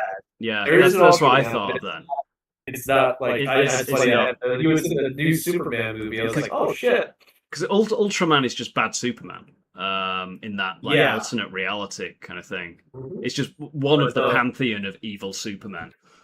Ultraman came out. The one he's talking about is the Japanese superhero live action show where he has kind of a bug-eyed look, but he's cool though. Ultraman's pretty damn cool. He got even the spin-off series that they did of him were really strange, but I think I like Spectre Man a little better because Spectre Man, he was kind of like, it's interesting, like they have these characters called the spaceship is called there's a spaceship called being controlled by the Overlord. Yeah. And he's the one who communicates to Spectre Man, who's a human, he's disguised as a human on Earth. And he's supposed to be stopping Dr. Gory. It was like this ape, like this ape-man guy in a suit who tries to, what is it? Is trying to pollute the Earth because he was exiled from where he was at. And then he had his sidekick. What was his name? I forgot he had an ape. He had like a gorilla sidekick who was like, "We're going to fill the world with pollution monsters," and he says like all these weird looking monsters. There was like one that was like a half. It was like a bat with two rat heads. You know, it was really strange monsters, but they were really cool. I'm getting the theme of this show. Yeah, yeah, it's fun. Fair enough. It's on YouTube. Ultraman fights are so cheesy. I mean, that fits in exactly what you were describing. I mean, the 60s. I mean, did you know that some of those fights were based on wrestling moves? Believe it or not. You know what? I can believe that. I mean, even what you were saying about like the classic Godzilla fights and all that, very heavy wrestling stuff. Absolutely. And it was popular at the time in Japan, so it makes sense. Show Red King. I like Red King. Yeah, it's funny. They call him Red King, but he's not red at all. He's like he's a lizard that has like in his skin, it's like weird frills, I guess, almost, or ridges. And he has a long neck and a small head. It's got like he's very strange looking, actually. This is why I need you, because like if you weren't here, they'd be like, "Show Red King versus Chandler." I'm like, what? I don't know. I don't remember Chandler too much. Let me see. Hold on. I don't even know either of them. I know Rick. Oh, it's Chandler. Okay, Chandler. Oh yeah. Where he rips. Okay, he was a bat. Chandler was a bat creature. This was This was where they went to a monster zone, and it's the science group or the I forgot the science group or science squad. I forgot the name of them. They went to this place called the Monster Zone, and that's when you see Red King going up against Chandler and ripping off his rings because Red King was like the ruler of that zone. And here, let me show you. Like, Red King is the lizard that has all the frills, and then the bat one is the. That's really strange. Get a better picture of what I'm seeing here. Okay. Okay, let me send this to you, Mike, really quick. I can. All right, hold on. we separate this here. But no, this it's a very strange looking. It's a funny fight scene. Show it to Mike. I will. It's actually it's not too bad. It's just the Red King rips off the wings of it. I'm like, that's kind of cool. It's like Red King, you're a dick. But the thing is, he comes back. They bring him back, I think, in later episodes, if I remember right. He was kind of like him and Balta were basically Ultraman's I guess you can call King Ghidorah or Mecha King Ghidorah in a way, like the arch rival. Okay, hold on, I'm sending you Red King. There's a picture there. That's Red King. A cool look.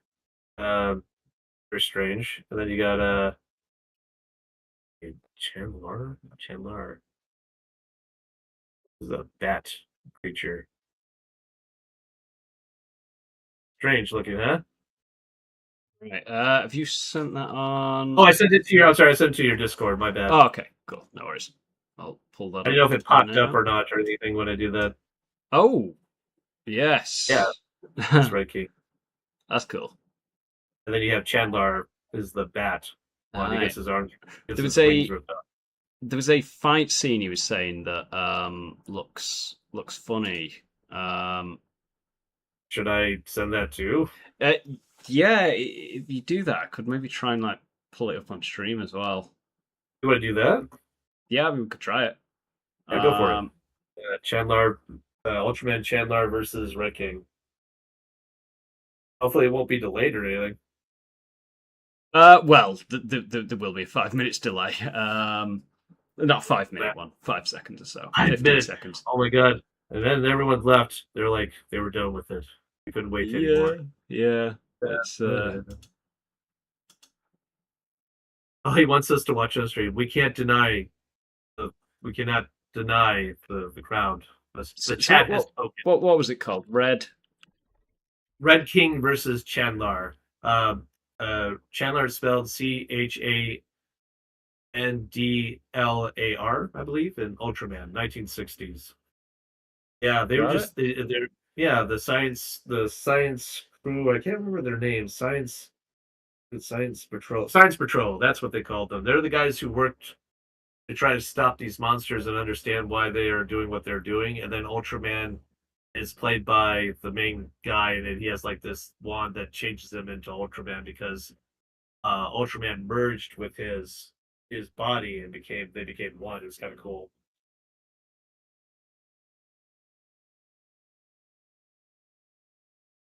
That's pretty badass. But Spectreman, I think, is a little better. Oh, monster that Ultraman faces called I think it was called Kira. It was with a J, and it's basically Godzilla with a frill. They literally used two Godzilla suits to put together, and with the head and the body, and used a frill to keep them together. It was kind of amazing.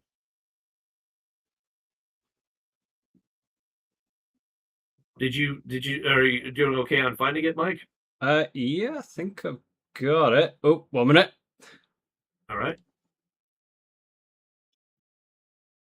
I'm assuming you're going to show it on the YouTube one or because the Discord is going to the right. Oh, Railway said he left a comment on that video as well.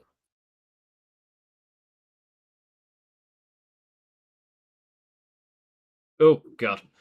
Right. Have you seen the fight? Yeah, well, we're trying to.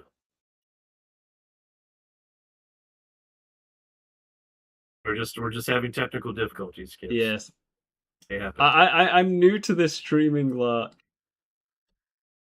Oh, damn you! Oh God! Before you this is continue, not, that's oh, there you go. that's useful. It's okay. You can put it over my face. It's all right. Don't worry. Oh, it's here to see Well, me. I mean, it's Oh, there you go. It's just got a before you continue thing on it, so it's that's Oh, not. before you continue, use the cookies. Okay. Yeah, I can't accept it's not actually a pop-up. Huh. It's really weird. Here's a bit. How do other streamers do this?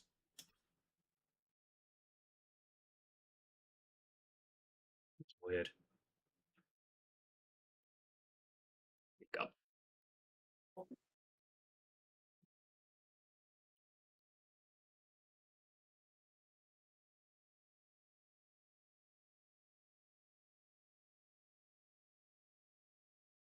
The technicalities. Yeah, I don't know. I don't know why it's asking me to sign in. It's already signed in. It's I can do it again just for this, I guess, maybe for the Discord element. I don't know. Can we Copy the skip that and scroll URL. down? Hang on.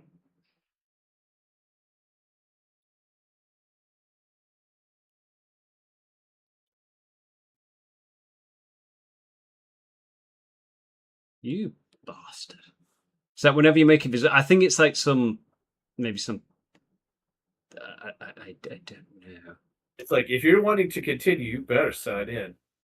Even though it is weird. Yeah, it's funny. I had to do that twice too. Maybe they just want to make sure it's you. I don't know. I don't know. It should just be displaying whatever's on the browser, but I don't know. Weird. Yeah.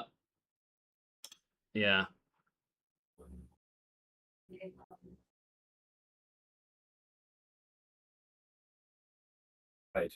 Start dancing. This is how we do things down here. Yeah. This is how we find our video feed. Da da da da. Da da da da da da da.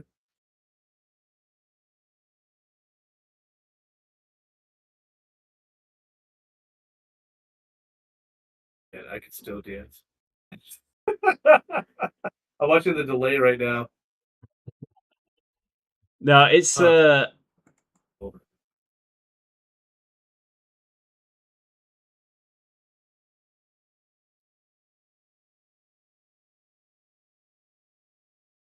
It's what? yeah, I don't know. It's weird. It's like it should just display whatever's on the thing, but it's like it's showing me a before you continue, you must sign in thing, but I'm not actually seeing that on the browser. It's very strange. Like, so I can't accept it because it's not there. It's only there on the actual like streaming thing. It's very strange because like on my actual browser, it's here. Like I've got it. It's just not. There's an overlay which I can't get past for some very weird reason. I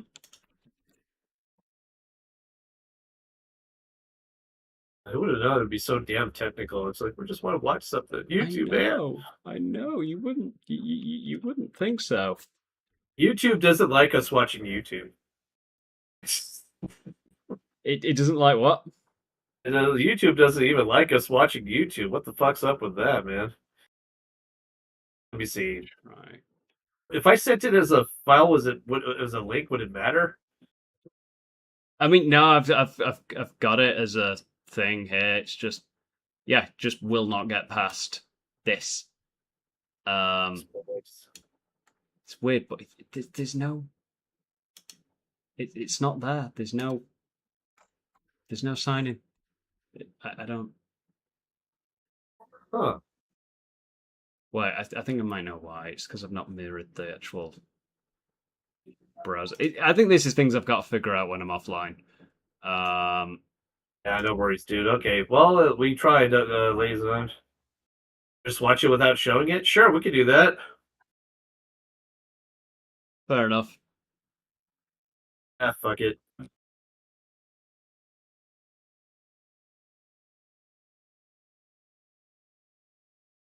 Okay, yeah, so it is very, like, classic Godzilla thing. Yeah, Ultraman is part of the whole tokusatsu, sort of, like, genre, special effects. Right? Ultraman fights monsters. It was like, hell, it was Power Rangers before Power Rangers.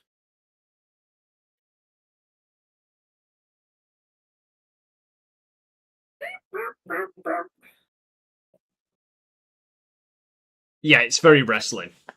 I like the blood yeah. and the rock flowing, the speeding up the camera. Oh yeah. Give that sort of intense, like I mean, even in Godzilla Raids Again, they sped up the cameras in that one when Anguirus and Godzilla were fighting each other.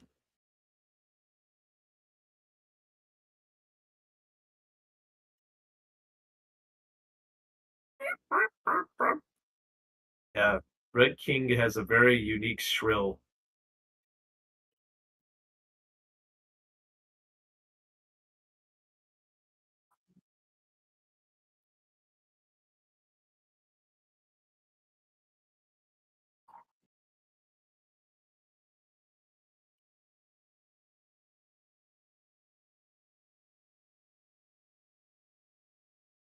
I ripped his freaking wing off. Yeah, I know. I would say that Japanese action shows like this, uh, they didn't hold back, man. Same with Gamera. Actually, uh, in Gamera versus Giron, the knife creature, he actually cut up I guess a space version of another Gamera villain called Gaios, which was like a bat creature that looked like a pterodactyl. Guess it was trying to rip off Rodan, but I Euron actually cut that thing and up like it was sashimi. I got to the end of the video where that like plane was just homing in on it. It just Oh looks yeah, that's the hilarious. Science Patrol. It, That was the yeah, Science it, Patrol. it looks like so over the top, silly and funny, but yeah, yeah, it looked. Or red paint. Ketchup. How's red paint? Remember, it's the 60s. Oh yeah, no, realistic blood effects, totally realistic. Yeah. Uh-huh. Yeah, yeah. Okay, Oh, what, for me to eat on Yeah, this? Of that's- course, this is a mukbang video we're doing, honey. Don't you know? We eat in front of the camera and people pay us. homemade pasta. Yeah, Heather's making homemade pasta ravioli, so we're I guess it's getting that time. It's like 5:43 p.m. over here, but yeah, no worries. 1:43 a.m. here. Holy shit! It is getting a bit late. It is. We're having so much fun though. Damn it.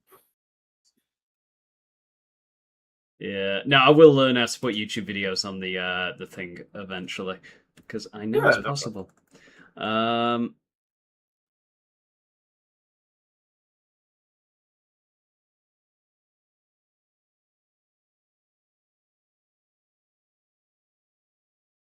Pause. You're right, sir. So just catching up on the chat for a moment while I was like watching that video. Godzilla,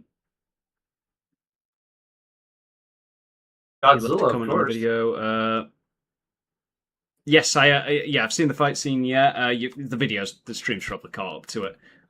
It was fun. It was crazy, ludicrous, insane, over the top. I liked the dismemberment.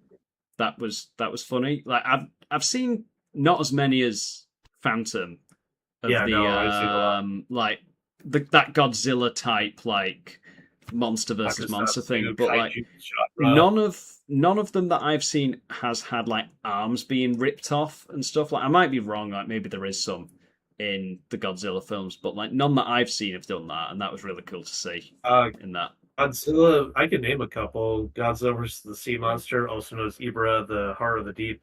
Godzilla ripped off Ibra's arms. That was pretty cool.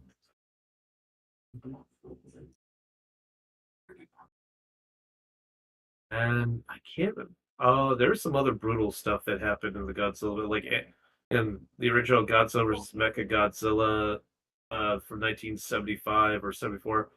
Anguirus was in that fighting Mecha Godzilla in disguise as Godzilla, and Anguirus got his jaw broken by Mecha Godzilla in disguised. That's still traumatizing me, even if it's fake. It's the action of it that's disturbing to see in a kids movie like that. But here's the next question: who would win, Red King or Godzilla? Godzilla, of course, he's got fire breath and nuke breath, atomic breath. yeah. Red King just. I agree. It'd be Godzilla. Yeah, I mean, could Red King kill Zilla? No.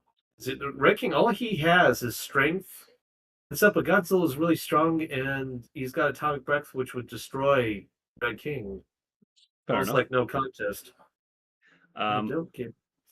what I don't get is how did Red King just fall down when Chandler was flapping his wings? I would just say it's See? purely down to like it's going to be a boring answer, but it's like just tit for tat corniness. Yeah, one does one thing, the next thing does the and he other. falls down. It's the thing about those old kaiju shows and or tokusatsu TV shows is that it was very much like, especially if it's monster versus monster. It's not like a solo film like Rodan or Moth or anything. It's gonna have fights are gonna be more playful. Plus, this is the '60s. We're trying to be more accommodating to kids because kids are going to watch this show on television. Well, that's why they are the way they are. They're more playful. They're more thing, but they also could be more violent because kids like blood. We like to see, especially guys or boys. We do like to see our carnage, whether we like to admit Yes. it or not. Yes, absolutely. What about King Joe and King Joe Black? Wait a minute. This is a boxing question. I'll be like, I don't know. If it is boxing, I don't know. Well, I gotta see this. What the hell? It says like, I know, Joe. Is this a serious question? Oh wait, King Joe is a character Yeah. in. Oh, I forgot about him. I'm sorry. Okay, hold on. King Joe Black. Joe Black. We see here. They look like Oh, mechanoid. robots. Yeah, they're very mechanoid. I don't know. Whichever has the better enhancements. Apparently, somebody did a kaiju battle on them. They're from Ultraman. Right. Yeah.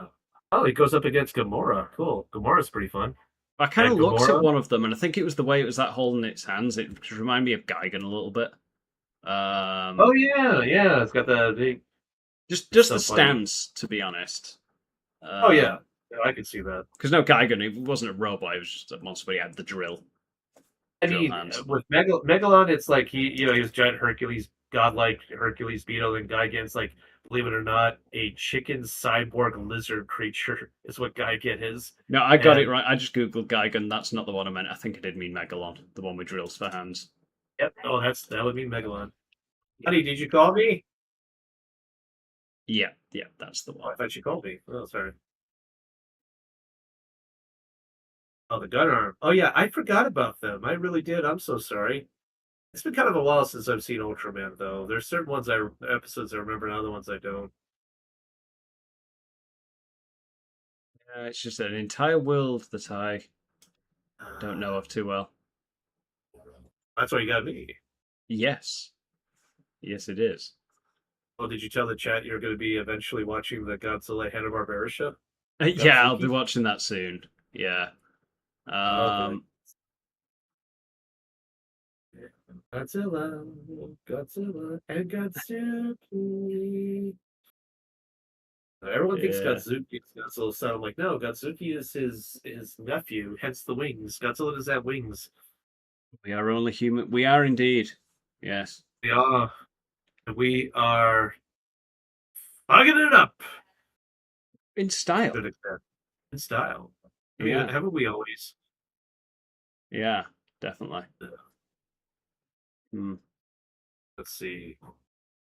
For my favorite Ultraman is Ultraman Max. Hey, I bet some people didn't know about this. Ultraman had a series that was made with Japan and Australia involved, and it was called even there was even a Super Nintendo game based on it called Ultraman Towards the Future, and I thought it was actually horribly underrated. It's on YouTube as well. Yeah.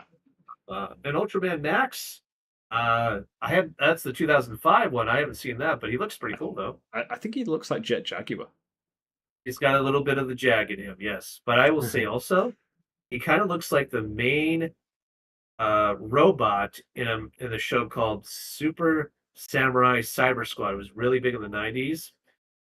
Here it was on Fox Kids back in the day, but I liked its Japanese style. The original Japanese title of it was called Gridman, where he fought monsters in the net on a grid. Like it was Ultraman style, but it was like 90s as fuck. And yeah, I like that name better. Gridman sounded a lot more cool than Superhuman Samurai Cyber Squad. Just that's too much. Just do Gridman. In Ultron Max, he fights everyone in 40 episodes. Runs a Ooh. gauntlet. I like that. Hey, Ultraman's got to work too. I mean, He's gotta save the world. he looks like he's ready for a scrap, to be fair. He is. I do like his design. I think Ultraman's actually gone through a interesting. It's a very clean design. Yeah. Actually, Yeah. I should show you Spectre Man. Hold on. He kind of reminds me a bit of Turbo Man as well. Just a little bit. It's Turbo. God, can you imagine if they had Arnold Schwarzenegger playing God damn it, him playing sort of like they had him dubbed over into one of the Ultramans, or he actually played Ultraman in like I can see it. I'd love it. Okay, now Yeah. Spectre Man, that's a different story. I like Spectre Man quite a bit actually. Hold on. Can I send pictures? No, I can't send pictures on here. I can only send it through Discord. All right, I'm sending this through Discord, but this is Spectre Man, and he is magnificent. And he may look dusty, but dusty and old looking and Egyptian, but don't let that fool you. He is a fighting machine. He and Jet Jaguar to fuck somebody up really good. And also, Zone Fighter is another one where Zone Fighter was basically, let's do a show about this family of people who are trying to get away from this bug-like insectoid sort of like rulers that want to destroy their civilization. So they try to get to Earth, and then they have their fighter, Zone Fighter, who is like this. He looks really cool. And then we'll have episodes where him and Godzilla actually fight monsters together, and it was amazing. And it was legit. It was a legit show in Japan that never made it to the States, which is a shame because I think it would have been huge. It looks vaguely familiar. The picture that you sent me. I think to be fair, the design probably like similar to a lot of other things. Oh yeah, I get you on that. I mean, a lot of those. I swear to God, it's like a dime a dozen for those kind of. Like, it looks like a classic Doctor Who costume, to be honest. Like I can definitely see that. Oh my God, Spectre Man and Doctor Who, I'd be okay with that. Yeah, I'd be definitely. Oh my God, imagine there was actually even a episode where Spectre Man was going up against like some giant brain monster that wanted to. It's like, I want your soul, or I want your brain, Spectre Man, give it to me. And I'm like, oh God, that's disturbing. But it's cool. It's not pretty good. rad. All right, what do I have? Oh, I'm sending you the Zone Fighter Godzilla fucking publicity photo where they're fighting two bug monsters. Yes. Yeah. You love this. And it's my favorite version of Godzilla, the 70s one.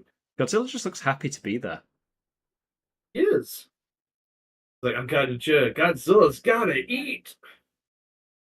Speaking of eating, all right, kids. Now, I do have this delicious, as you can see, raviolis here. It looks very good. Put the steam on. Those are homemade. Oh, they're homemade. And they're Not from the can. not from the can, kids. Not from the can. In your hand. All right.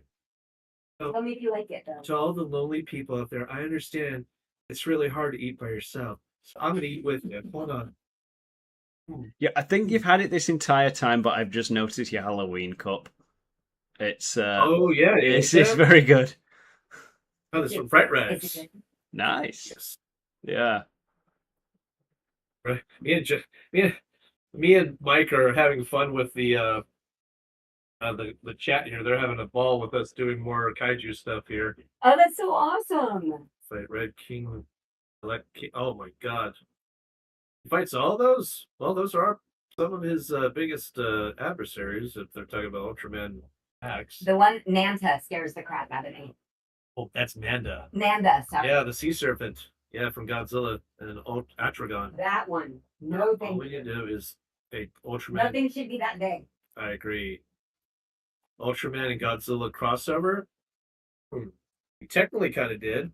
I mean, they look like they exist in the same world, to be Might fair. as well. Um, Yeah. Oh, by the way, I don't know if this Halloween cup is still available at Fright Racks, but I can always double check for you if you like.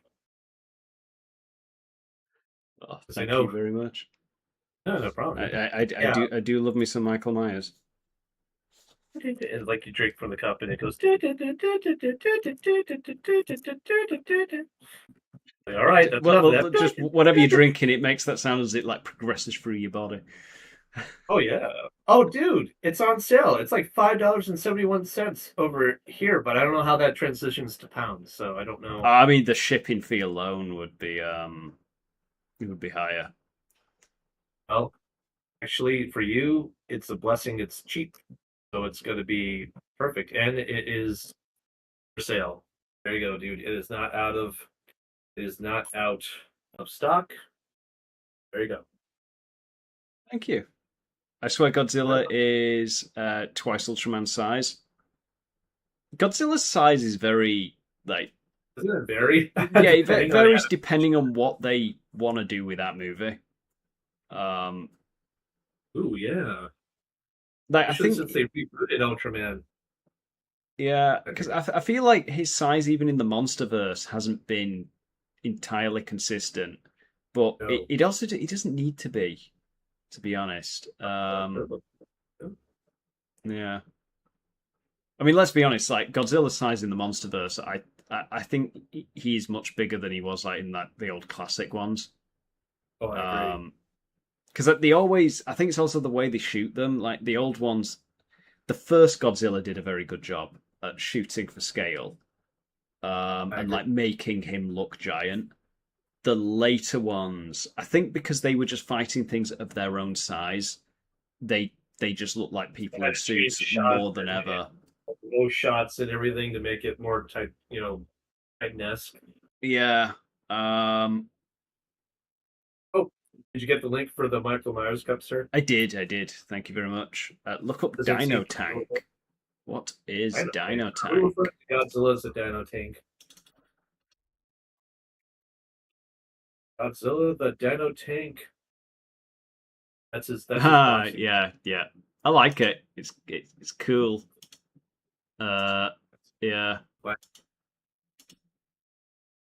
Oh, Ultra 7, yeah. That's when they went really weird. Remember that. So they have, I don't know if you've seen these or not, but they have these out of context compilation videos on YouTube, Mike, where they do it for each show and they just show the weirdest stuff that happens in each show. Doesn't matter if it's Godzilla or Ultraman or anything, and they just like Oh, there you go. I can show images. no, they just show scenes, random scenes. Like No. I mean, I can show an image on the stream. I just can't show videos. I haven't figured that out. It lets me show us an image. But there we go. There's okay, I gotta see this. a little Probably delayed, Dino but Tank. anyway. Oh, Well, that's a real. you're That's just, an Ultraman villain. you're just seeing it The first time now. like at the same time as chat. But no, I'm just Hey, seeing it. What was it? See if I can put the Google search thing in it. he must have been in Ultra 7 I didn't see all the way through, but I tell you That's what, pretty anything cool. anything with Google just does that. It's like let's do it. it's just evil. That's right. Evil! Grandpa, that's what you said about all the gifts. I just want attention. But seriously, they do have some There we go. I think there's like an actual like image from its thing. It's really funny. I like it. I can imagine Yeah. like breathing fire as like it drives along. Or Or it shoots like fireballs or fireballs something. out of its Yeah. mouth instead of like cannonball, or it shoots actual cannonball, explosive cannonballs. Watch Ultraman versus Dino Tank. We actually see it. Uh, Poor Derek. It's probably delayed on this end. It's like it's like the Dino Tank. He looks like he's fucking the tank as he's lighting it. He's like, oh yeah, oh yeah. I'm assuming you're is it Ultra 7 versus Dino Tank? Yeah, it's Ultra 7. Yeah, I guess that's what they call him. Because I think he's like, if I remember right, he might be the 7th Ultraman. Because there's been different Ultramans. It's not just one, and apparently there's a whole family, like an intergalactic family, and they even on YouTube, I think. Okay, well, Mike's looking it up and watching this. Yeah, there's different. Yes, there's different. There's like when one Ultraman, I guess either he dies or so they always get like a new Ultraman in. It's kind of like with Doctor Who and the Doctors, you know. This is the end. It's the end. I don't want to go. Terrible, terrible line. I really don't want to go. I don't want to go. Why is David seriously? Diamanda Hagen was saying how much of a weenie David Tennant is, but I'm like also thinking at the same yeah, he is kind of a little bitch, but at the same time, he kind of did mainstream a little of Doctor Who for the later 2000s in a way. Brave words. I really like David Tennant. I think his final scene his final scene has come back like 3 times since then. Like his original regeneration scene was butchered. Like he should have gone out brave. That was how the character was. It was very off-brand for him. The I don't want to go, and it was a disservice to Stephen Moffat and Matt Smith, who came next, because it kind of turned the fan base against them because they felt sorry for the Doctor that was going. So I think he should have gone out a bit more bravely. Maybe using the words allons-y, because that is French for let's go, which is a perfect word for that scenario. That would have been more defined now, wouldn't it? Yes, Yeah. It would have been more distinguished, I think. No. I think I like that. If I heard about Tom Baker's, so I like that one. It's the end. Sounds cool. I don't know, just something like if you could say that well, then you can get people to believe and feel sad, then yeah. And I think I like Tom Baker's. Like I'm getting to. I can't wait till we do eventually get to that. I'm looking forward to the campiness and monsters and all this other stuff. You know, more so. And he's got Robo Puppy. He's got K9, just like this little robot doggy that looks like actual Robo Puppy, the early 2000s. Yeah, so I found a very choppy video of the Ultra 7 versus Dinosaur Tank thing. It does look hilariously silly, but Was it what I thought it was?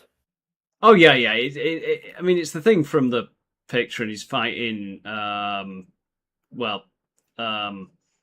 is like popping up from the ground, and there's he's jumping, he's dodging projectiles. But it's like it turns into a freeze frame. The video every now and again. It looks suitably hilarious though.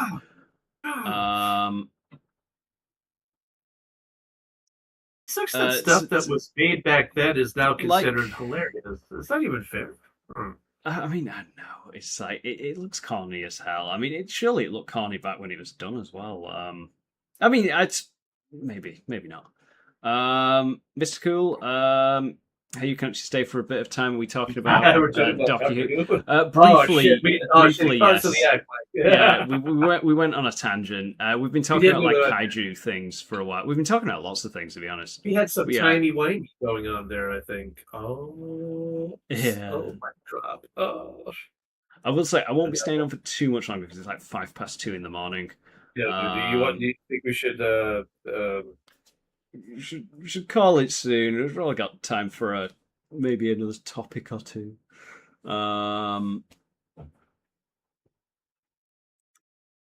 But yeah, I mean, conversation will. I mean, he's currently watching some of the classics at the moment of Doctor Who, so conversation Yeah, will often drift back to that. Look up a skeleton of Dino Tank on Google. It looks cursed. Really?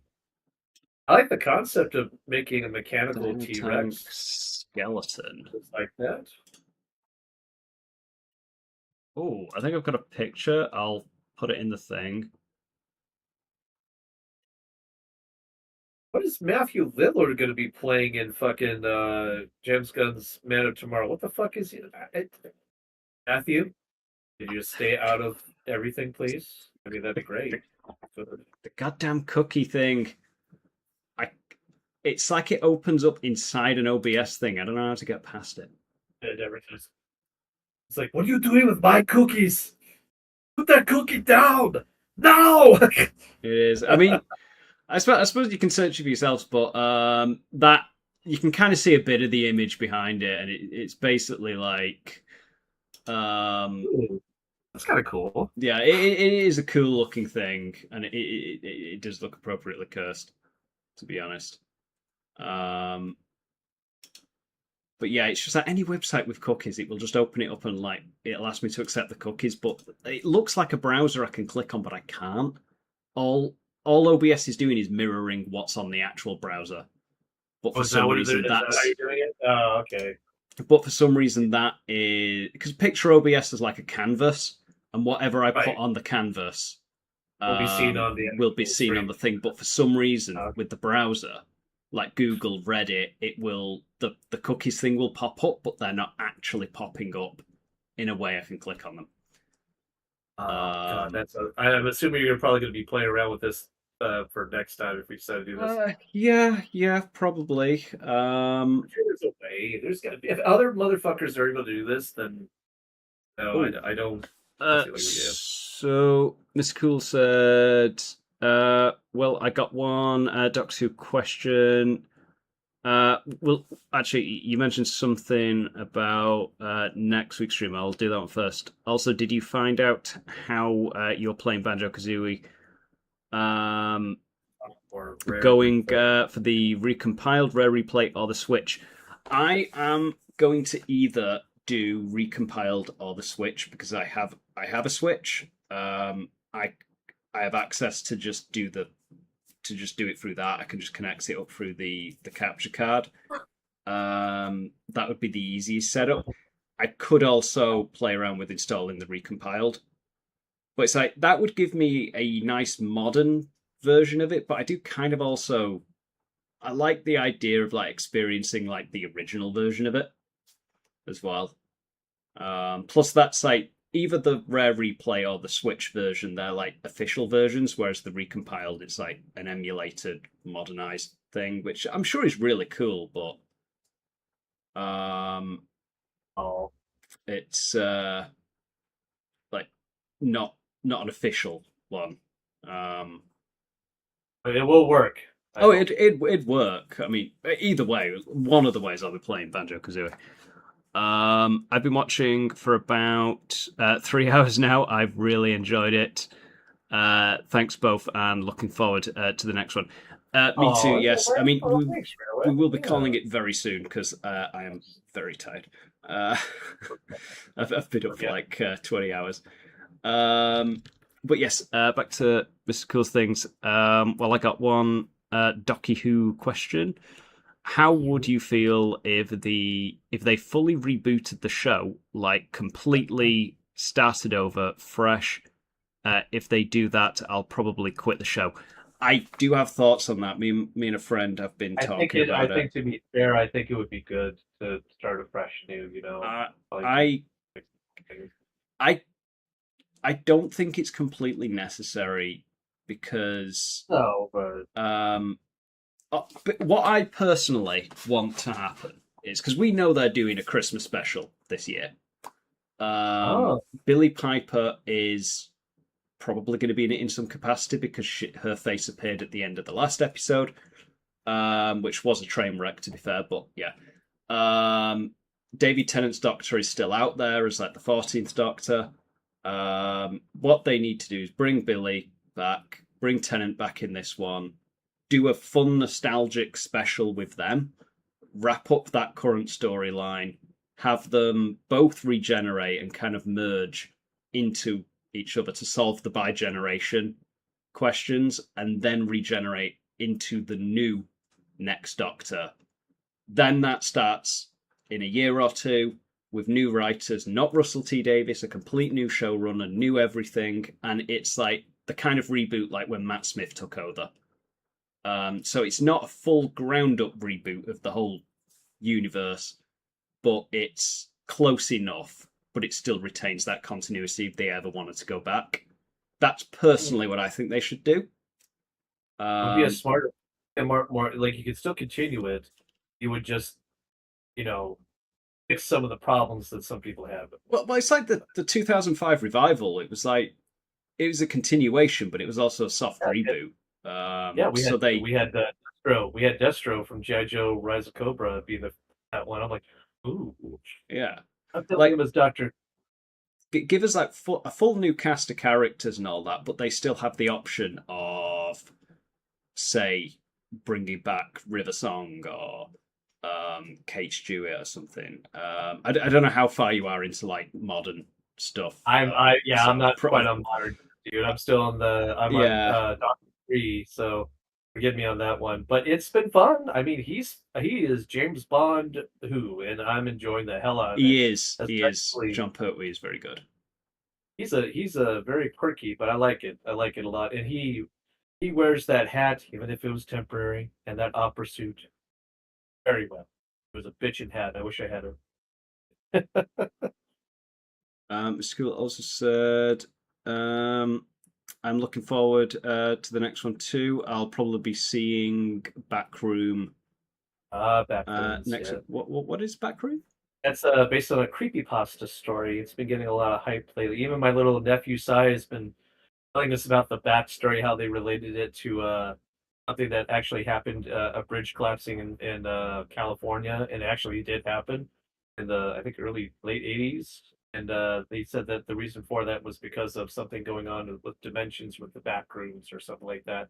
It was fascinating, but I don't know if it would make for a good movie. Maybe like a short film or something on streaming, but to go to a theater to go see it, I don't know. Something tells me it's going to be a very slow burn. And I mean, maybe they stick the landing. Guess there's only one way to find out, isn't there? Guess so. Railway says, I've got a boxing match to watch tomorrow, and it's in Egypt. Well, hope you enjoy. Also, when is the next stream? The next stream is going to be Friday. I'm going to stream every Friday. The next stream it won't be fully like this. I'll be streaming Banjo-Kazooie, so it'll be more game focused. I've never played that before. I think you're gonna have. Sorry, I think you're gonna have a good time, but yeah. I mean, Phantom here. If he wants to, we can absolutely, still be on it, and we can chat and all that. This. We got to figure out if the delay is the delay still going to be here. Is there no way of going with I can try when I start the stream. There's an option for normal, low latency, and ultra low latency. So, but they also affect the quality of the stream. I can try to see what low latency looks like. Hopefully, there'll always be some kind of delay, but it's just lessening it. I can maybe try and look at ways of doing it. I know it's not a connection issue because it's 900 megabytes upload. Yeah, it's a YouTube thing. The same thing happens on Twitch as well. It's just what you can do to lessen the delay. We'll see. We're trying though. Yeah, they're saying 15-second delay. I'm like, we'll make it happen. It'll be fine. Yeah, I'm hoping I can knock it down to at least 7, to be honest. Because I think 5 to 7 seconds is quite normal. 15 is quite extreme. That's pushing it a little bit. Yeah. I mean, yeah. We will see what we can do. Was the sail that ocean when we get to it? I suppose it's kind of difficult to tell what the delay was like on the past few because it was just me. Seriously, people are telling us it's 15, and I'm like, well, that's not good. Yeah. Because I'm pretty sure it wasn't like that long last time. Oh, could have been. So, If we can get it to that, I mean, that worked to 5 and 7 seconds. Back room is but yeah. Oh, railway is Yeah. doing an.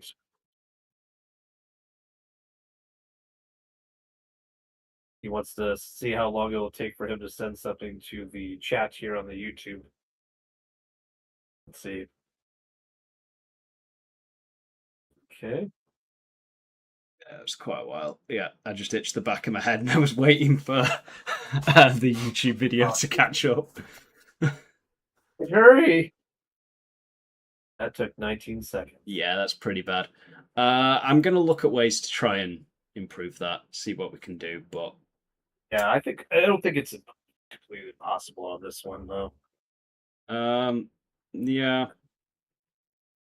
I mean, I think when it's like we're hyper focusing on like chat and like trying to respond as they come in, it's more noticeable. But when you're just playing a game and then occasionally you'll take a little break from the game and you'll just look at chat, Yeah, it's less noticeable then because there's a natural delay from like playing the game to looking at the chat.